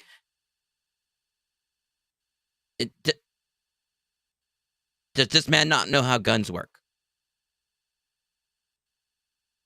No, you're right. You're not going to see exactly where it's going to go. That's why your aiming reticule normally isn't perfect. But why would you add this and then not let you use it? Like put it on the other side or some bullshit. It's a work in progress. Yeah, maybe. It's there for show, yeah. You're going to have to get very close with your launcher to be able to blow up ships with a single payload in it. You can't actually aim with the apparatus, because you... My issue is not that you can't aim with it. Is that his excuse of why you can't aim with it. It's like saying, your kid comes up and you're like, Daddy, why can't we go to McDonald's? And you're like, because cars don't exist. And the kid's kind of, and like, you're being like, okay, even if what you're saying is true, that wouldn't stop us from being able to do so. Because there's other ways. It's not a very good analogy. I know that. I'm just saying what his analogy is. Okay, oh, you can't do that because the only way to do it is by putting the fucking thing in front of your fucking face. That's the only way you can aim it. It's just stupid. It shows a lack of intelligence and a lack of understanding of what you're working with. Now, I don't know if he's part of the weapons team. I don't know. But if he is, I'm concerned. I'm not drinking the Kool-Aid. You need me to be excited right now. God, I've talked about great things so far, but when something stupid happens, I'm gonna fucking call it out. Just like when people call out other things that aren't fucking like actual problems, I'm gonna call them out for being a dumb piece of shit that's making up problems about shit that doesn't matter. This matters, 100%. You've got the tube on your shoulder, and you try to aim it, you'd have to physically put the tube in your head. So we will listen to that on again. your shoulder, and you try listen to this. You can't actually aim with the apparatus, because you've got the tube on your shoulder, and you try to aim it, you'd have to physically put the tube in your head. That doesn't make any fucking sense! Bazookas and rocket launchers fucking exist, bro! What the fuck is this guy? God damn it. So we were like, oh, we can't have an aim apparatus for this. And then we realized, like... Oh, they're in the UK. Good point. They don't know what guns are. You're right. Very good. And ironically, you would expect there to be more knives in the game then. But there aren't. It's in the spirit of being a tube that you can't use the aiming apparatus, and you just kind of like, all right, I think that's the middle of the screen. I'm going to hit it. It's in the spirit of being a tube. This right here. I know it's stupid, but I'm so excited about the fucking binoculars. Because I don't know if it was this model or not, but a similar model of binoculars I saw in Pyro, and I saw them, and they're just used as a decoration, and I was just like, CIG, please give me binoculars one day. And then this came up, I'm like, oh, thank God! Are we gonna talk about binoculars? Binoculars are really cool. We don't have anything like this in the verse, and I think it will be really convenient Hell yeah. to use something that's dedicated to look for the things, especially far away, instead of using your sniper scope, for example. Yeah! Will the binoculars have glint? I'm not aware of this one. Probably not, because binoculars are not something that you need to be aware of. They can't give it glint. If they give it glint, no one's going to use it, and they're purely just going to use a sniper. There has to be that advantage if they want people to use the binoculars. So there's a single eyepiece that you put your eye up to, yeah, but there's two little vision scopes in the front that like compile the image, or two different lenses or anything. It might be a monocular, but I think they call it binoculars, but that might just because that's what people know what they are. They wouldn't want to know what a monocular is, right? They'd be like, what the fuck is this made up word? My hopes is that, one, it won't have glint. Two, it will have a zoom and night vision. Because as of right now, you cannot have night vision and a variable zoom. It's rather a variable zoom scope, a static scope, or a low light level scope. If it could be all three and not have glint, that would actually make it a really useful tool. Not for everybody and not all the time, but enough so that some people like me would use it. Right? One of those, the old red ones that had the wheel, and you would change the wheel and make it like a 3D effect going on with the two pictures. Yeah, exactly. It's really funny because obviously, due to Glintgate, as Star, welcome in, how you doing? Thank you for the follow. Basically, there was a lot of community feedback, basically saying like, "Oh, I really like spotting people. I really like playing a spotter." Recon. And essentially, I was like, "Oh, this community wants to be able to spot people from distances." Yes. And what can we make gadget-wise that doesn't require new features? And it was like, binoculars. And I prototyped a thing which essentially was just a scope in a hand. And because that's what it is. It worked. So we've got some really cool binoculars coming that allow you to spot people from distances. Yes. And how much damage do the binoculars do? Depends on how you throw them. Like the fact that it shows distances. It at a night vision. Like, he pulls it up, got some not night vision, 10 times zoom. Really cool binoculars coming that allow you to spot people. Bam, toggles it to night vision. I wonder if the zoom is going to also be a variable. Even if it's not, even if it's just a 10 times scope with night vision, with fucking rangefinder, I'm down with that. I wonder if it's going to take up the multi-tool slot, though. I'll be honest, I might be willing to give up the multi-tool for these. Just because it just fits more into like my type of playstyle. From distances. I could put a multi-tool in my backpack, And or how much damage or my do the binoculars pouch or whatever. Depends on how you throw them. But yeah, I'm excited about the binoculars. Thanks. Everything else, ironically, there's 3 guns here, brand new guns, an AK, fucking 50 cal, fucking LMG, fucking 3 missile rocket launcher, and I'm more excited about the fucking binoculars. Just to give you an idea, just saying. And Zach, that's the end of this segment for this year. So that's talking ship and weapons, unless anyone else is going to come and tell me something else. Now, if they make like recon helmets, sure. Like there's a special helmet you can get that has a slight zoom. Like you would still need the binoculars for like a 10-time zoom, but like maybe like a 4-time zoom. Maybe with night vision. Like sure, I could see that being in like a specific class helmet. Spotters don't need multi-tools. Exactly, yeah. It's like I'm gonna be out on a fucking hill somewhere. I'm not gonna be moving boxes. It's been an exciting year, and I think the next year of ships is going to be even more exciting and expansive than this year. I agree. I was expecting a nicer AK than the one they gave us, than the Junker one. But yeah. Whatever.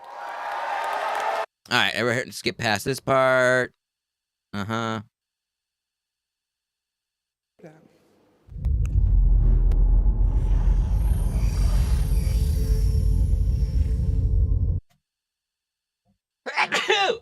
Oh! I pushed the wrong button.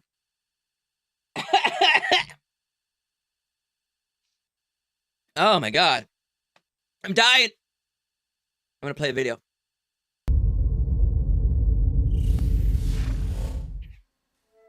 Star Citizen, at its heart, will always be an enormous sandbox experience where you can set out to tackle the universe in whatever ways you want.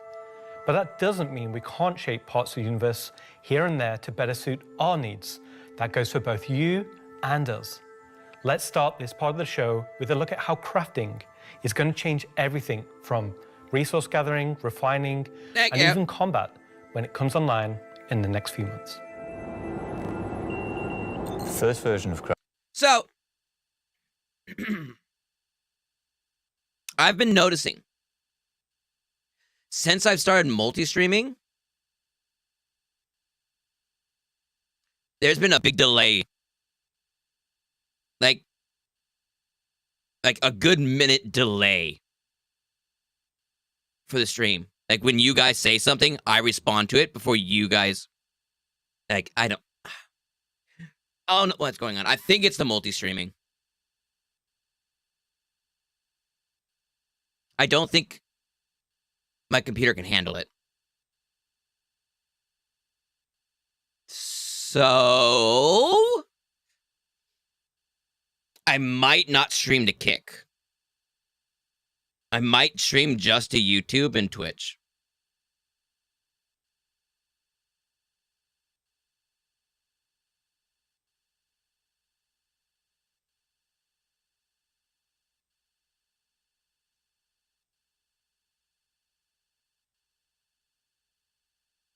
You get drop frames until it delays out?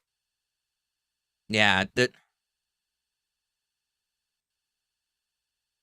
yeah, it says it's dropping frames right now. All right, hold on a second. Hold on a second, everybody. What's going on?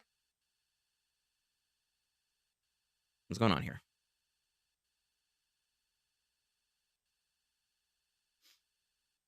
It's Ethernet.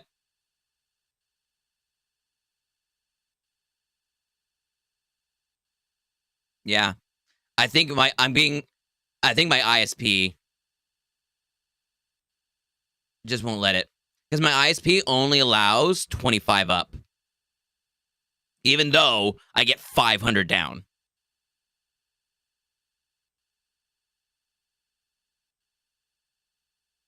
I don't think I'm capable of doing all three platforms.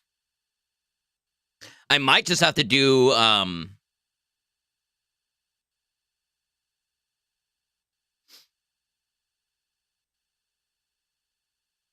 yeah, the upload is fucking stupid. So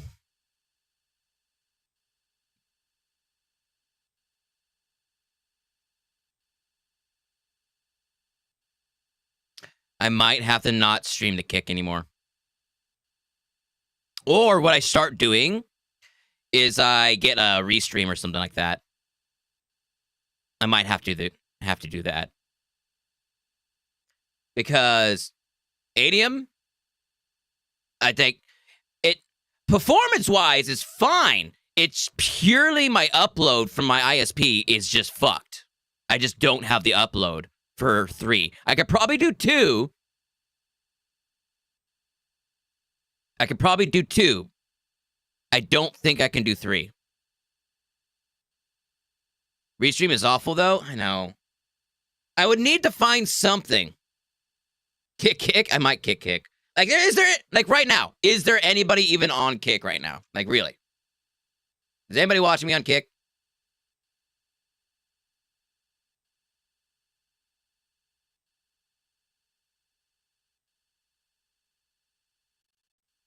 Let's see. No. It's me. I'm pretty sure it's just me. No. Tot, you can't just go over there because I start talking about it and acting like it's... God damn it. Fucking A, Todd. Or Tot. What about YouTube? Is there anybody on YouTube?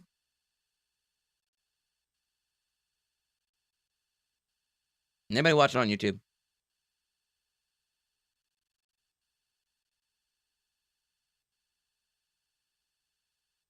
I don't think anybody's watching on YouTube.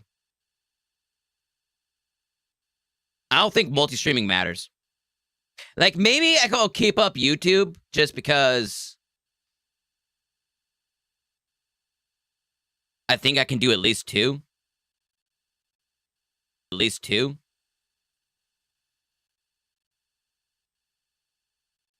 But yeah, there's like no one watching on YouTube either. Well, it makes sense. They're both brand new platforms. I don't really advertise it all that much. It's blah, blah, blah, blah. You know, I'm not networking on those platforms. It makes sense that there's not people there. And if it's going to be impacting my main Twitch stream, that's a problem. So, I think I'm going to try Restream. Not for Twitch. Twitch is still going to get the direct feed. So the ATEM plugin, it's not the plugin's fault. It's my upload. I don't have enough bandwidth for me to support both streams. Is not... ATEM is working great. It's doing exactly what it needs to do. It's using the same encoder that it's using for Twitch, so it's not re-encoding anything. The only thing... Well, GPU is actually really fucked right now.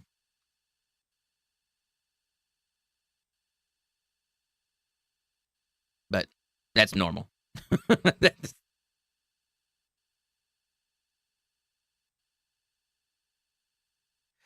YouTube is great for like after stream as like a video. True. YouTube is like my VOD. It's where I put my VODs, like for single players and stuff.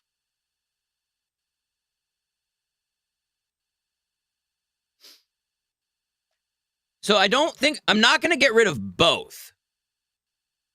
I might, and the thing is I'm building my new program to work with Kick and YouTube. It would suck to get rid of one after I'm doing all this program to include it. So what I'm thinking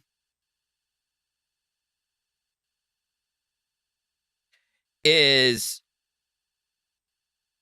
what's it called? Twitch, YouTube, Kick, Rumble, and D-Live. What's D-Live? I haven't heard of that one. What's D-Live? Is that like the Democratic? Because Rumble is like the Republican YouTube, right? Is D-Live like the Democrat YouTube or some bullshit?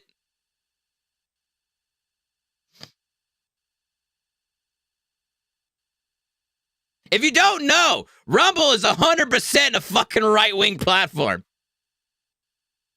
I didn't think it was, but until I started setting one up, and then they're like, "Oh, what's your other platforms? You know, fucking, you know, TikTok and fucking Instagram and X," and then it's like True Social. I'm like, what? Wait, you have True Social on here, but you don't have fucking what's the other one? The blue one. What is it called? I just said it a little bit ago. Blue Sky. They have a place for you to add a True Social account, but they don't have one for a Blue Sky account. I'm like, I get it. I get it. Yeah, Blue Sky, exactly. See, this is what I'm talking. You guys are just now fucking... God damn it. Anyway, so I think I'm going to do is I'm going to see about maybe like Restream or something like that.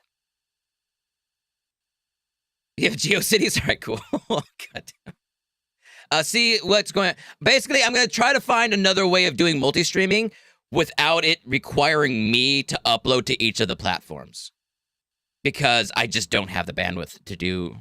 I could probably do Twitch and YouTube, but Kick would need to get like a Restream or something.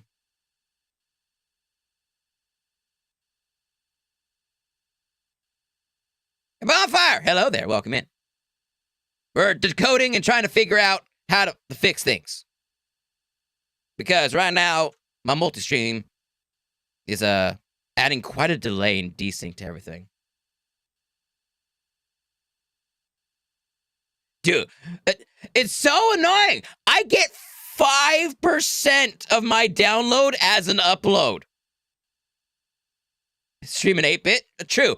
The thing is, I already lowered it. I was streaming at 7K.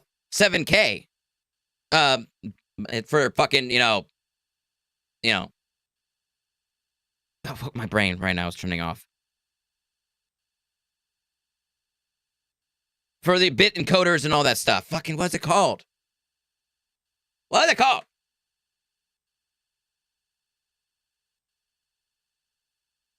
What's it called? Not the resolution. Bitrate. My bitrate was 7,000. I brought it down to 6,000 to try to keep this from going over 20. But now it's going over 20 again. So it's like, what the fuck? And then if I go to my output, it's still set to 6,000. So what I think I'm going to do is I'm going to go back up to 7,000. There's not much of a difference, but there is a slight difference. I noticed it. I'm not going to do 4K. That's going to make it worse. My computer already could barely handle fucking well, technically it's capturing at 1440 and then uploading at 1080p. So, what I'm probably going to do is do 7,000 kilobits for the upload. Yeah. Anyway, and I'm only going to stream to YouTube and Twitch. And then Kick, I'll hook up like a Restream or something for that. I think that's what I'm going to have to do. I'll have to do it after today's stream. Anyway. Crafting is going to be quite small in scale. We're going to use it as a kind of a concentrated effort to allow the players to experience the initial UI, the flow of gathering materials that have different quality, and using those to craft items which are better than what they have currently in the game. The first version is going to be primarily FPS items that you can craft, weapons and armor. For Star Citizen, crafting... Hopefully I can finally make my armor that I want to make, because I can't find it anywhere. Is our primary progression mechanic. Star Citizen isn't your standard MMO. We don't have levels. We have ships. We have gear. We have things that you create in the world, you perfect, you research, you improve. And those items, those ships, those vehicles, the armor and weapons, that's how you progress in Star Citizen. Crafting isn't just a progression mechanic for creating new items. It's also a fundamental change to how we handle resources in the game. The materials that you collect, how you refine them, quality matters. Hey, oh yeah. crafting the weapons, you'll be able to have some quality materials to influence the item stats on those weapons. It'll be somewhat random, potentially weighted on the location of the material. Some will have a higher chance of higher quality. Yeah, I'm sure the blueprint's going to be even harder to find than the armor, probably. To your crafting bench, the fabricator, you can use them to craft, and the different attributes will be increased based on the quality of the materials you use. It's not just iron ore anymore, it's iron ore of the quality that you know will get you the stats for the item that you desire. And it's not just mining, it's essentially every resource we can get our hands on. I know I need to upgrade my computer. Major changes to inventory. One day. So that all of these new resources that you're collecting, you can see what you have, you can order it better, you can understand what you have in your inventory. We won't have the new refining crafting system yet. We'll be using the existing ones. What are you talking about, the Seskiller? quality through into the refined materials, which you can then take to your crafting machine and start making your personal items. Once you have your blueprint and your quality materials that you've refined, then you can put them together on the item fabricator. This will be pretty much what we showed in last year's CitCon, with the UI letting you assign your quality resources to different aspects of the item. Once you're happy with what you see on the preview, you'll be able to click to craft, and it'll get queued up, and your result will be produced sometime later. Sick. You'll be able to get the new crafting machine from shops in most landing zones. You'll be able to bring it up on your freight elevator and use it in your personal hangar, or tractor beam it around and stick it on a ship if you want to use it from there. There'll be a small amount of blueprints you get credited to your account just to test and mess around, but the vast majority of them will be earned through missions. Oh, I'm not really planning on being a crafter, so it's okay if it's too big for the Tana. That it is, that you've got Not the blueprint my- for, so it should be I'll go somewhere to make one. Test all the different I'm not going to do it on the... game. I don't need it on me all day, every The day. advantage I'm not of that kind of crafting your player. own items is that they'll be better than anything that you could buy from shops. You'll be able to increase and improve item stats that are relevant to your gameplay. Maybe your gun will shoot faster, maybe it'll do some more damage, or your armor will have greater resistances against environmental effects or incoming fire. You might be wondering, what about the upgrade and research? That will be coming in a subsequent release.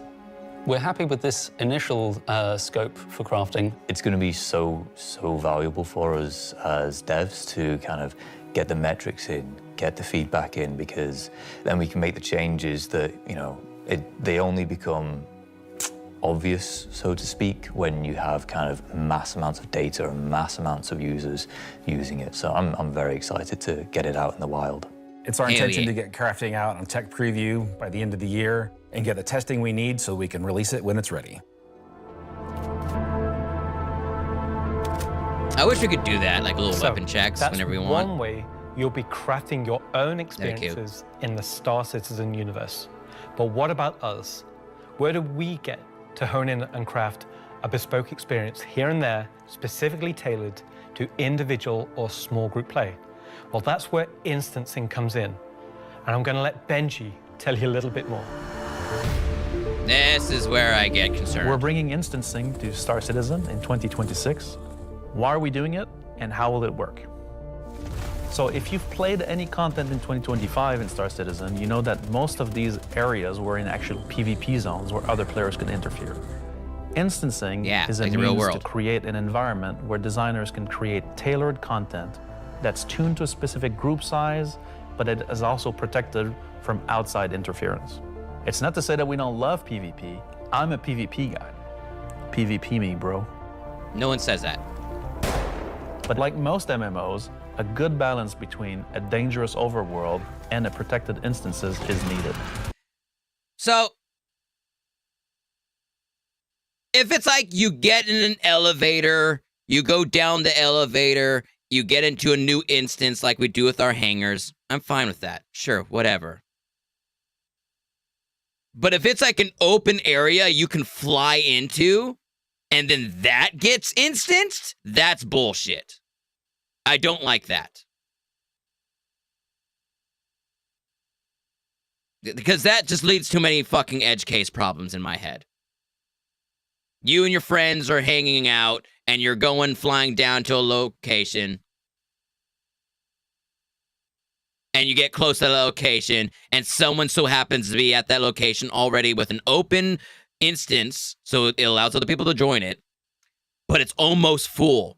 So only half of your team flying in that doesn't know it's there, all of a sudden just fucking gets disappeared into the instance, and you are now not part of your group anymore.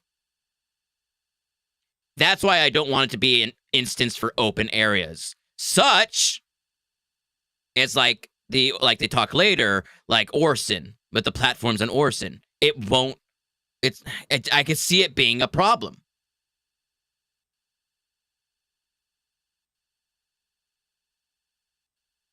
No, they are going. They talk later about fucking instancing, and one of the instances they talk about is with the Crusader platforms, which you can just fly to.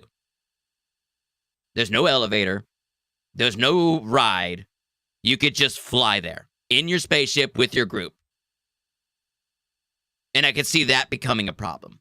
Now, if it's for things like, you know, the what they're showing right now, or like a contested zone, or all that, anything that makes you put into a room and there's a barrier between the outside world and where you're going. There's like a little fucking, you know, what's it called? Like a little airlock. I'm totally cool with that being transitioning you to an instance like we do now when you go to your hangar. Or things like, yeah, bounty hunters going into instance and shit. It's just, I see, yes, adding instances can bring in some nice things, but it brings a lot of, I feel like it brings more negatives than it does positives.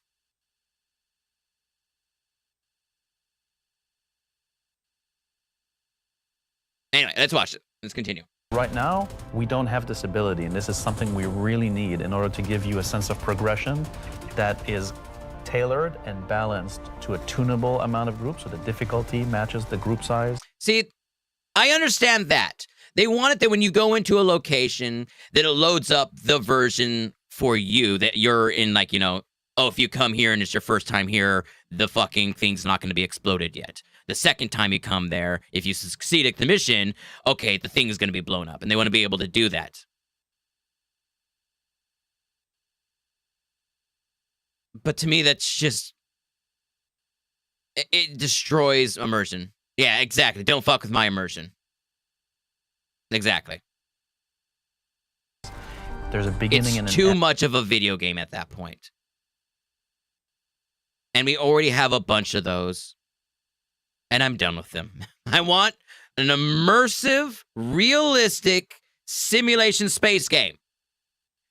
So when they talk about things like this, I'm just like, you're removing the realism. You're removing the immersion. And you're doing it for what? Why? What is the benefit that outdoes, that outshines the negatives that come along with it? And I just don't think there's enough benefits. There are benefits. I'm not stupid. I just don't think there's as many benefits adding it as it does solo gameplay. It's a fucking MMO. I get that. I get that, you know, that people want to go solo and not to have to worry. I get that. That's why you need to be fucking smart. You need to be sneaky. You need to scan the area before you land. Is there anybody there? There's a spaceship. Oh, fuck. Is there anybody on it? No. Okay, they're on the ground, so I can go in. You go find a place to hide and land where they're not going to see you. You then go in through the fucking vent system, and you stay quiet, and you take your time, and you use your fucking radar to keep an idea where other people are, because you know there's people there, but you're going solo.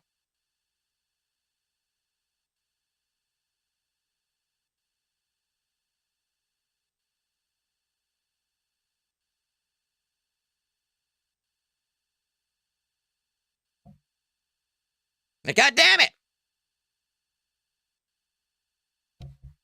It's like, if the reason people want instancing is so other people don't come in and ruin it for them, then you need to wait. What I hope is in the future, we have high security systems. In high security systems, pulling your gun out of your holster is enough of a crime that the local security will just shoot and kill you. Fuck, they might not even allow you to have a gun in a high security system, you know? If you go into a high security system and you power on the weapons on your ship, instant red flag, everything there shoots you and kills you. Because it's a high security system. In those places is where you would want to go so you could do what you want to do and not worry about other players coming after you. But once you go down that dark alley with the drug dealers and the gangsters and all that shit, and there's fucking dead cats hanging from the walls, you're no longer safe. Because you went to an unsafe place, which is currently Stanton and even more so Pyro.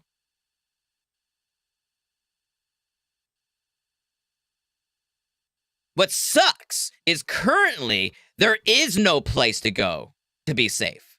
Because all we have is Stanton and Pyro. We don't have any high security systems. And so people want that safe place to go, and they say instancing, and they're like, oh, finally, a safe place to go. I'm like, no, that's supposed to be high security systems. Instancing is just giving you what you want now with a side of shit. Instead of giving you what you need. That's my problem with it. Anyway. Also, Squad 42 is solo.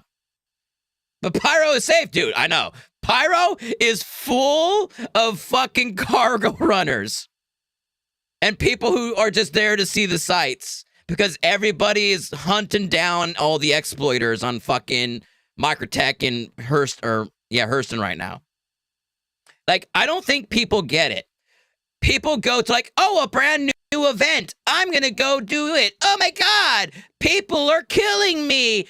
Oh my God. This game is terrible. We need instancing. It's like, no, you need to not do the new shiny the day it comes out. Pyro was a fucking hellhole when it first came out because everybody was there and every murder hobo knew you all wanted to go there, so they waited for you to show up. Guess what? No one cares about Pyro anymore. There's no murder hobos there anymore. They're gone. Hey, Rab Jams, how you doing? I know there's no alerts right now. It's not doing the, oh, welcome, land. We got it all paused because we're trying to watch this video and shit. We got a little bit of a rant, just a tiny little rant. Probably the Pyro is safer than Stanton. Well, yeah, because people don't get it. The game is really safe. It's a pretty safe game. The only time it's not safe right now is if you go where everyone else is going.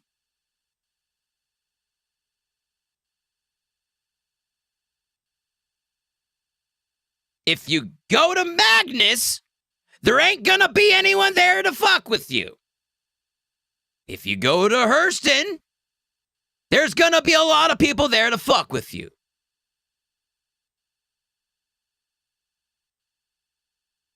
If you go to Pyro, there's not gonna be that many people to fuck with you. You go to Microtech, though, there's gonna be a lot of people that are gonna want to kill you.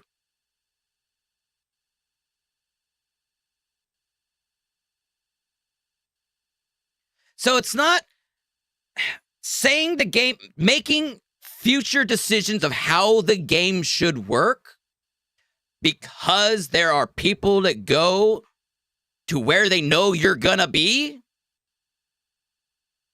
That's not a good reason for this. I'm waiting for this video to explain to me why instancing is worth it. Because the excuse of it making it safer so you don't get fucking ganked and attacked by murder hobos and stuff, that's not a good reason. It's not a good reason in the long term. I'm sure it makes you feel good right now, but in the long term of how the game is supposed to work and to have that immersion and to have that realism, it's going to negatively impact that. So I need more good reasons of why we should have instancing. Instancing will limit resources and costs. That's called dynamic server meshing. That's what dynamic server meshing is supposed to do. What I'm saying is they already have answers to all of these problems that aren't in the game yet. Money? Yeah, probably. They want to get the people who don't want to do PvP. This is their answer to PvP sliders, is basically what I'm getting at.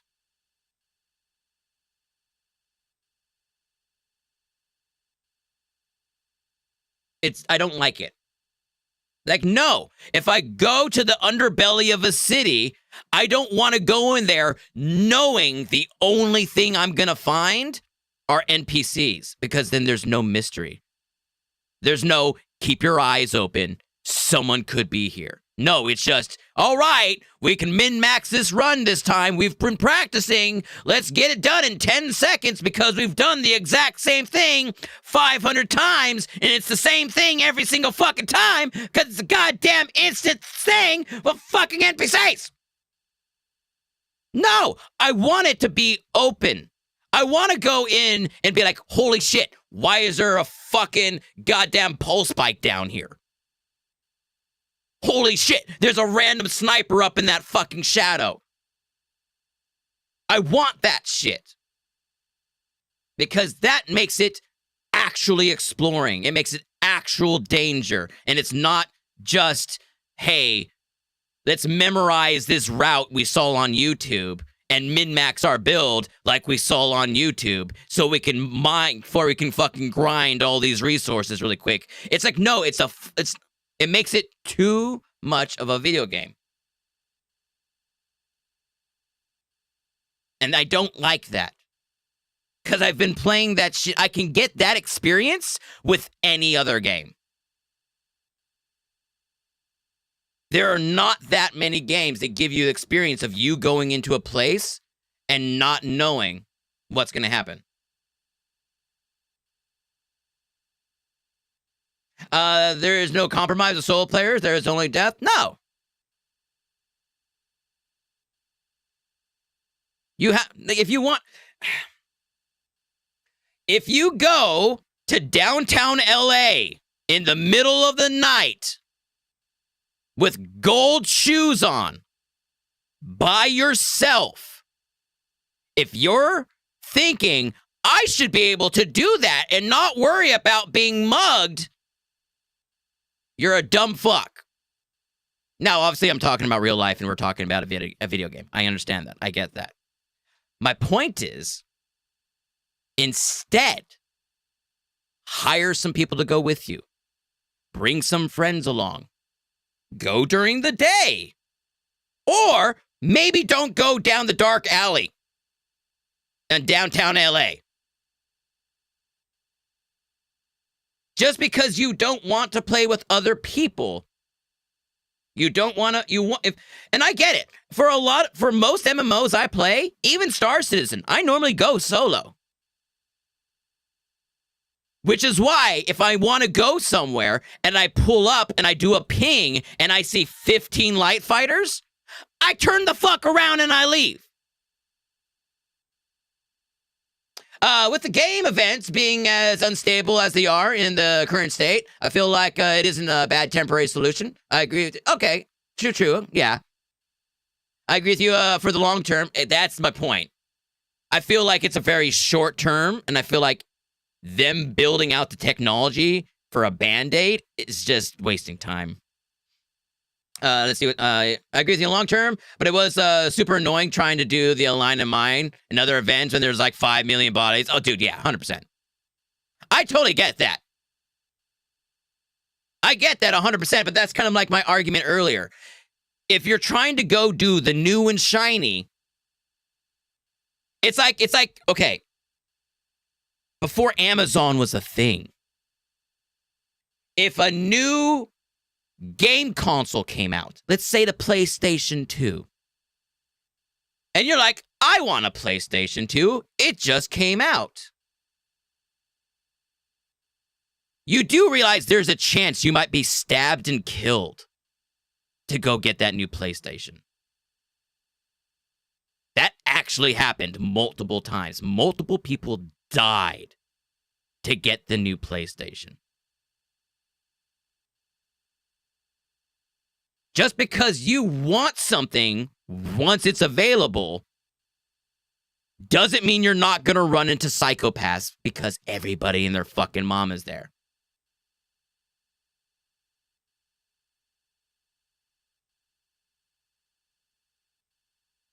You're playing someone who plays too much Destiny 2. I don't want Star Citizen to become D2 Strikes. I don't know enough about Destiny 2. I did play it a little bit. But yeah, it's like the whole instancing thing. I'm not a fan of it. I'm not a fan of instancing. It can be done in certain moments. Like if they talk about it later, like going into a bar, and that's an instance. I'm fine with that. Going into your hangar, and that's an instance. I'm fine with that. You go into an underground facility, and that's an instance. I'm fine with that. Because in my head, I can make sense of, okay, they went into an area that I can't normally get to without going through this thing. I'm okay with them not being able to find them. And so we went to do different areas. That's fine. But when I fly into a forest, or I fly down to a city, or I fly into a floating city like in Orson, or I fly down to a mountain, if it is something that is open to the universe, I don't want instancing there because for me, that leads to more problems than benefits. I'm not against instancing. I'm against instancing in certain areas. So like what they're showing right now? And it doesn't mean that that doesn't fit in our overworld strategy. Meaning getting to the instance is dangerous. Yeah, see, here's the thing that people still don't get. People are still going to be able to gank you and kill you and murder you outside of the instance when you try to get there and when you try to leave. That's not going away. So it's like, what's the point? Because people are still, like, if we make it so they can't kill you inside, that's just going to make the murder hobos work even harder to make sure you don't get inside. So even though they made it instanced, you still don't get to go do the event. Because guess what? No one's going to let you inside. Because it's the hot new shiny, and they know everybody and their mom is going to try to get inside it, you know? So making it instance doesn't even fix the ganking murder hobo problem. Now, that's why they didn't bring that up. If you notice, at no point do they say this is a tool to stop people from getting ganked and murder hoboed. This is not a tool to help out the solo player. They are purely advertising it as a way of making it so when you're in the mission, they can have it evolve. So if it's the first time you do it, it might look one way. And then you get on to like level 2 of the mission. It's going to look different. And so when you go in there, it generates an instance version with those changes. It's not going to help with murder hobos. It's not going to help the solo player. It's not going to help. Like all the things that people want instancing for, it's not going to actually help. Therefore, the only benefit we're really getting from this is them being able to have storytelling at the cost of immersion and realism.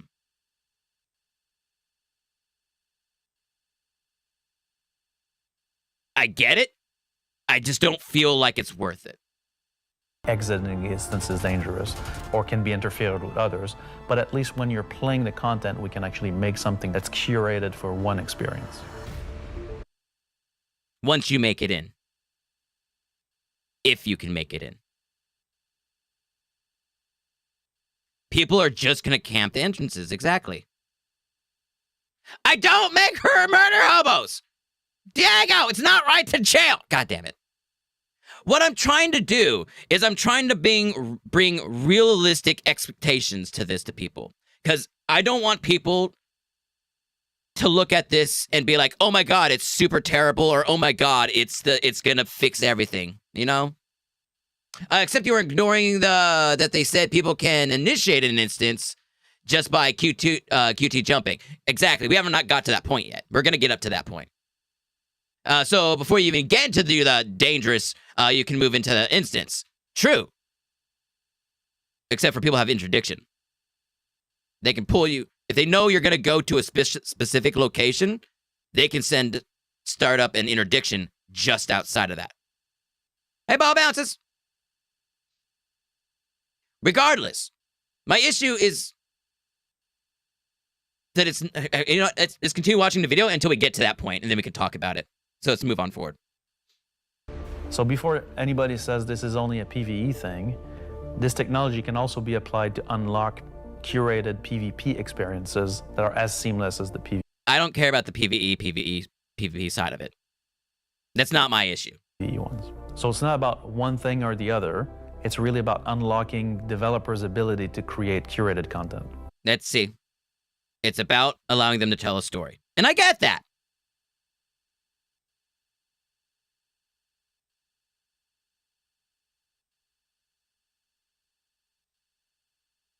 Because you can't QT from an armistice, and you're initiating the QT moves you into the instance where you can't be interdicted.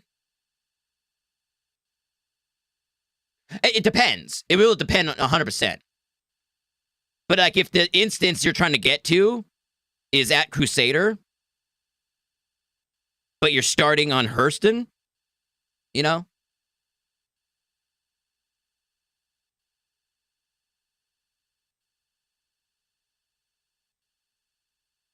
But let's move forward and see what they say.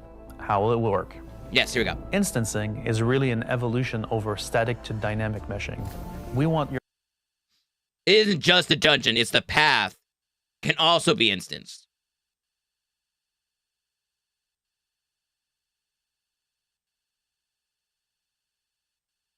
I don't think they...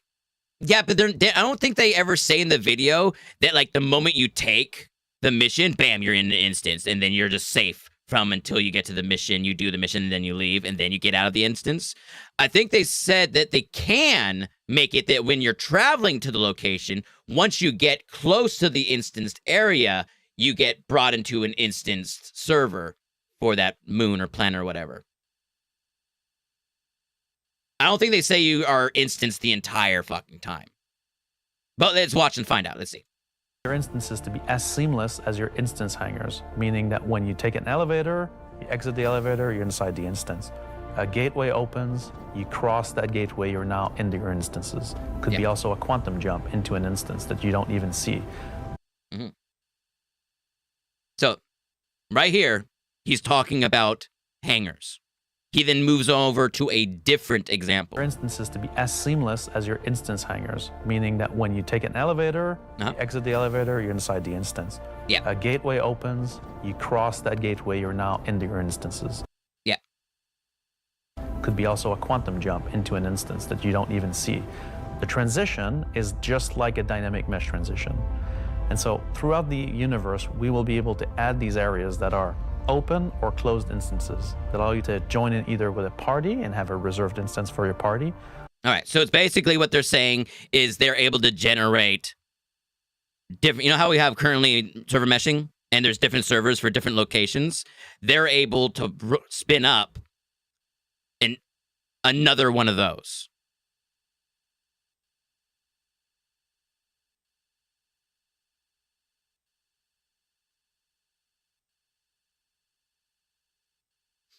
No, that's the thing. If they make it so, like, oh, hey, they're going to be doing missions for this one moon, so we're going to make an instance of that moon. Well, as long as they're flying around inside that moon, they're completely safe. Nothing can ever happen to them. But before they get to that moon, they're not. And once they leave the moon, they're not in an instance, and they're no longer safe.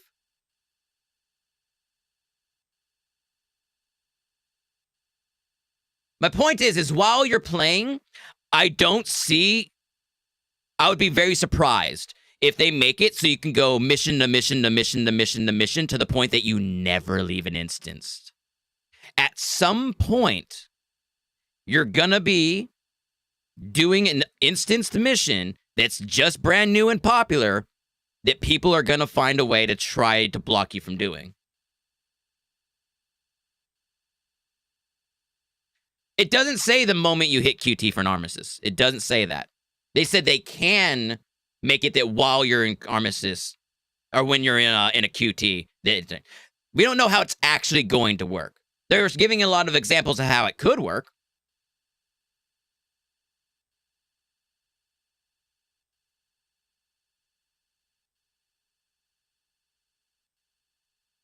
True. They can. They could.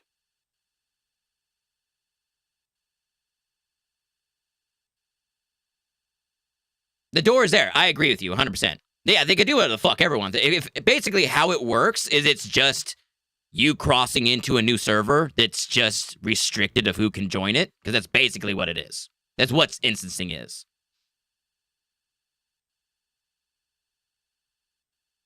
Now, here's the thing. Is that good or bad in the long term? I don't think it's good.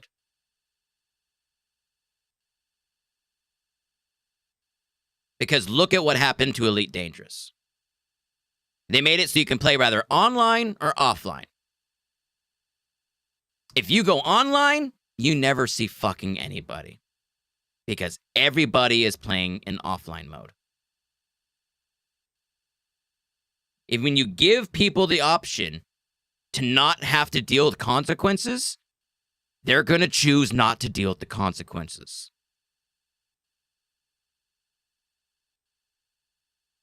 That's killer. I'm trying to talk to the adults right now, and you're bringing down the intelligence of the fucking room. I'm joking. I love you. No, yeah, Elite Dangerous is great. Unless if you want to play with people. Then not so much.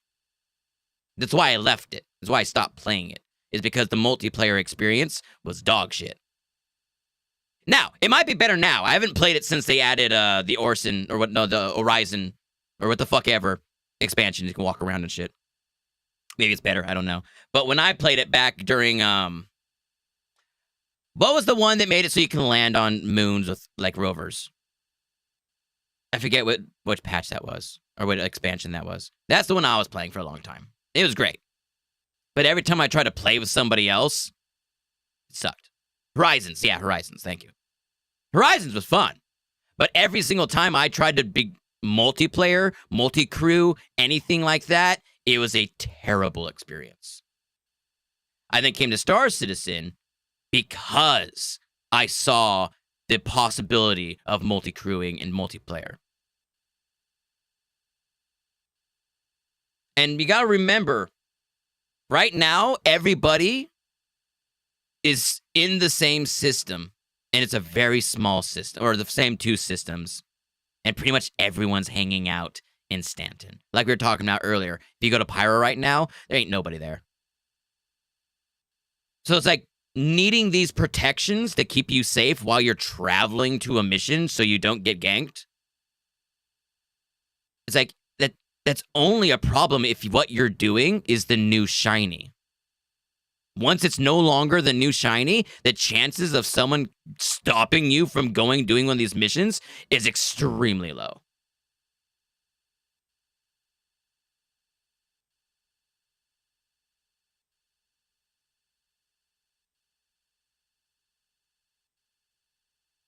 Now, let's go. Let's watch a little bit more. Maybe they go into a little bit more detail, and we can get a better idea of what we're talking about. Because right now, even after we watch this whole video, we still don't have the full picture of what they're gonna do or what they can do and stuff. We only can speculate.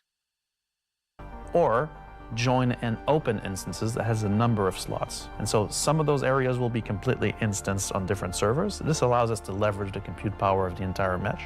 The closed ones will be really to drive one piece of content. You enter and exit seamlessly, just like we do with your instance hangars currently. Let's go and find out what one of our first instances will be. And their very first one is an open area you can just fly to. That's why I'm so upset about this. Is they're taking instanced for like other MMOs, like instance dungeons, and they're like, cool, we're gonna apply that to a floating city in the sky that anyone and their mom could fly to.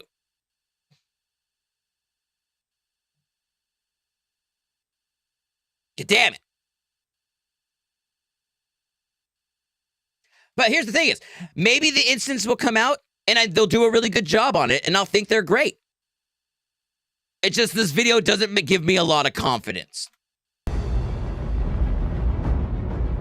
Siege of Arisen was an event we did previously, which created a gameplay scenario where the player had to run through and progress through contested islands of Arisen. This was a high-paced, high-intensity event, but it struggled a little bit from its technical execution. True, you weren't allowed to... No, the thing is, you could fly here. I have flown to that location. You just get shot down really fast. Oh wait, no. Or did it do the whole you're being replayed? I can't remember. It might do the whole you're in a restricted zone and then teleport you, right? It might do that. Again, it's not realistic. It's fucking stupid. I don't like those ways of dealing with it. But now with the introduction of instancing, it gives us an opportunity to evolve it and modify it and make it better for you and a small group to work through that activity. It is an... I feel like they could just do this with server meshing in dynamic servers. Saying instancing is required for this, I don't believe that's true.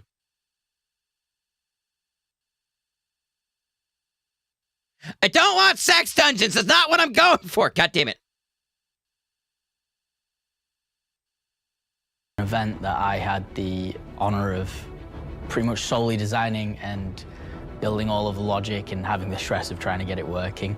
Agent Dooley from the CDF puts the call out for volunteers because basically the Nine Tails have taken over sort of a cluster of floating platforms in Orison. I do miss the platforms, man. Kill these sort of lieutenants of this terrorist organization and take back control. So in our current thinking, Siege of Orison is designed for about a 15 to 20 people fire team. So you, your friends, or your... Here's the thing. The reason this was such a problem and why they want to make it instanced is because people would just stop and wait for people at the door. And so once the shuttle showed up, they would just kill everybody inside. And there's not much you could do. You know how to fix that problem? You let people fly into the location and not take a fucking shuttle. Then they can land anywhere they want. And the people who are camping the location would have to bring fucking anti-air and their own ships, and they would have to put actual effort to lock down the location. Not just 3 guys standing at the door.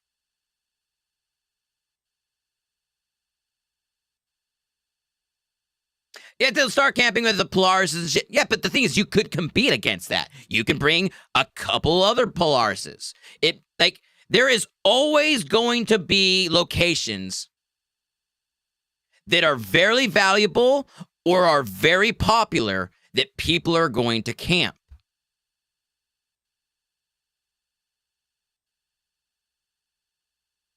I don't feel like instancing is the answer to that.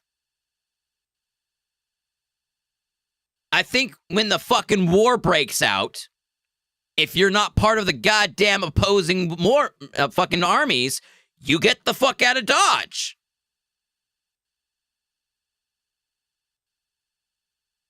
Like if you're reasoning for like, hey, I want to go do this new event, but there's 2 orgs having a war over the location, that's way cooler than I want to go do the new mission. I'm going to get into an instance for me and my 2 friends. Look, we did the new mission. Cool. Now what are we going to do?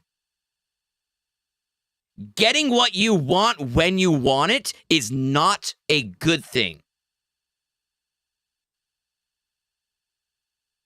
It's nice. It makes you feel good because you get the instant gratification. But at the detriment of other people being able to have a goddamn war over the location? Like, come on now.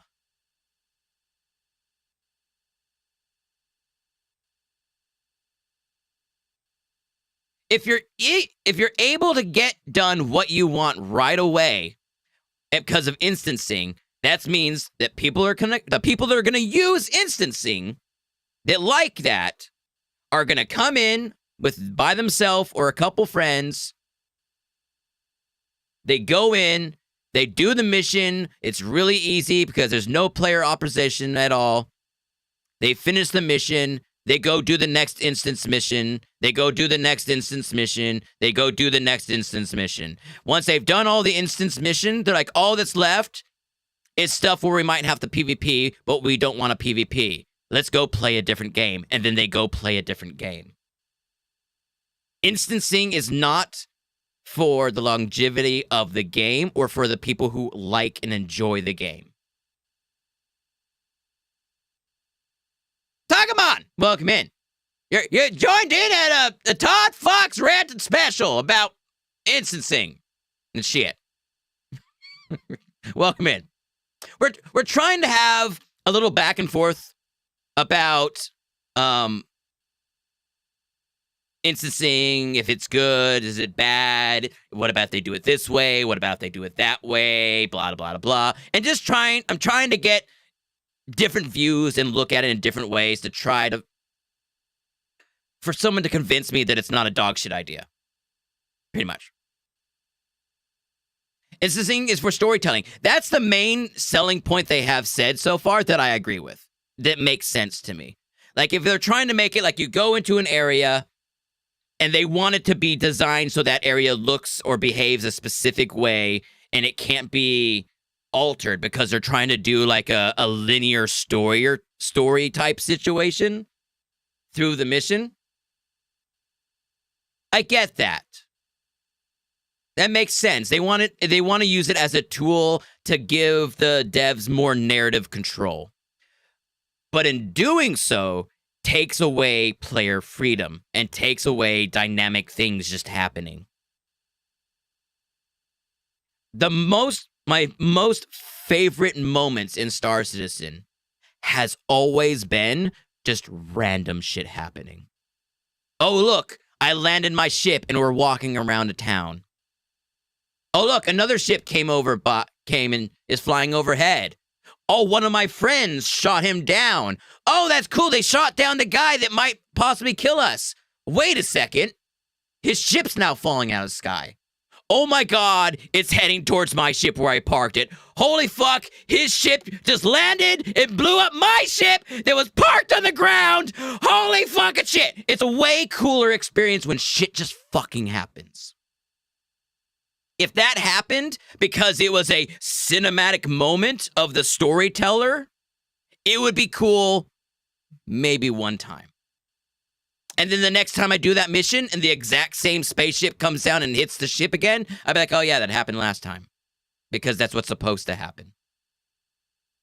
And it's no longer a cool thing. It's just fucking, like, goddamn, it's not cool. But when it happens dynamically in the real world, that's fucking dope, you know? Excuse me. The instancing, to me, sounds exactly what the devs from The Division showed at their original release video of the first Division game. Oh, okay. I don't really remember all that much about the original vision for the Division. The Division vision. I don't remember it very well. Maybe they need to mesh harder. God damn it.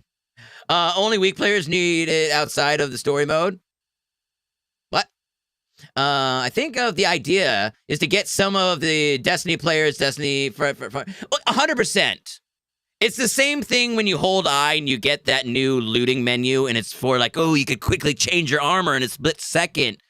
It's for people who want that instant gratification. They don't want to spend more than 2 seconds doing anything.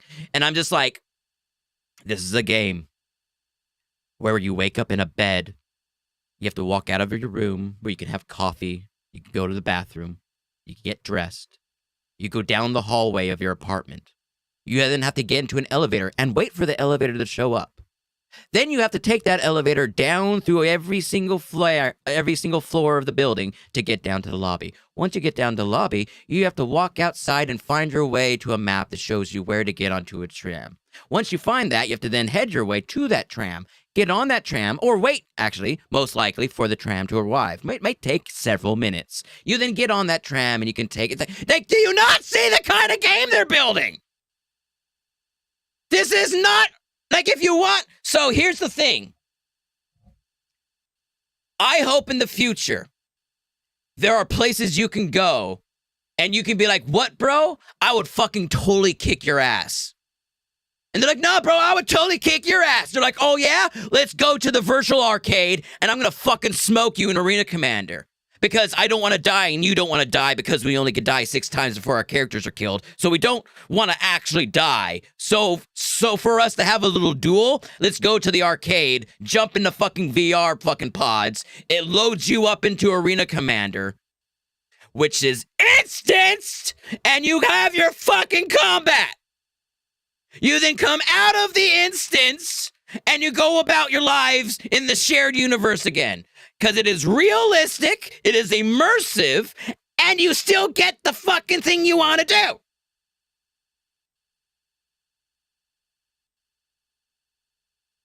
If you want to go out and be, why am I yelling? I don't know. Because it's fun. I grew up as a very quiet person. I didn't talk very much. I'd always be very soft-spoken. And I feel like this is my way of getting all that built-up rage over the years, finally just letting it out. It's probably what it is. That's what I'm going to guess. Anyway, where was I? I was reading. I think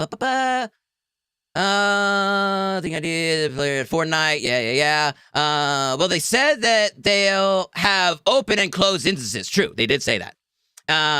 So shit can happen. It just won't happen because 100 players swarmed your location. That's the one I'm a little worried about because here's my thoughts.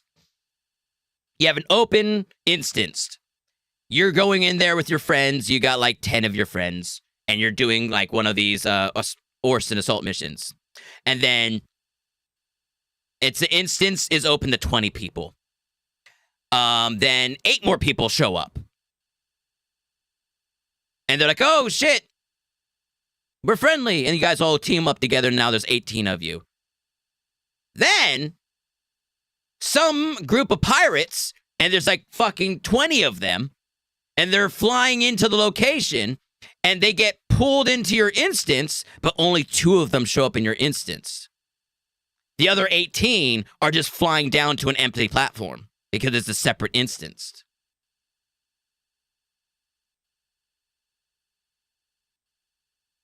Like, that sucks. Or what about this? You're hunting a bounty. And your bounty goes into an instance, and it's an open instance because like a bar or something. They talk about this later. But that bar only allows, 10, 20 people. And once the bounty goes in there, it gets locked because now it's full. And now you can't go into the bar and join that instance because of the limitations of the instance. However, if it was just normal Star Citizen, you could see the fucking bounty go in there and then follow the fucker inside. My point is, it leads to other things being worse more than it makes things being better. There are good points of it, 100%. I'm not denying the safety for smaller groups or for solo players. It's great for that. for devs to be able to tell a story. Sure, I get that. But I see it as a negative impact on so many other parts of the game that the negatives outweigh the positives. That's my main issue with it. Again, it really depends on how they develop it, on how they implement it into the game, how it changes. Because you know that even if they added this in 4.4, it's probably going to change like a million times before 1.0. It's probably going to change a bunch of times, like everything else, you know? I'm just saying in the current way they've explained it, it leads me to have concerns. More concerns than positives. There's more banes than boons. Helps to populate the verse. NPCs, interactive, multiple choice locations, rewards, missions, and open world within certain stations. The thing is, you could do that with dynamic server meshing. You don't need it to be instanced to be able to do that. The instance is purely, because instancing is purely server meshing or dynamic server meshing. That's all it is, but with a player limit wall. Not a server limit, a location limit.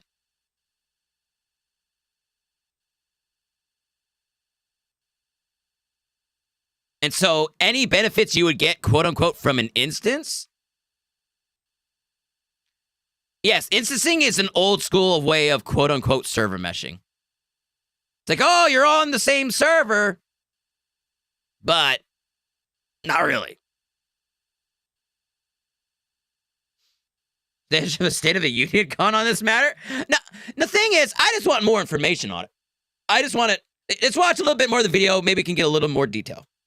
Your org will go in, you'll all have sort of dedicated roles. Some of you might be the tank who brings in the heavy weapons and sort of pulls the fire.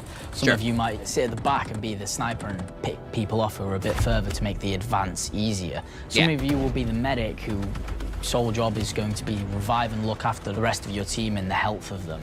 And some of you will be the people who push for the objectives to try and get sort of most of the mission done. Okay, we already do that. That's not new. That's just people not playing for the meta. If you hang out with a bunch of people that just play for the meta, then all you're going to have is a bunch of heavy tanker motherfuckers, you know?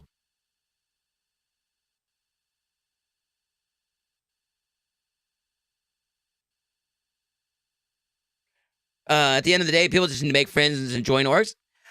You can't necessarily say that. Some people just want to play alone. It's not that they're like against friends or they're against other players. Like, fuck, when I play Star Citizen, most of the time, I'm flying around by myself.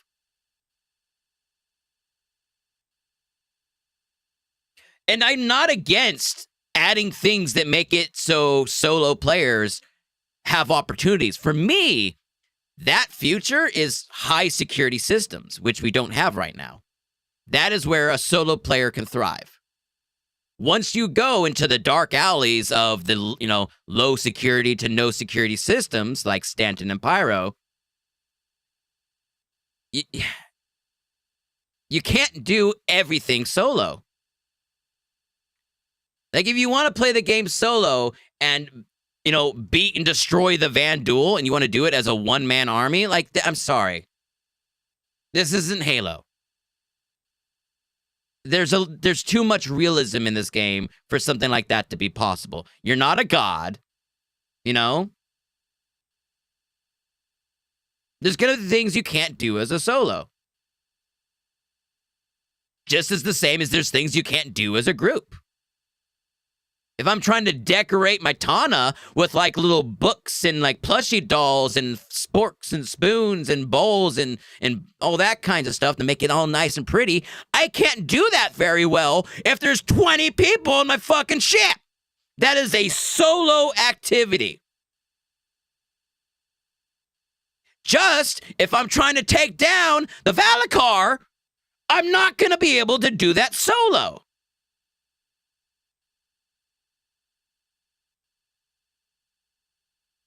So the excuse of being helpful for solo players, I don't feel is a very good one. It is true. It does have benefits to a solo player, and I'm not denying that.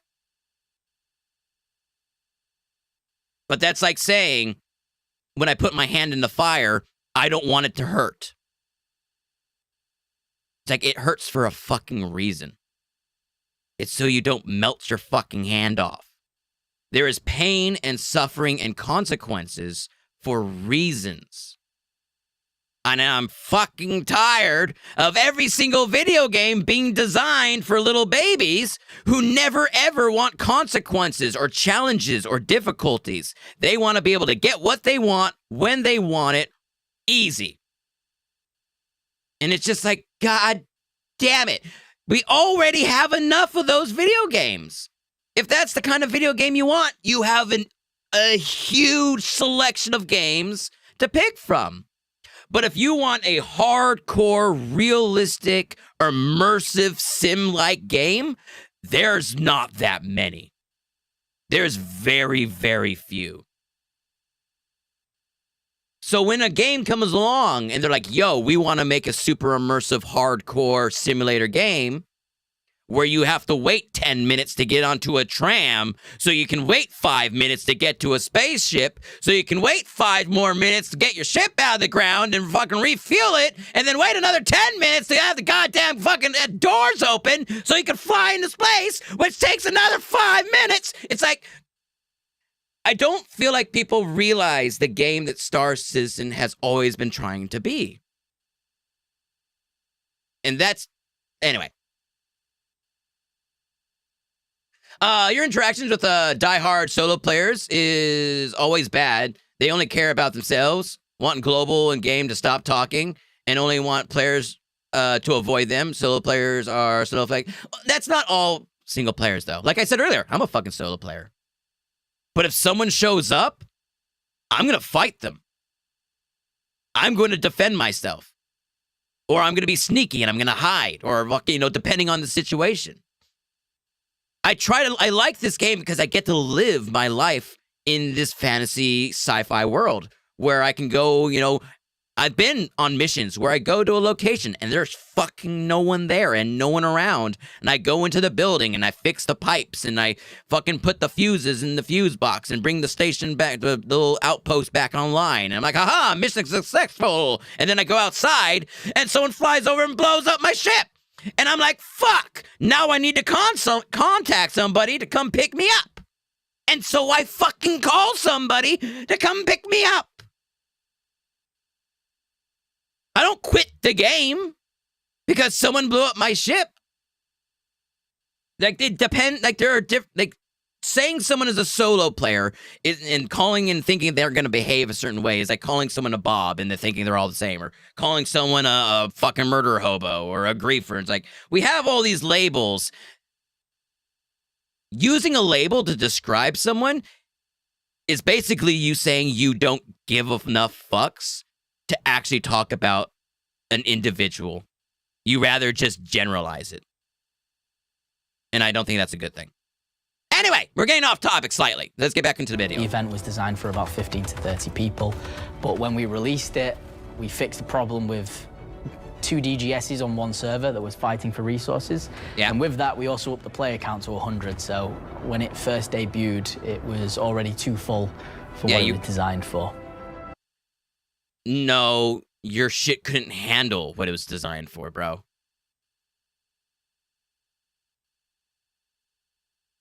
Like, the servers couldn't handle this. This was before server meshing. It was only 100 people. It was a massive operation at the time. I think that bringing it back and giving it a refresher will be a fantastic addition back into the PU. So imagine if Siege... Dude, I've been missing the platform missions. I hope they bring back all of them. Like, even the little side, like, mercenary ones when you go and kill just a couple 9-tails, like 10 9-tails inside one building. That's not a part of the Orson, like the Assault on Orson missions. I hope they bring those back as well.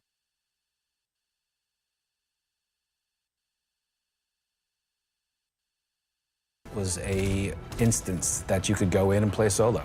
Or if it was a public event that you could go with your friends. That's what happened to you. You got in your F7A, did a mission, and got gunned, and survived, but the ship didn't. And I called your cousin to come pick you up. Exactly. If that was an instanced moment, that would have never happened. And I feel like those moments are more memorable and more like they're fucking stressful and difficult in the moment, but they're the kinds of things you tell your friends about. They're the stories that live with you for a long time and you recall and go like, damn, that was fucking dope. Compared to, I went and did the mission for the 100th time and it was exactly the same for the 100th time because it was instanced. You know? But that just might be me. You could join up with random players on the server. There's lots of ways that we want to take a look at Siege, how we can make it a more approachable piece of content.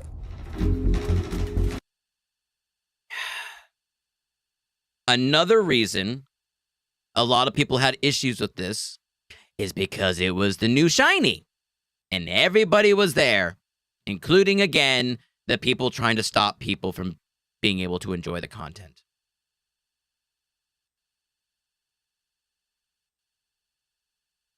What sucks is I don't think there is, other than instancing, without the NPCs and security systems being like fucking god tier, there isn't really another answer to that kind of problem. I've had the remote because I'm in control! I'm excited to say the least Real to bring Fantastic, how back you doing? Siege of Orison 2-star cities and to sort of have it be one of the first tests that we have for instancing and really get it back to sort of a core experience point where it should be. So while the next season is quite heavily focused on Nyx, I'm also very happy that we're not really ignoring our other two systems of Stanton and Pyro, and we're going back there and we're sort of improving and expanding on the player's life in those two systems as well. Yeah.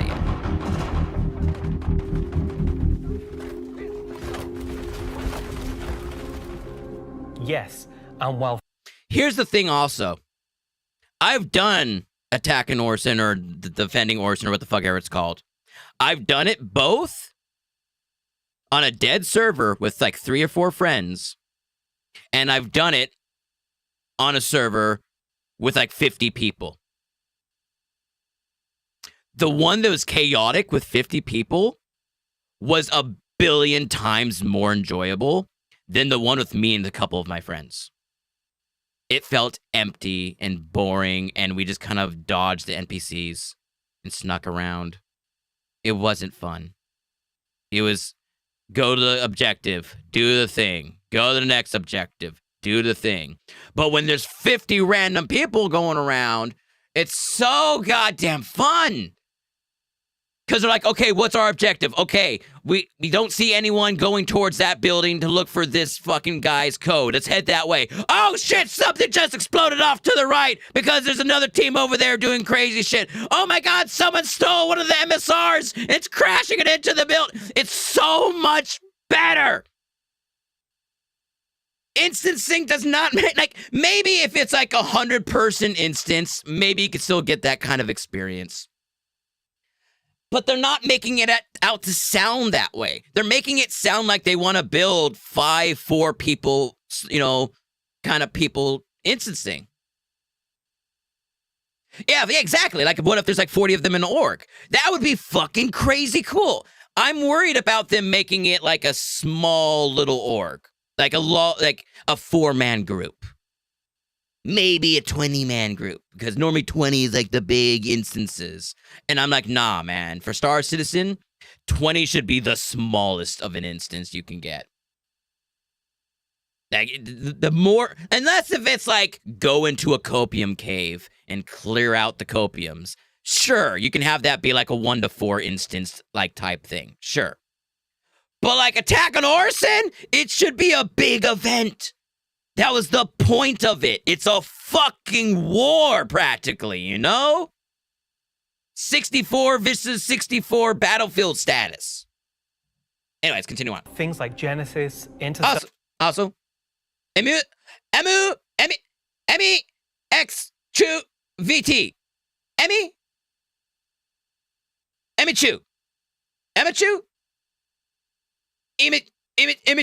How you doing? Welcome in. Thank you for the follow. hauling, crafting, Siege of Origin, and more will reveal next year will continue to bring life into the existing universe outside of Nyx. There's still one more exciting use for instancing we're building right now. All right. It's an earlier look than normal, and some of it is still in white box, but we're excited to share the first look at a major content release of 2026, and what it means for progression-based gameplay. As an evolution of our Building Interior initiative, you won't discover it by accident, because when it's complete... I know the redeems aren't working right now. I have them all paused because everybody was making a bunch of crazy noise and shit, and we couldn't make it so we can watch the videos. But don't worry, they're all being piled up right now. So once we're done with this video, I'm going to release them, and it's going to be like a wave of fucking nonsense. So don't think your points went to waste. Just letting you know. It will be found deep within the heart of Levski itself. This is the Municipal Works. I'm sorry. I know you're trying to do a quack, but you know. So inside the facility, you'll find huge vaporization chambers, old processing plants, industrial tunnels, and eventually into the old turbines, which are still pumping heat into the old rock. So this is the true history of Levski. This is a place where you won't see in Lorville, you won't see in I-18 or the other landing zone. It's the pure basis of Levski. You will have, of course, metal and tunnels and, you know, more structural plays, but you will also see a lot of rock and cave. So it's not a place you go to take vacation. It's really a place you go to fix stuff. Not everybody has what it takes to come down there and do the job that needs to be done. All of your sewage systems have stopped working. Everything's going to quite literally. Mm. And so the player is tasked with their group, most likely, to go into there, take out the outlaws, and get the facility working again. So let me get this straight. This is literally a mission to fix the toilets of Levski. It's not just the toilets. You're also trying to turn on the air. Air is a bit more important. It still works in Levski, but, you know, they have, like, maybe polluted air because it's not being cleared properly. It's not just for the toilet. Poop mission. It's also a little bit more exciting than just going into, like, some vents. It's like a free-layered system where there's 3 chapters. I feel like this is them preparing for the missions they talked about for, what was it, Area 18? Like the underground sewer missions and stuff like that. I could see them also being, like, used for, like, the instancing being used for that as well. Which, for that, like, it's fine, whatever. I don't have issues with that. The only time I have instancing issues is when it's used on a location that you can fly into. Like, if you have to go through a door or some kind of airlock and then it puts you into an instance, kind of like your hangars, I'm fine with that. It's whatever. It's believable. I can, you know, my immersion isn't broken by doing that.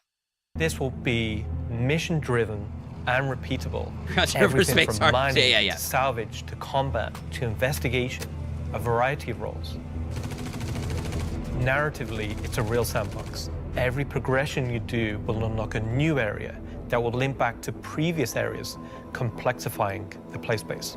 We've been wanting to have more gameplay around landing zones for a long time. Now that we have instancing tech coming online, that allows us to do something that provides really cool gameplay close to a landing zone. With the mission. That's such a stupid reason. You could do it without instancing. It doesn't make any fucking sense! What? What? That's what will create different overlays or change the spaces or change the progression, but it'll be the instancing which will enable us to create tailored content to you and your group. I wonder if this is their answer to Armistice Zones.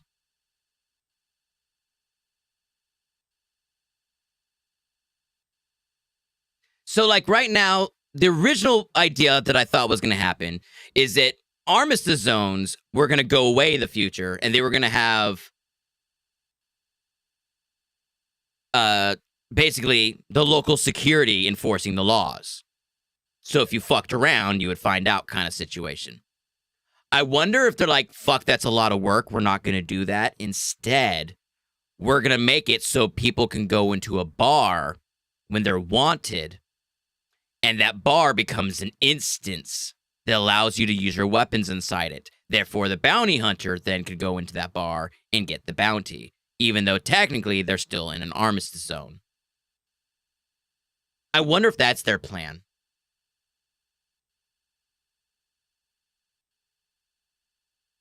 I personally would prefer getting rid of armistice and then making just the security really fucking good at their job.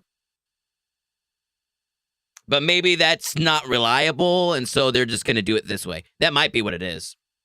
In that case, I'm okay with that.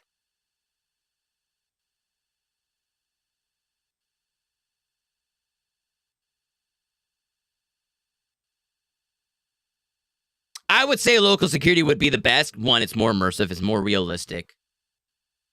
I wouldn't have to wait for the bounty to go into a bar. And you know what would happen if that was the case? Bounty hunters would just learn, oh, if there's someone hunting me, I can't go into bars. Because I might get put into an instance where a bounty hunter comes after me. And so it's like, it's a cool idea, but once you add players that have brains and then can think of ways of manipulating and working around the system, making video game rules to deal with problems that we have in real life. Like, maybe we should look at real life and see how we deal with it in real life and do the same thing. If you have a high VIP club, you have security. And you take their guns away and you make sure, and guess what? Every now and then, someone is able to sleep into those VIP clubs because they're a fucking assassin and they got that sneaky little weapon hidden on them. And it still happens, but for the most part, does make the area safe. But instead, fucking CIG is like, nah. Let's just make it so only 4 people are allowed in. And everyone else in the world can't get inside. It's just like, that's not a realistic way of approaching it. Those type of people are why we have instances. And 100%. It's like, I get the point for both sides. And that's what sucks. Is that both have their good points, both have their bad points. Between instancing and non-instancing. I just feel that instancing has more negatives than it does positives. Compared to non-instancing, which does have negatives, but there's more positives than there are negatives. And I have yet to be convinced otherwise. So you're going to be able to play a part of it, make your progress, and then log off. And then the next time you come online, you want people to bribe security? Yeah, exactly right. It's going to allow players to return back to it at different states depending on how much you've progressed and be able to keep it going until you've reached sort of the end of the whole 3 chapters. I don't like that. I get it. Oh, it's a really long mission. Oh, shit, I gotta go. My wife is home. Or fucking I shat myself or what the fuck ever. I'll pick it back up tomorrow. I'm just gonna log out and log back in. I'm like...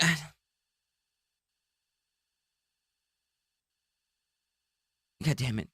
I don't see that as a good enough reason.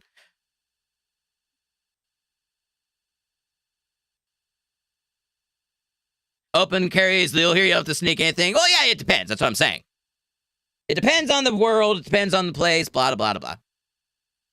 Where you're not going to have other people getting in your way. It's you, your team, your party. It's a way of giving players content where they know exactly where they're at and they can keep going back to it and improving sort of their own progress. And God damn it.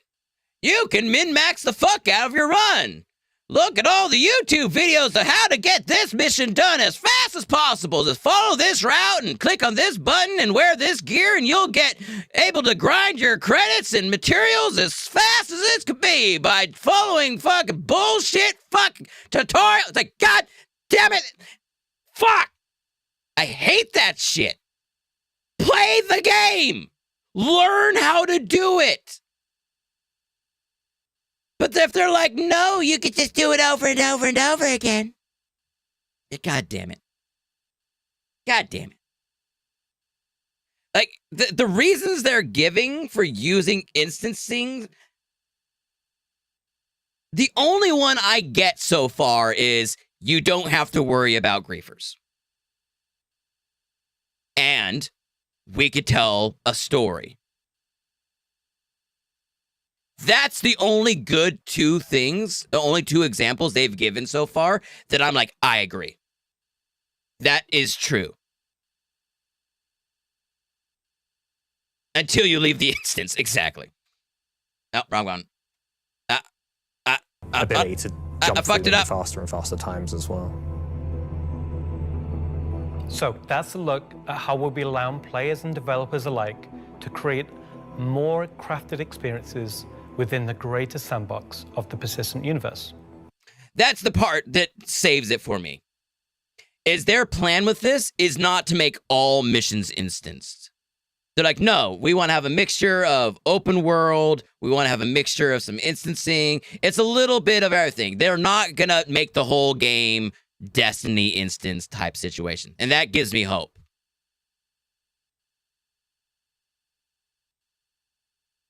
But so off-roader, I don't know what you're talking about. Okay, is that it for me at this point, Jared? Almost. Throw it back to me, and I've got one more for you after this. Back to you, Jared. Oh my God.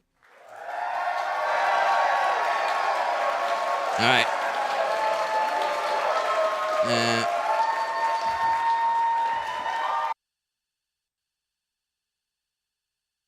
Yeah. 2. A few.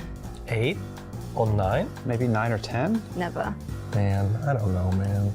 Did you like doing it? Yes, I was completely terrified. It was good, a bit stressful. The first live one, I was a mess. Weird combination of going from insane highs to insane lows. Okay.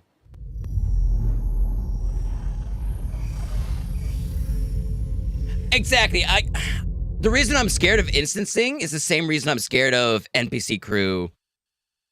I'm like, I get where it could be good, but I can see how it could very quickly spiral out of control and make the game a game I don't want to play. And so I'm very cautious. I'm not fully against it. I'm just very cautious about it. I'm very passionate, exactly. Last year, Senior Game Director Rich Tyrer took to the stage and revealed our plan for 1.0. Now, before we end this year's CitCon Direct, we wanted to take a few moments and follow up on that reveal from last year, to do as we've done today and look at the year ahead. So, Rich, thanks for taking the time to join us. Well, you're welcome. All right, so we're going to jump right into it. Everybody knows the only constant in game development is change. So I'm going to ask you outright, what's changed about the road to 1.0? Well, fortunately, nothing. It still remains our North Star. The team is busy working towards that goal in the background, and every patch this year has moved us towards that goal. True. And if you haven't watched the Star Citizen 1.0 presentation from last year, I highly recommend you do so. They're like, hey, we're going to make this CitizenCon really fucking short. If you want to feel like it was longer, just go watch the last one. Because everything in it is still relevant as of today. You mentioned every patch this year has moved us towards that goal, so I want to dig deeper into that. We've done, at this point, 9 releases in this year, more than any year prior. How does each one of these not just sit as their own moment in time, but move us forward on this road to 1.0? Well, last year I discussed the framework of 1.0, how all those complex systems can tie together. And one of the core aspects of that was the main story, which became the spine of the universe, which brought all of the location. Oh, I wonder if that's another reason they've started pushing instancing, is for that main story of the MMO, to get like your citizenship. They want to make sure that people who want to go down that path can finish it and don't have to, it won't be blocked by other players. I can see that being a really big reason why they're doing it. They want to get some instancing into the game. They're like, nah, we don't want people to be able to stop other players from reaching the end of the story and getting their citizenship. Mission givers. When I open up the redeems, it's going to be a fucking shit show. Guilds and all the different areas of the game to the players. Now, what I didn't talk about from last year was all of the content that was going to support that framework, add the flesh to the bones, should we say. And I think that's where this year has moved us towards that goal. If you think about previous events of previous years, they've generally been locations that we've put into the verse, but they've been transient. We've taken them away, like Siege of Orison or Zenithreat. We've added them to game, and then they've been moved away. And I think with the addition of the patches this year, when you look at the Hathor facilities, Onyx facility, these are permanent additions to the world that not only have their own story, as when we release them with the patches, but they'll also become... Oh, no, yeah, no, yes, maybe. So yeah, what's going on is right now the queues aren't disabled, they're paused.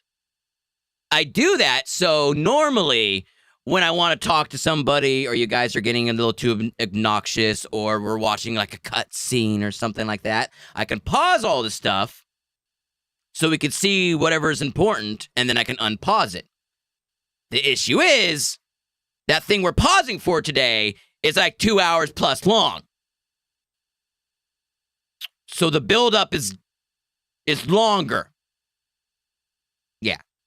Points of interest and areas this is what I get for seeing this video playback. God damn it! Will utilize. Since not wrong. You're not wrong. I'm going to stay with this here. Since we launched the PU back in 2015, it's always been this sandbox where players can do what they want. They can bring their own story to the verse, and that'll never change. But how important is it that we also build this concurrent narrative of our own, this crafted experience, if you will, alongside that? Well, we're trying to create a living, breathing universe. Yeah. And that includes both the... Insisting? Doesn't include instancing? Because that doesn't feel very living! Player stories that you mentioned, that they can go and enjoy and create their own memories together. But it also means that we want to have a universe that gives back. We want areas and locations to feel like they're believable and real-life locations. And if you look throughout this year and the... I know, like when I go into a liquor store and I feel like, cool, I'm in the liquor store. Now I don't have to worry about anything of the outside world touching me or hurting me. I'm perfectly safe. That makes me feel like I'm actually there. Patches that we've worked towards, we've had an overarching story that's moved from patch to patch, and we're going through some of those cycles right now. We've also been introducing mission content that has fully voiced dialogue and facial animation, which allows us to... I do like that they've been adding more voice lines and stuff, their mission givers and stuff. To what you are doing as a player. And I think story is integral to Star Citizen as a connective tissue that ties all of these different complex systems together, because it takes players on that journey throughout the game. To see this big turn this year to start injecting story into the verse, I think people are really responding to it. So everybody knows, and you mentioned just now, that this year we changed a whole lot about how we operated and how we release things. Yeah. How do you think that's gone? I think it's gone very well. I think if the mantra that I've always been pushing this year at the right beginning of January was exactly real fate. And I think this year has seen a different development strategy, how we've been moving the game forward. That's where this different strategy has allowed us to really take a wider approach. And we also have to pause, we're watching a video. That Star Citizen is played by tens of thousands of players every day. And while we have lofty future goals, we still have to make decisions right now that make the game fun for the people that are playing it all the time, playing it as their daily game. If you look at previous years, we've had to hold a patch back, we've had to make concessions, mainly due to around a feature may not have been ready or right to go into there. There were 3 months, 4 months, sometimes 5 months between Exactly, and I don't think that's good for anybody. I don't think it's good for the players. I don't think it's good for the development team. I think it's better to have regular cadence of drops. One good example is this year for A Line of Mine. People probably don't know, but A Line of Mine, when you turned on the laser, it was actually supposed to reveal the Sandworm Valakar. Yeah. And I played it, and it didn't hit the quality that I wanted to go into the game. So we changed, and I took it out, and I made that decision alongside Chris and Erin, and we've held that back, and we're going to work on that towards a future patch. But I think definitely the more regular cadences. I know the audio and everything is okay. The desyncing, I'm sorry. It's because I'm multi-streaming, and my ISP doesn't allow me to go as big as I need to go.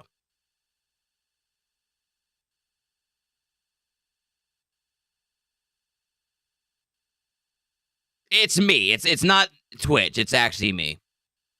It's because I'm pushing my ISP to the limits of what they allow me to go. They only allow me to have 25 upload, and I'm pushing 24, 25 all the time, and so things keep on dropping and getting fucked up and desyncing.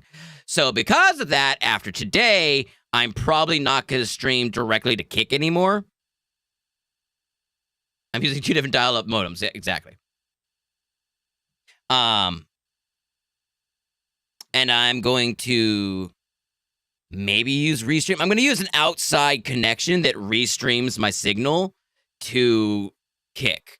Because I think I can support YouTube and Twitch fine.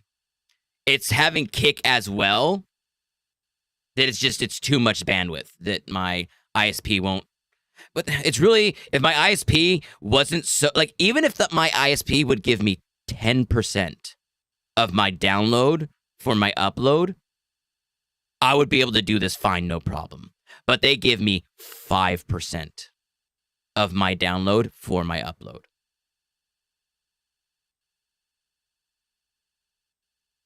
It's fucking stupid. Anyway, we're almost done. We're almost at the end. Has had the multiple benefits, and like I said, I want to dispel a myth right here, right now. Like, features are still being worked on quite heavily in the background, from radar and scanning in FPS, the new quantum, to inventory, engineering and crafting, and all of those features are going to be coming very, very soon for players to get their hands on. And, you know, I'm going to be honest, There is no other uploads. Say that if I was to go back to the start of the year, I would hope that we would have released more features. But I also think every decision we've made this year has been through the lens of making We're going the through live growing experience pains right as now. I stable apologize, everybody. And as good as possible. Absolutely. All right, so that's a bit about the year before. And the year before has been, I've said this before, I've said it internally, I've said it out there, I'm gonna say it right now again on camera. I think this has been the best year of Star Citizen ever. And I'm willing to look right into the camera and say that. The player numbers are up, engagement numbers are up, the length of the play sessions are up, bug numbers are down, 30K is gone. It's been a solid year. But CitizenCon isn't CitizenCon without talking about the future, so I want to move us to the future.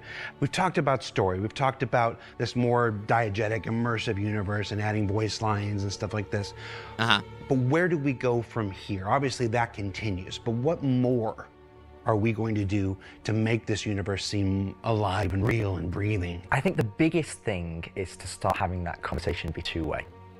So if you think about this year, like you mentioned, we're having fully voiced NPCs, but a lot of those missions and those NPCs, they're talking to you, they're talking at you. Okay, I thought he was about to say, we want to hear from the players of what we should make. Like, don't do that. Don't do it. Can drop your data output by lowering graphics options. So I did. I was originally uploading at 7,000. I dropped down to 6,000 to fix it, but it's still not enough. It's because I'm multi-streaming to 3 different services at the same time, and my upload is very limited. So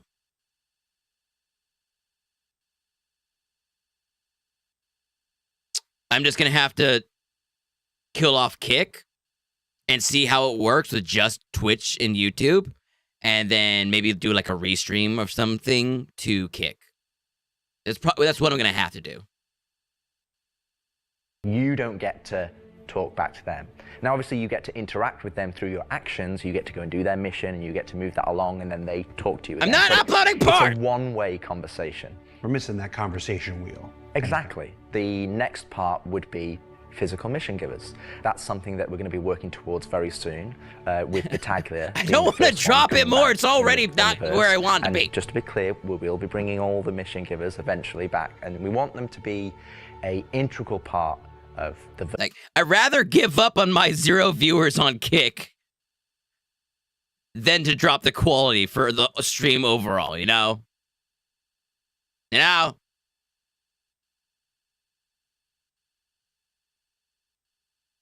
I'm not downloading porn either. God damn it, here. I'll show you. Hold on. Hold on.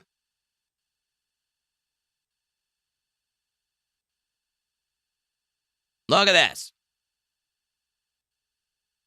My max is 25. It's constantly pinging the max.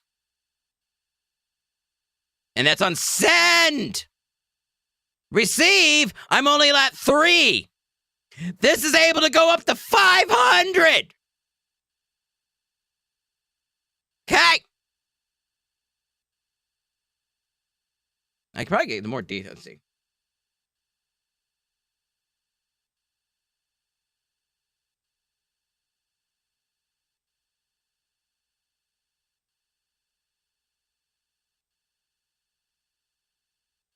I don't think this shows anything bad. I think it's safe. So, yeah, see, it's all OBS. A little bit of voice meter.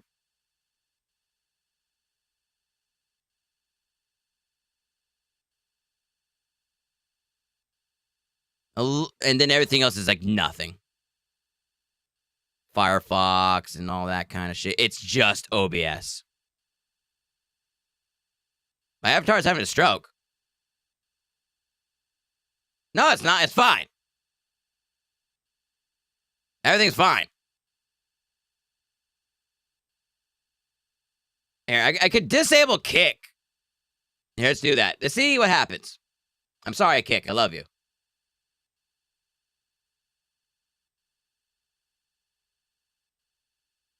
Did that work? Hello? Kick. Are you sure you want to stop that stream? Yes. It won't work. It won't stop. Son of a bitch. Right, fuck, whatever. Let's get this over with. And the story that players go and enjoy. We want the locations to be brought to life. And as we mentioned last year, we want to have interactive scenes that you can go. All right. So Kick's no longer streaming. Which means things should look better. I stopped. Stop it. What? No, God damn it.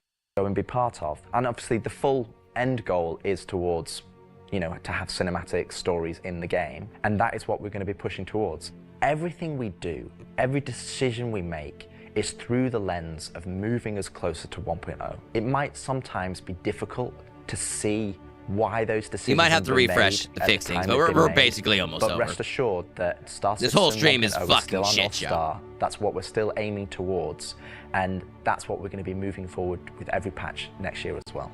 And remembering when mission givers were first introduced, they sometimes became a bottleneck.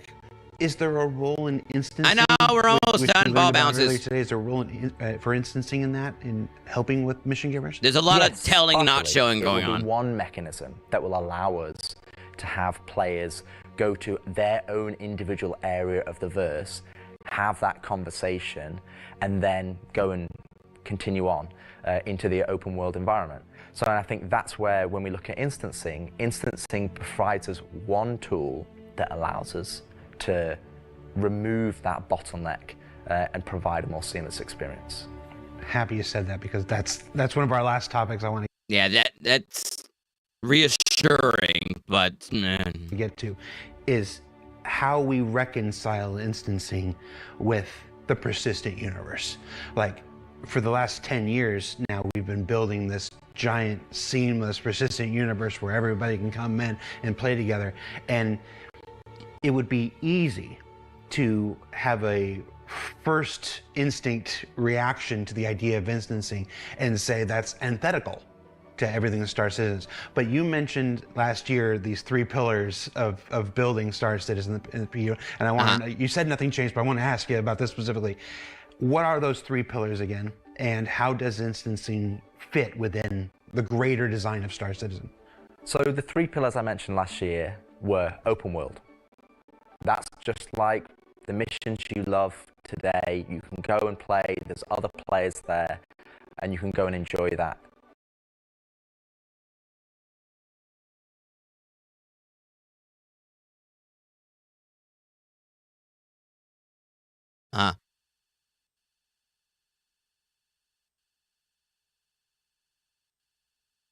Together. Not always, but yeah. Then we have instancing, which I'll talk about more, but similar to municipal works that we've talked about previously. And then the third pillar was dynamic content, which would be content that's generated by the activities of the players. And I think it's very easy to become myopic around one specific thing when we're talking about it a lot, when it's the next stage of our development. And I think you could reverse it. If we'd have made a game that was all instance, and then I'd come on camera and said, hey guys, we're going to start doing it open world, it would be like, oh, is the game changing? Are we doing open world now? Is open world the new? Yeah, but it'd be in a positive manner. People would be like, oh, what? That sounds dope. I can't wait for open world. That sounds great. Being able to go around, do whatever I want to do. But when you flip it and you go from open world to instancing, most people would be like, I don't like it. It sounds worse. I don't like how he's looking at me right now. The new, North Star that's going to take us this way. And it's not. It's just one more tool that's going to allow us to offer different and dynamic experiences for players to go and engage in. Right. Now, when I talk about what I'm worried about is the same thing with like NPC crews. Is they're going to do it in a small section, a few people, places here and there, and the players who don't want to play with other people, they don't want to play an MMO. They want to play Star Citizen with a Star Wars mod installed. They're going to love instancing so much that they try to push CIG to apply it to everything. That's what I'm worried about. It's not that it's going to be used in a few missions here and there for story reasons and stuff like that. It's that it's going to allow the little babies to get what they want, and then they're going to bitch and complain until they get it all the time. Instancing isn't always what you'd imagine as a solo instance experience where it's only just you. We're going to have several different versions of instances. Some are going to be closed instances, which will be like the new player experience. We'll be able for you to go in by yourself, for us to teach you the ropes in a safe environment so that you can understand how to play the complex game that we've made. But we'll also have open instances like a cantina or a bar where we might say, hey, we only want 50 people to come in here because we've got mission givers and we've got other NPCs for you to talk to, and you would just walk in and it would be seamless. You wouldn't know that there was an instance. You're not going to get a loading screen. The thing is, them doing this is making Star Citizen more like other games. And not making it that open world where millions of people, or not millions, hundreds of people could all show up at one location if they organize. You're going to be like, nope, only 50 people is allowed. Because that's what we want the experience to be. Like, motherfucker. That's what all MMOs do. Every single MMO is server meshing, but each mesh is an instance because they don't want 1,000 people fucking swarming the beginning zone and eating up all the goddamn resources and shit. It's just like, it goes against the original intent of what this game was supposed to be. And I don't think they get that. They keep on selling it as like it's this big, magical, great thing. And I'm just like, then why did you not want to do it in the beginning like everyone else? Remember when the goal was to make an open world, immersive, physicalized world? Son of a bitch. Green, you would just seamlessly walk into that location. It would be full of other players and NPCs, and you can go and enjoy the content. And that's... until you're hunting down a fucking bounty and they know that's how it works. And then guess what? Then they don't go into that bounty or they don't go into that bar because they know you're going to be there waiting for them, or they're going to follow you in. You're going to follow them in, or they purposely go find a bar that's full so they can go in there knowing that you can't come in there. It's like when you add game mechanics that add limitations like this, people are going to find ways to abuse it.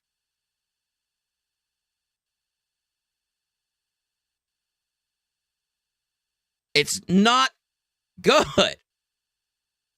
You know that's what's going to happen. You're going to be chasing someone through a city and you're trying to bounty hunt them. And you know the moment they go into that bar and it becomes an instanced thing where you're able to fucking bounty hunt them, they're going to get to that bar, stop, turn around, and look at you, and then not go in.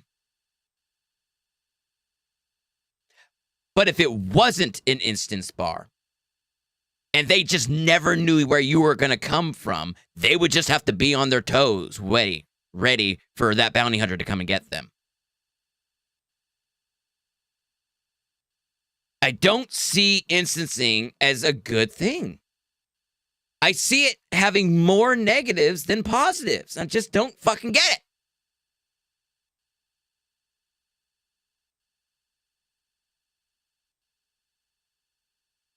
Exactly. Or you're going to go into that bar and he joins a private instance. The thing is, at no point have they said if we get to choose what kinds of instances they are. I don't think we get to go into a location and be like, oh, I want to do this, and I want it to be an open version. And like, no, I think it's like, this event is an open version.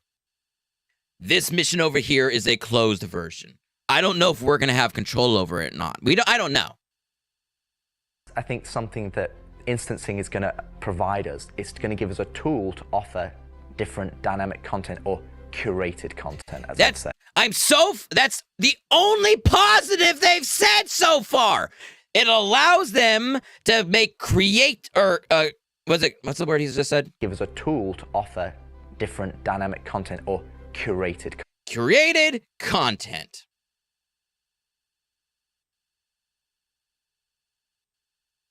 We're doing this so we can control the world to make it go exactly how we want for you. Curated is a fucking sin. It's dumb. I'm not playing a single-player adventure. And yes, I'm Robin Hood right now. I know. I'm amazing. I'm so sexy. Content, as I'd say. It allows us to create experiences that are different to the open world experiences that we've already made. You say that like that makes it better. How does that make it better? And it's put the game on rails, exactly. Not to say that we won't continue our open world development or only do instance content. It's going to be a mix. And like, okay, but why? Where is the good reason, God damn it? Like I said, this is one of the pillars that will move us towards 1.0. We will eventually work on dynamic content that will move us towards 1.0, and all three of those pillars will interweave. Dynamic content is the third one he talks about. So there's open world, there's instance, and then there's dynamic. Dynamic is the one I want. We already get it. I want more of it. Dynamic content is those stories we talked about earlier, where your friend shot down a spaceship and their enemy spaceship starts falling out of the sky, and it just so happens to go and crash into your ship that's landed on the ground. Things that aren't planned. It just fucking happens because of circumstances, because this was that way, therefore this thing happened, and it was dynamic. It wasn't pre-planned. It was dynamic. That's the shit I want. Instancing destroys that. It will not, you cannot have dynamic gameplay in an instance. Again, it depends how they do it. Again, it depends how they do instancing. You just want to solid foundation like a working inventory, right? I know. And that's why I don't get too upset about all of this. Okay, I know I've been putting it off like I'm getting really upset about all of this. It's more of a show than anything. But I know that in time,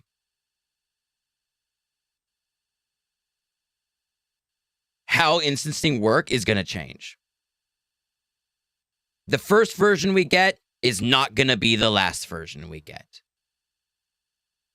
I can only hope that when they add it, they get enough proper feedback and they get enough information from it that they can see where it's good to use and where it's not good to use and how to use it and so on and so forth. That's what I hope happens.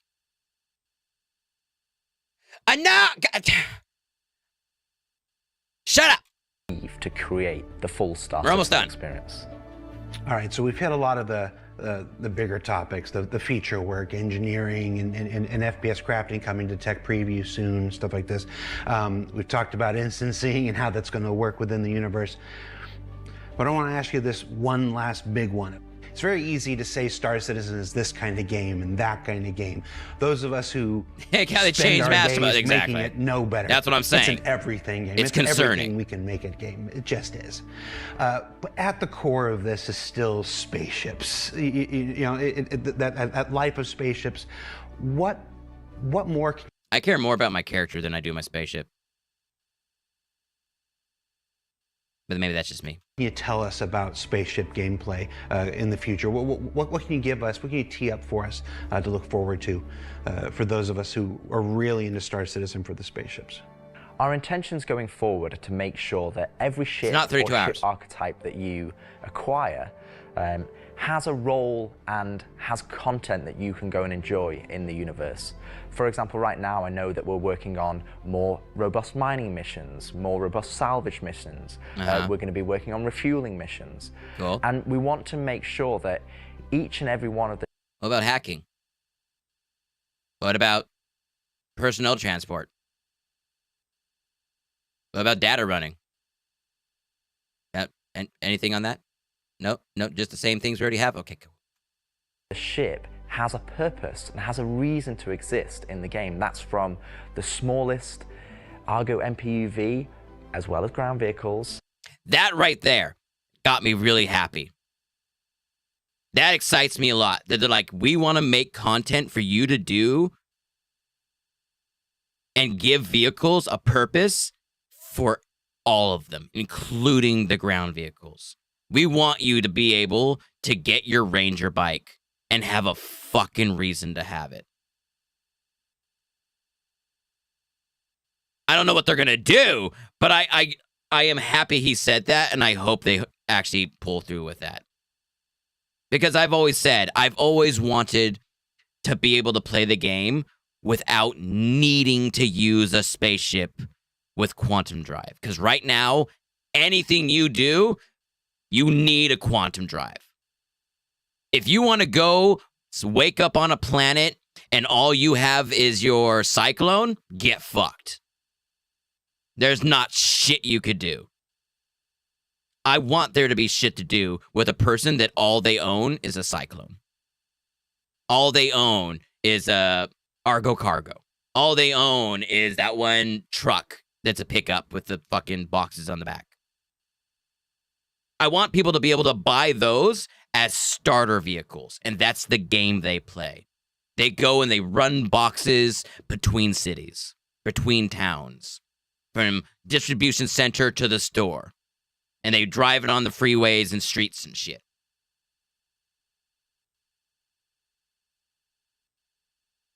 For some hot-looking NPCs, you know, that would be nice too. All the way up to the large... Where's my dating ships. sim? We want to give them purpose. And I think it's something that we are absolutely aware of. We want to make sure that we're building that spectrum of content Death Stranding, right? To allow players to go and engage in. And I think... I'm just saying, there's obviously people who will do that. They will grab boxes and walk for fucking ever as long as there's a story and missions and accomplishments and upgrades and so on and so forth. They don't need spaceships to do cargo runs.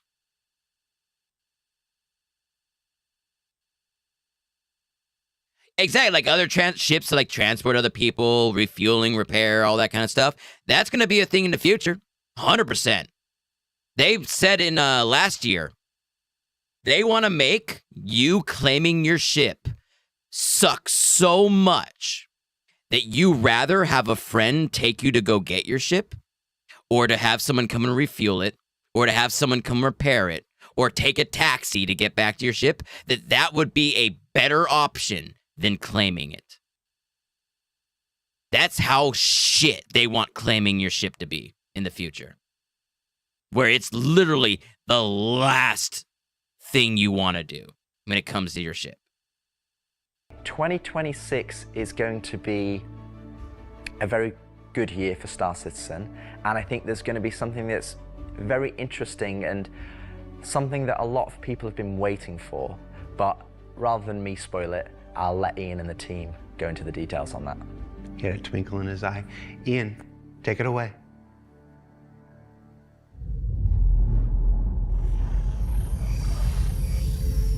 Oh yeah, is the stream better? Am I still all desync or is it all fixed now?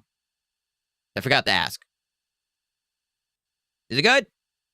Way better? Way better? Okay. Yeah, the fact that you responded as soon as I said something shows me that it's better. Okay, so I'm gonna have to do like a restream for Kick or something. I might do it for both Kick and Twitch, or both Kick and YouTube. And Twitch just be the only one that gets like a straight stream. Has existed for over 10 years now. During that time, we've created lots of gameplay systems. We've added hundreds of locations. We've added lots of mission activities for different purposes: combat, cargo, mining, salvaging. But for combat ships, the only thing you've been able to do is fight other combat ships.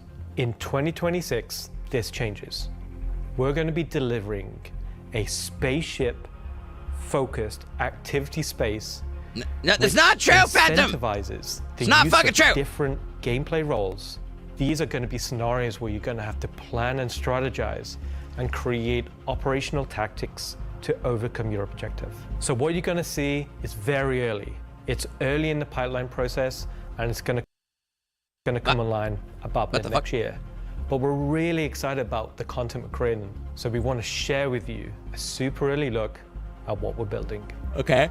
In a space we're calling Tactical Strike Groups. Oh, yeah. This sounds cool.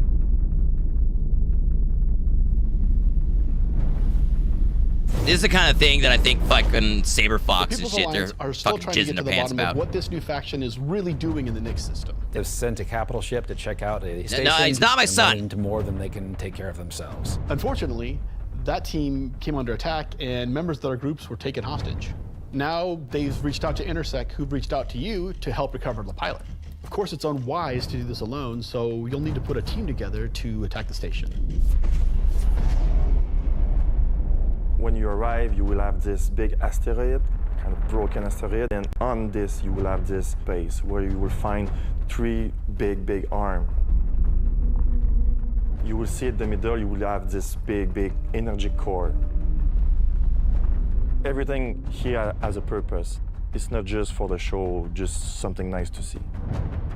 You'll see People's Alliance owned interest that's just on the outside, and it's going to be getting harassed by this. This is totally a unknown Death Star faction type that you mission have build. met I before. love it. Trench runs and everything. So your first objective here is to clear out the ships.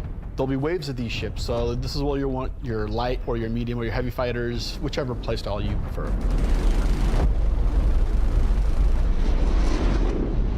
So while one part of your group is dealing with the fighters, now it's time to actually assault the station.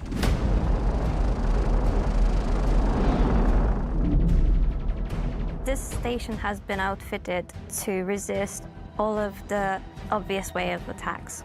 Somehow they've incorporated Vanduul capital ship killing turrets. These turrets ignore small fighters, and they have the firepower to destroy even the biggest capital ships.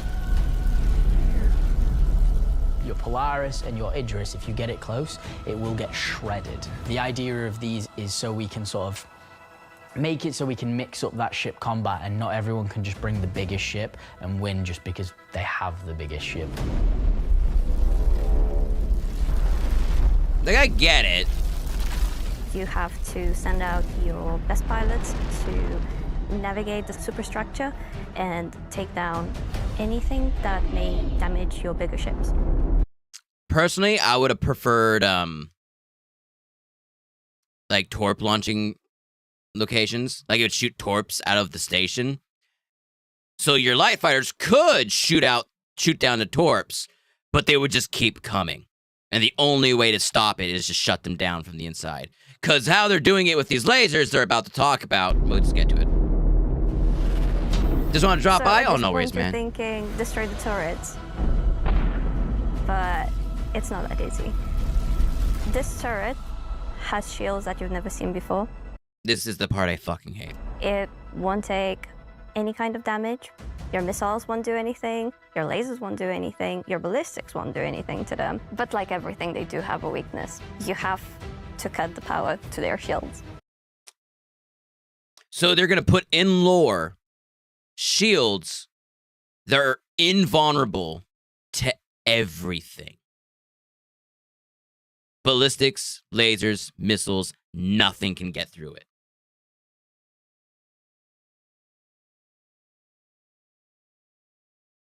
I don't like that. That is lazy video game bullshit. Instead, they should have done torpedoes that launch out of the station and just make the torpedoes have a fuck ton of health. And so it's just... Because now they've introduced shields that are so strong, nothing can get through them. I'm gonna guess in the future, these are the same kind of shields we're gonna use for, like, ground bases and stuff. Like, you can't get through them. You have to go inside and turn them off. And I get that. I'm just like...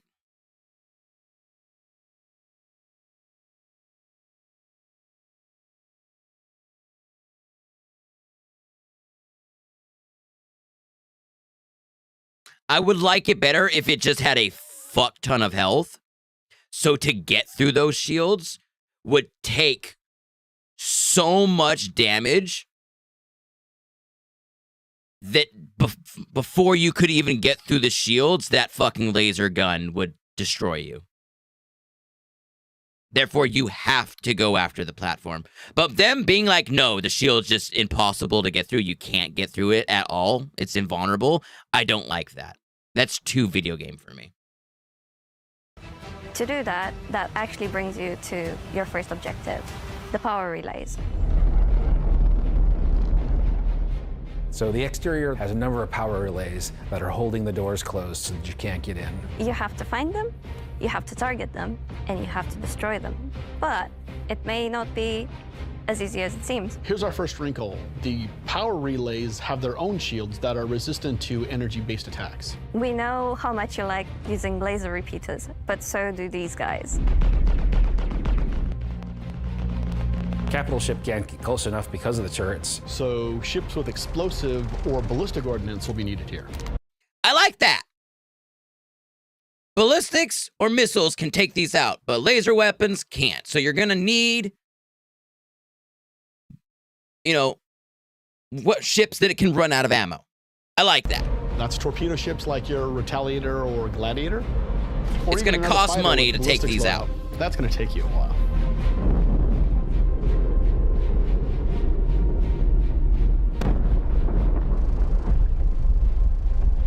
Once the power relays have been taken down, the station opens up. And this is where things get really cool. Now it's time for you to fly your ship inside the station.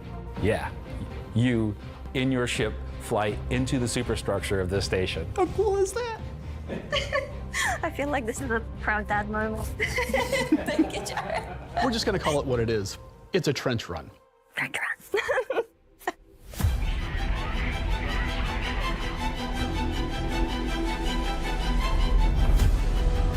This is dope. So as you enter the structure, I'm not gonna lie, you'll see cooling units along the sides that you'll need to take out.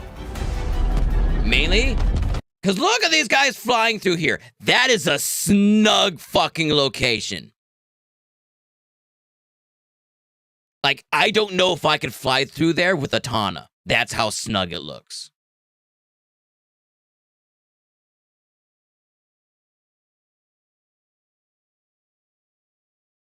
Star Wars IP theft? Those bastards! Take him to jail! There's 3 arms to the station that have these trenches. You'll fly into one, and then there'll be a core in the center, and then you'll move out another trench. You're either gonna do it multiple times, or you need to bring friends. At this point, the core is still protected, so these are essentially strafing runs. Yeah, I don't think a ton's gonna fit. Unless if I fly it like sideways. Like, I mean, like I turn, not like not pitch, but like yaw. And I'm like in a horizontal mode. There are objects to avoid. You're going to have to be able to dodge. You're going to have to move quickly. You need an agile ship. Because the shield generator that you're targeting is emitting lots of distortion damage. I also like that.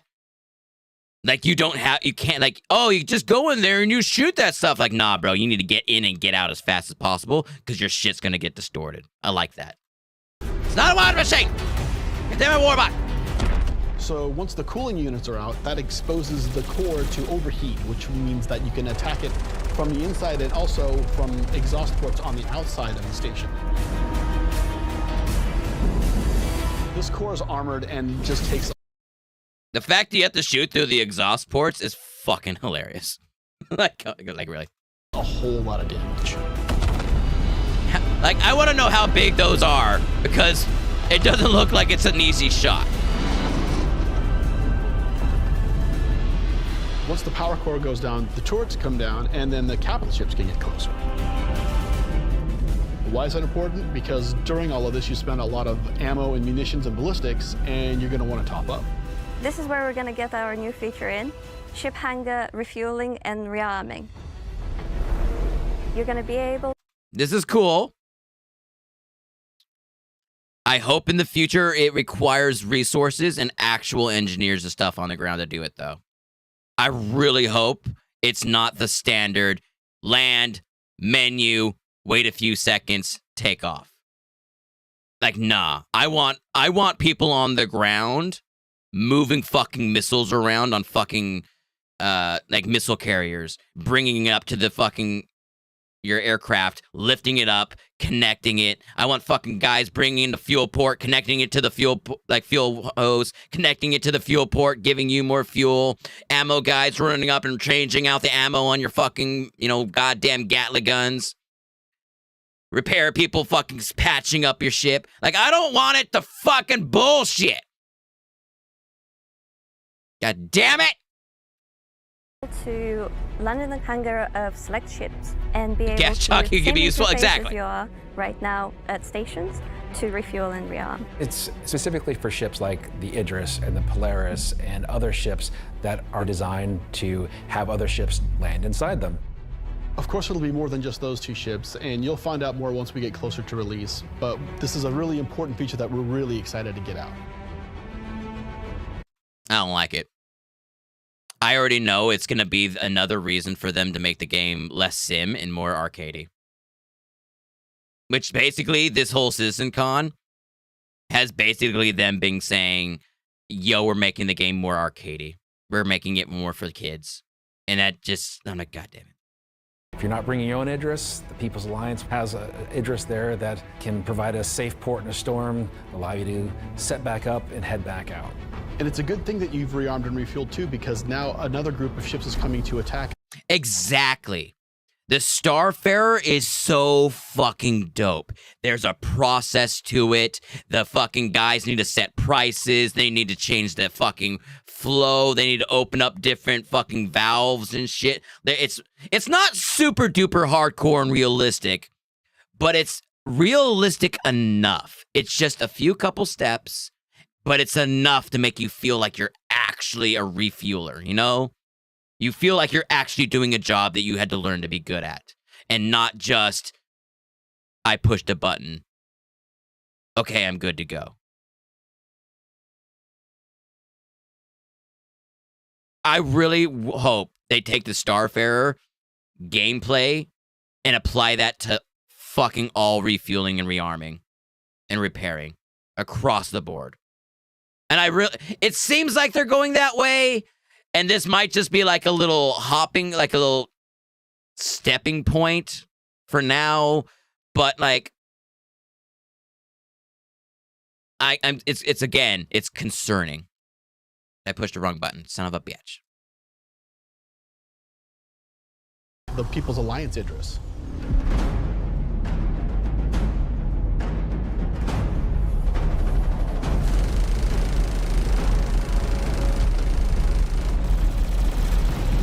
So while the fighters are protecting the Idris, what's happening at the Hey, Ryder, how you doing? Well, that's where the dropships come in.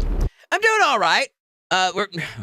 We're trying to get through this video, but I keep pausing it and ranting and so on and so forth. I was only going to stream for 4 hours, but we're at 6.5 hours, and we're almost done with the video. And after this video's done, I'm pretty much going to be like, all right, cool. Who we going to raid? And then we're going to just fucking end it. Now you've got to take a fire team in. Oh, alerts are paused right now because everybody's making onslaught goddamn noise. FPS enemies that belong to this unknown faction, and you've got to open a hangar door which will allow you to release captives from the station.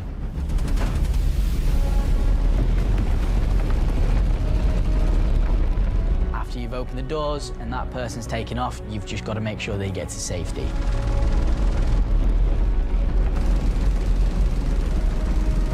So at this point, all of this sounds pretty simple, but there's an additional complication. So up until this point. So, my understanding so far is that people are going to get medium ships with a fuck ton of ballistics and some torps, and capital ships are not going to be needed for this mission at all. Because the only reason so far they said to bring your capital ship is to rearm and repair. You know people are going to find the meta way of going through this, and you're not going to need a capital ship. At which point makes those whole, ooh, look out for these deadly lasers that could take out your capital ships, mean nothing. Because you don't need the capital ships.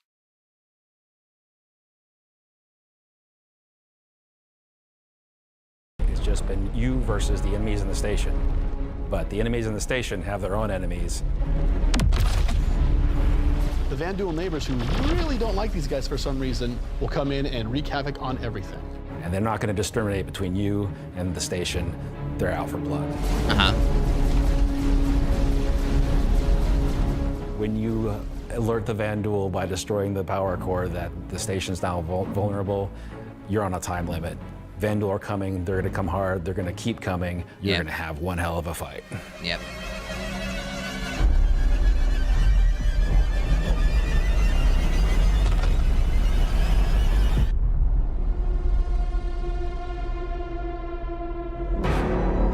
Oh my god, it's a kingship! You know that's only going to come once your timer runs out, right? It's going to start a timer. There's going to be waves and waves of Vanduul being like, yo, you need to get the fuck out. And then when the timer runs up, if you haven't left yet, the kingship shows up. Which means if you get there, you get the job done, and then you pull out, you won't need a capital ship. It's a Mauler frigate, not the kingship. Sorry. Yeah. I apologize. I didn't mean to offend the Vanduul. It's the Mauler frigate. 100%. It's not the kingship. The kingship's massive, right? Yeah. So it might be soloable. Exactly. Tactical strike. Don't worry, they'll make it instance, and then you definitely can do it. So invested in this. So throughout 2025, we created a variety of content. Some of it was very focused on FPS combat. So personally, driving a more vehicle-based experience was very important to me. This is a defining statement that I want to do in 2026. We're a spaceship game. There are prized possessions. To the objects we fall in love with, This is the content we want to create, which creates scenarios and roles for you to use those spaceships. We won't get to all roles initially, but we should see this as a landmark. You might be able to fit your Herald. I'm thinking about the trench run part. It should work? Possibly. Position where we can see a gameplay space which incentivizes the use of different ships and scenarios to clear objectives and complete missions in a variety of roles. And in the future, we can use this to expand on. So I hope you're all just as excited as I am for tactical strike groups. They're gonna be fantastic.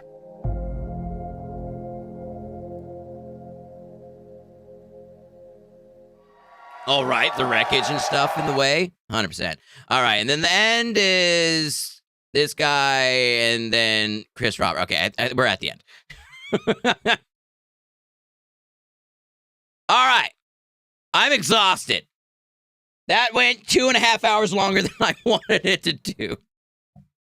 I'm excited for that new mission, though. The trench run and all that shit looks like a lot of fun. Fighting Vanduul sounds like a lot of fun. The new binoculars is dope. Fucking, Genesis system is great. I'm excited about Nyx and all that crap. They did say one thing that kind of bothered me is that they're going to connect Nyx to Stanton. So you can just go from Stanton straight to Nyx, which you're not originally supposed to be able to do, but they're going to do it for convenience sake. I really hope that's a temporary thing. And it's not a permanent change, because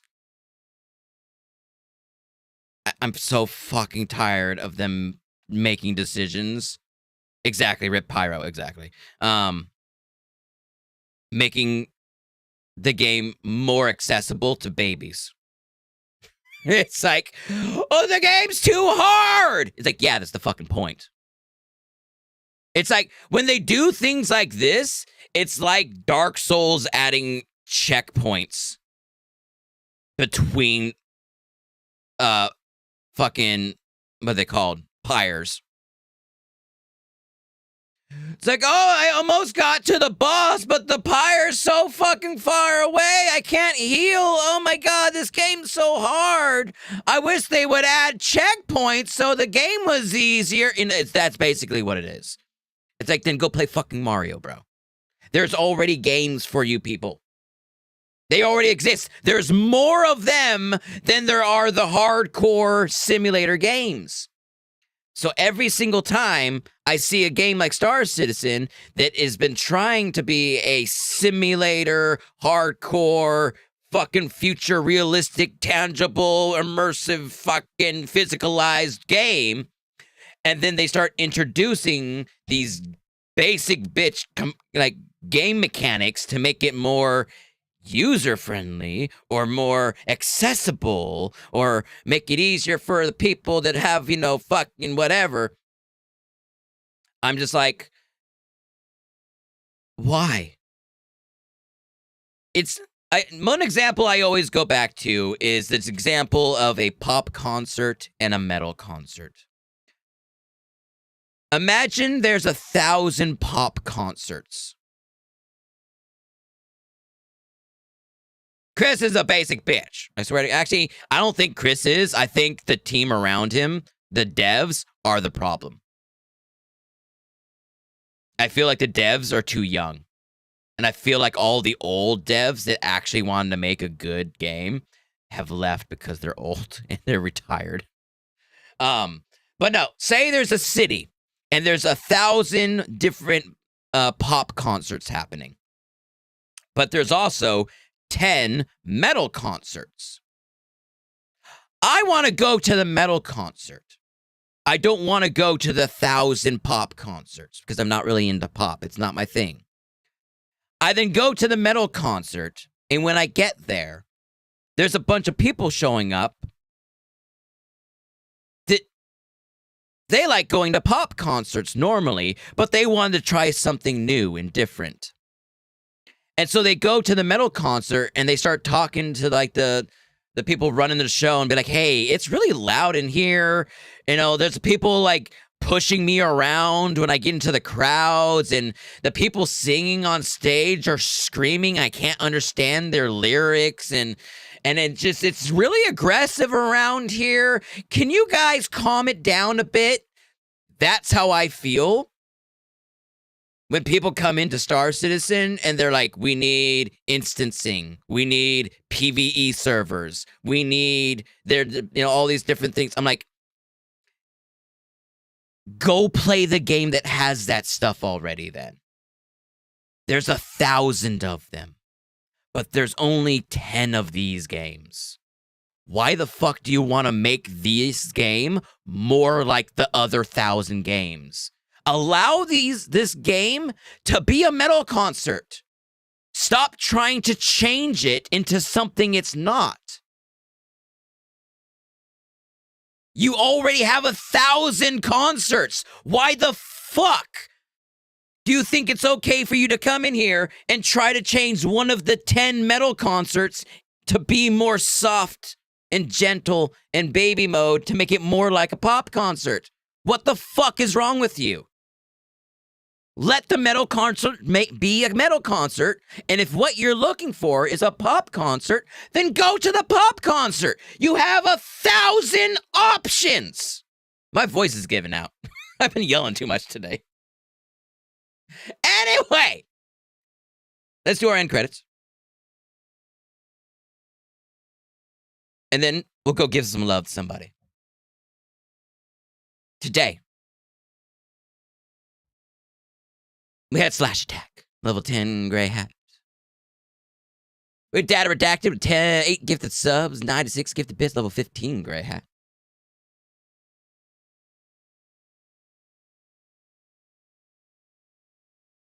Dr. Red, 200 gifted bits, level 8 gray hat. Major Angry, a level 10 gray hat. Hell yeah.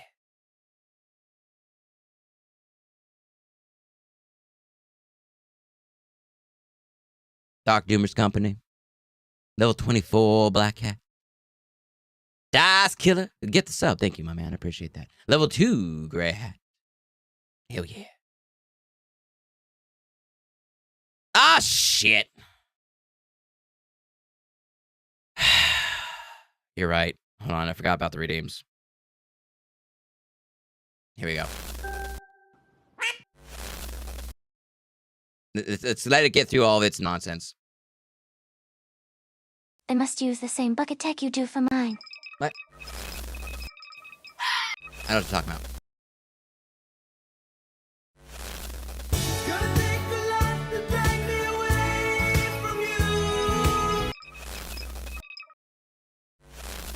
What are you waiting for? God damn it. Come, visit Orison, the city in the clouds. I just wanna go and rest my voice. It's all fucking fucked. I need water.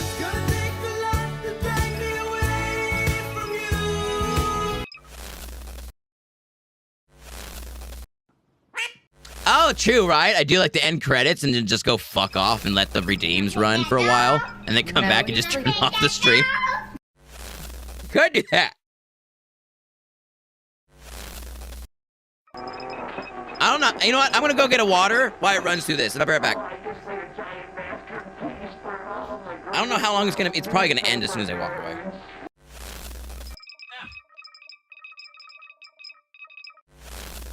What are you waiting for? Come, visit Orison, the city in the clouds.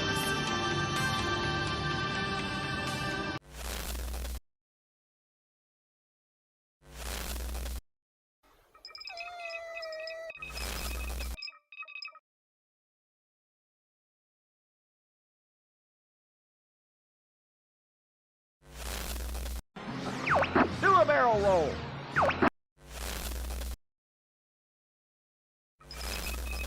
Goddamn kids!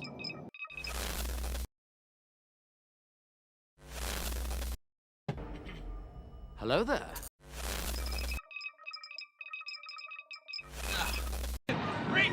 Fuck, really? It's not done yet? Jesus.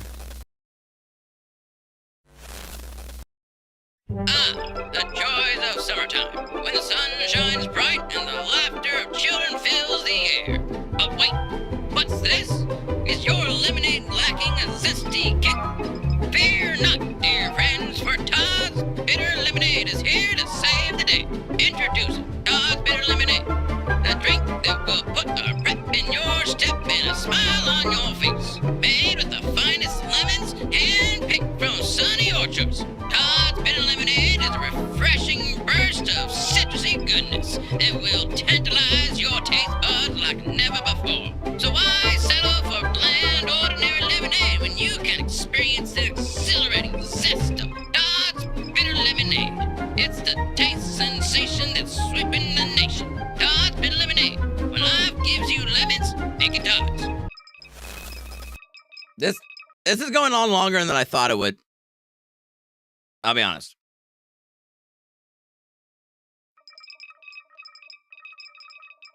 Was that it? I don't think it was. I think something got lost. I'm fine with that, though.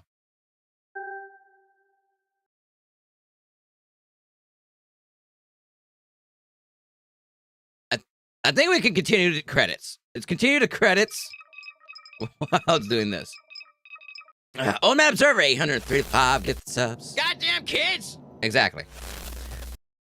3,511 gifted bits. Level 23. Thank you, man. Big supporter. Alan, 5 gifted subs. Appreciate you, my man. Hazrael, 5 gifted sub. 300 gifted bits. Level 13.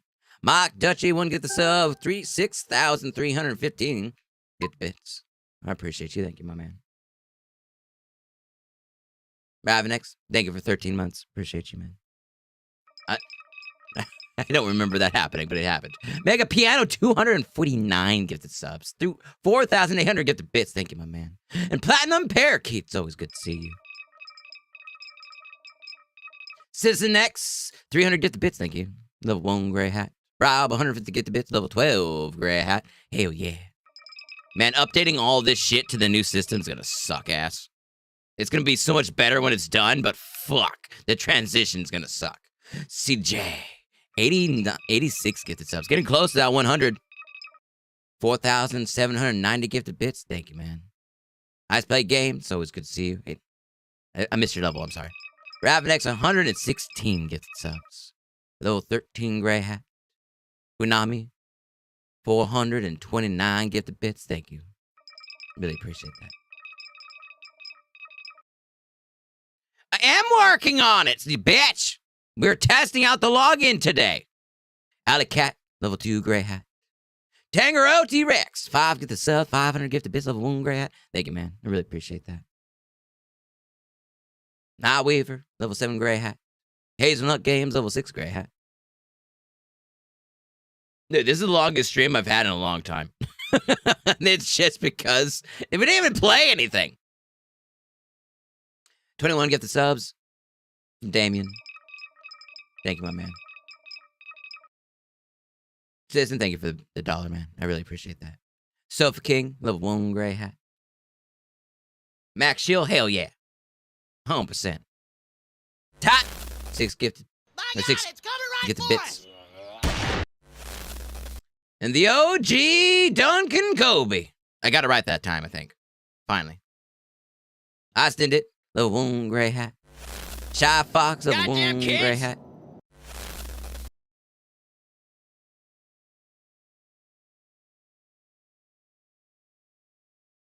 Gem Pasta, level 1 gray hat. 200 gifted bits. Commander in the Jeep, 2 gifted subs. Level 24 black hat. Hell yeah.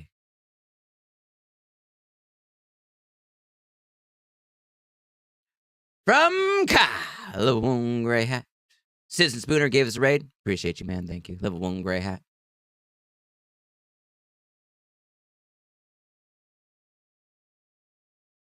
No, you know, I just should get rid of all redeems. How about that? Nicholas, level 1 gray hat. Harry Loft, level 1 gray hat as well. Welcome in, welcome in.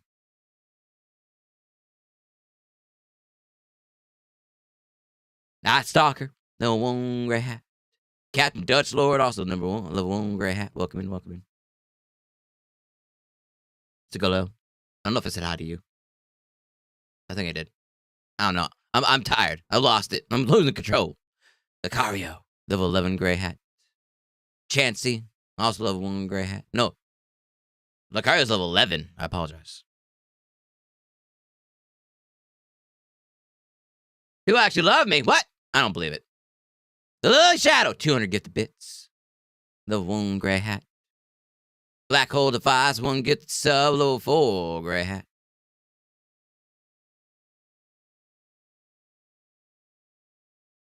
Shy Foxy. Wasn't there a Shy Foxy earlier, a different name? Oh, anyway. And Knots! It's good to see you, Knots. Greg Sim, level 23 black hat. I think it's for a first year. Fucking dope. Midfield Marauder, level 2 gray hat. Bite Size Hobbit, 7 gifted subs. Thank you, dear. Level 1 gray hat. And stop trying to flirt with me! It's really, really uncomfortable! And Sonic Zo. Son Zo. It's good to see you, man. Texaboo. Level 2 gray hat. CS Digital. Level 6 gray hat. Play the Day Walker, level 1 gray hat.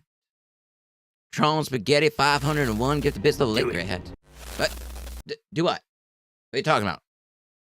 I don't know what you're talking about. Zerky, 31 gifted subs. 1,510 gifted bits, level 10 black hat. Hell yeah. And black. Slash. Level 10 gray hat. It's good to see you, my man. I feel like I missed a lot of people today. I apologize. Steven, level 1 gray hat. Sal, for real, y'all. Also level 1. Good to see you. Hold on, it's going to have a drop.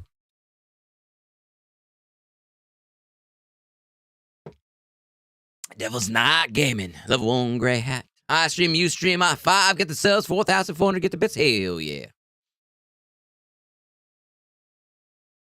Hard Bot the Progen. Level 1 gray hat. Big Snake Face, level 7 gray hat. There's a fuck ton of people here today. Jesus. And Juan, level 1 gray hat. And Wux, 500 get the bits, level 1 gray hat. Good to see you guys.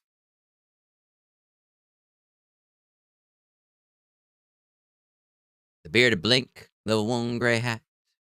Cypher IO, 100 get the bits, level 4 gray hat. Who's flirting? I know what you're talking about. Not me. That's for damn sure. You also got rated by Joshy Washy. Level 3 gray hat. Thank you, man. I appreciate that. Hope you're doing well. Hunter X, level 1 gray hat. Hell yeah. Dude, there's so many fucking people here today. Jesus. To Let Him Go. Level 2 gray hat. Soul Off-Road. Level 2 gray hat.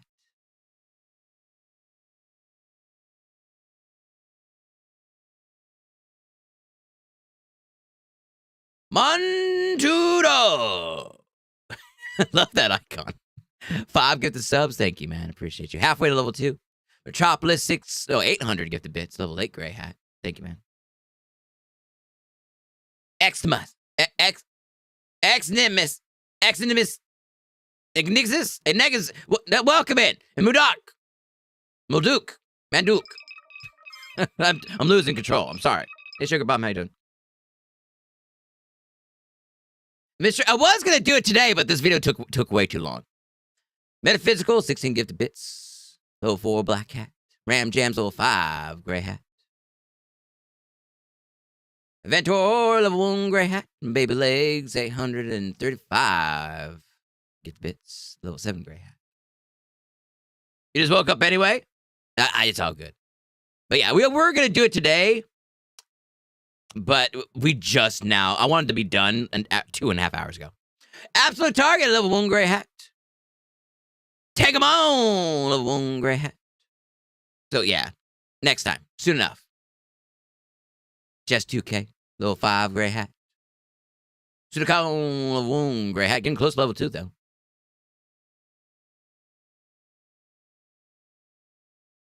Say today because it is in the credits. I'm sorry if I woke you up. I apologize. Mr. Derp. Fucking fuck Pikachu. Level 1. And Real Faded Tater. It's always good to see you, my man. Bio Nukes, level 1, Gray Hat. Ball Bounces 2, Gifted Subs, level 6, Gray Hat.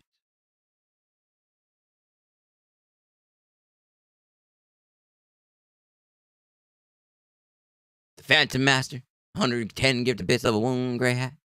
Segolio, level 3, Gray Hat. What's with all this Pokemon? Fucking Pokemon everywhere. Warbuck. 8 Gifted Subs, level 5, Gray Hat. The Rodder, level 2, Gray Hat.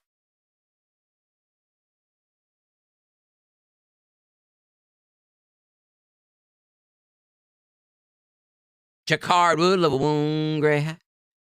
Soul Stealer, level 5, Gray Hat. We gotta be getting close to the end, right? Oh, is there a new game? Really? I didn't know that. And Sugar Bomb, level 1, Gray Hat. Entire Hell Ball, level 1, Gray Hat.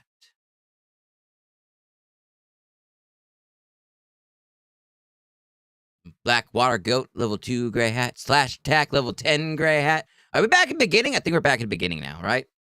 How are you level 1? Shit got fucked up. That's why I'm working on the new system. I know. Okay, we're back at the beginning now. Okay, thank God. I'll fix it! Hold on.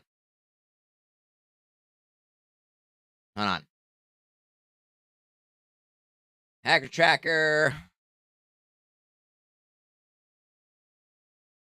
I just now realized your name's not Sugar Bomb like I've been calling you. It's Sagger Bomb. Why did no one ever correct me? Whatever. Your name's Sugar Bomb. Get fucked. I just now noticed I'm not very good at reading, and no one ever said anything about it. So I'm like, all right, cool. I got it right. Cool. Go me. I'm not the first. Okay, that makes me feel better, I think. Anyway.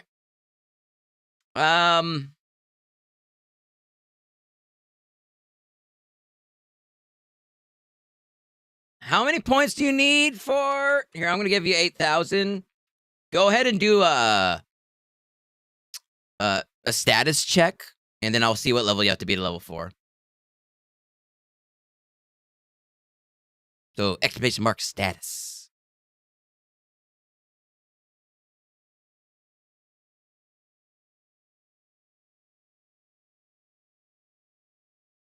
Now you need 13, okay. So I'm going to give you 14. All right, you should be level 4 again. It's not going to matter. Once I finish the new hacker system in a couple years, or however long it takes me, everything is going to be reset. Everyone's going to go back to 0. But that's because the whole new game, it works a whole new different way. It can't really translate things over without it breaking, like, how the game is supposed to work. So that's why when the new game comes out, I'm just going to fucking nuke and pave everybody's stuff. Anyway, everybody, I'm tired. Thank you all for being here. Who are we going to give some love to? Let's see. Red Fox, we could. Let's see who's live, though. I try to keep it fair. Let's see.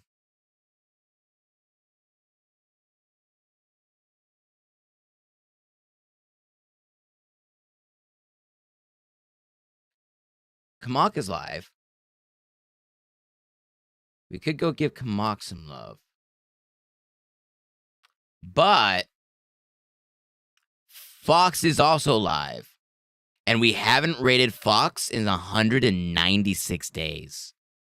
Kamak we rated 82 days ago. So it's been a long time for Kamak as well. But we haven't give Fox love in fucking forever. So let's go give Fox some love.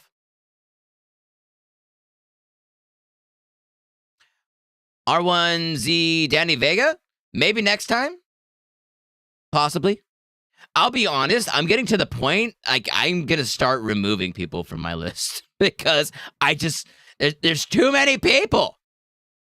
And so I'm trying not to add any new people right now. Quite yet.